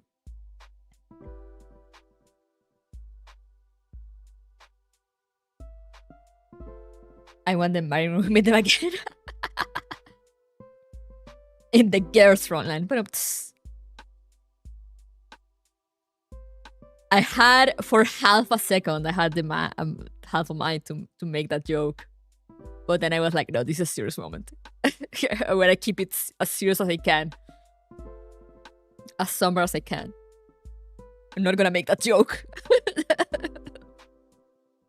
But I did think about it when I was reading. Like, shouldn't you be in the front line? In the girls' front line?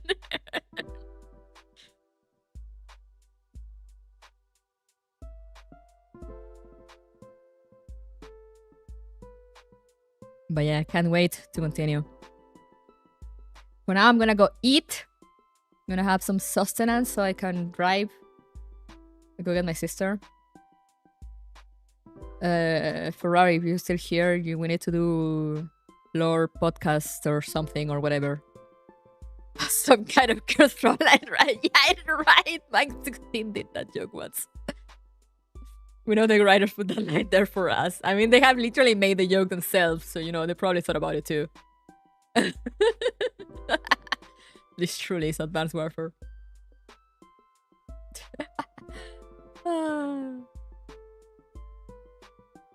But yeah, I'm gonna go eat.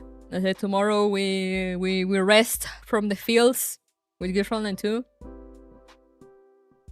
I mean, like, I don't know if there'll be fields or not, but you know, nothing can be as bad as this event or Nikita's event. Nikita's event also got to me. These are Frontline girls. If you want to talk over lore, just ask. I shall send you cat pictures to ease your ire for not continuing reverse collapse yet. I was farming this morning. Actually, I forgot to mention that, guys. I was farming before stream. God, it's gonna be a while. I might just choose to go the stealth way because it's gonna be a while. Because you know I'm level 37, and the map, that is not the stealth one, the farming map, like ready for that one, only gave like 3,700 experience points. So like, oh, this is gonna take forever. I might just try to get enough points to like max Mando's silencing skill without having to take points from other things.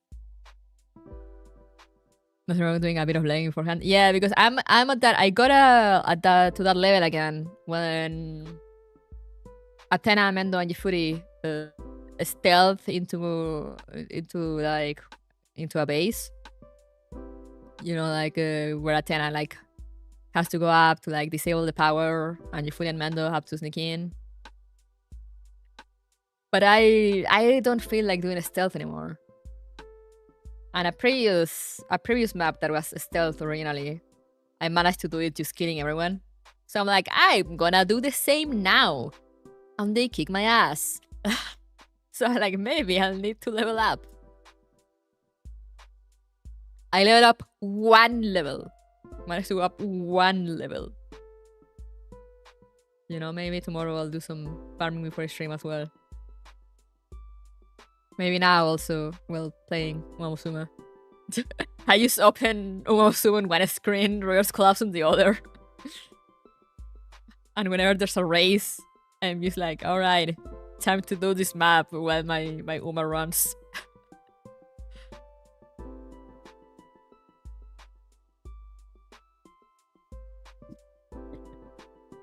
King Halo!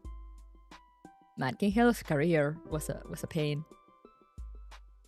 And I mean, once I finally managed to clear it, I was like, okay, it's not so bad. But when I was struggling, right now I'm struggling to get like a good run with Rudolph.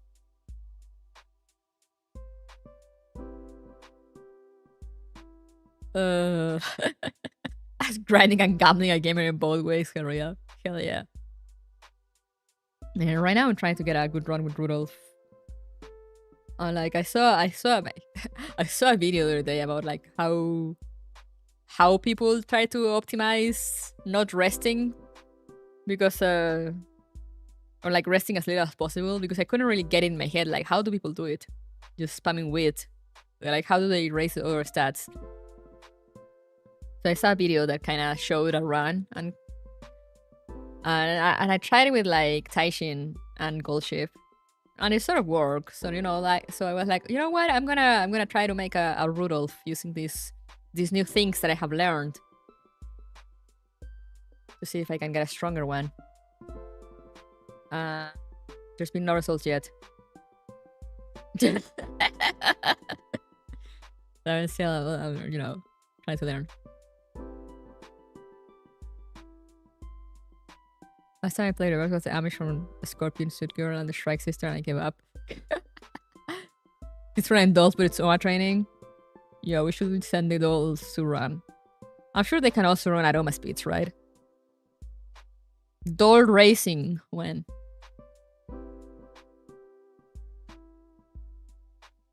I also went full wit, I remember I haven't raised my stamina. Yeah. One day, Uma will collab with Guest Frontline. The collab to end all collabs. We already have an Uma. Oh, true. She does have like the little ears.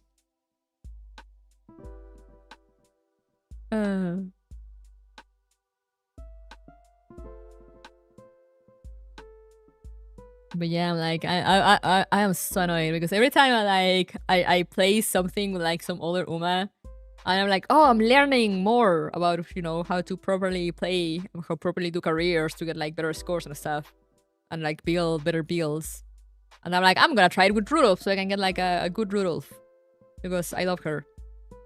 and then her career kicks my ass for some fucking reason. And I'm just like, why? Why are you so difficult? I have your 4 stars. Come on, cooperate with me.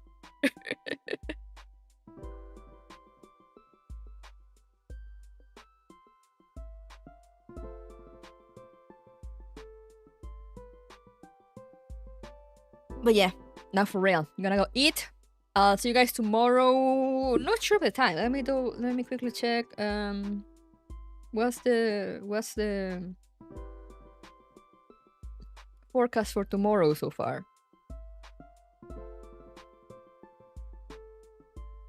Okay, so far it looks like it's not gonna be raining. So I might be able to cut grass. I shall double check later tonight. I'll see, but yeah, it will either start at the same time as today or an hour later, depending on if I cut grass or not. But yeah, thank you guys so much for coming. Remember to stay safe, stay hydrated, take care of yourselves, and I'll see you guys next time. So bye bye.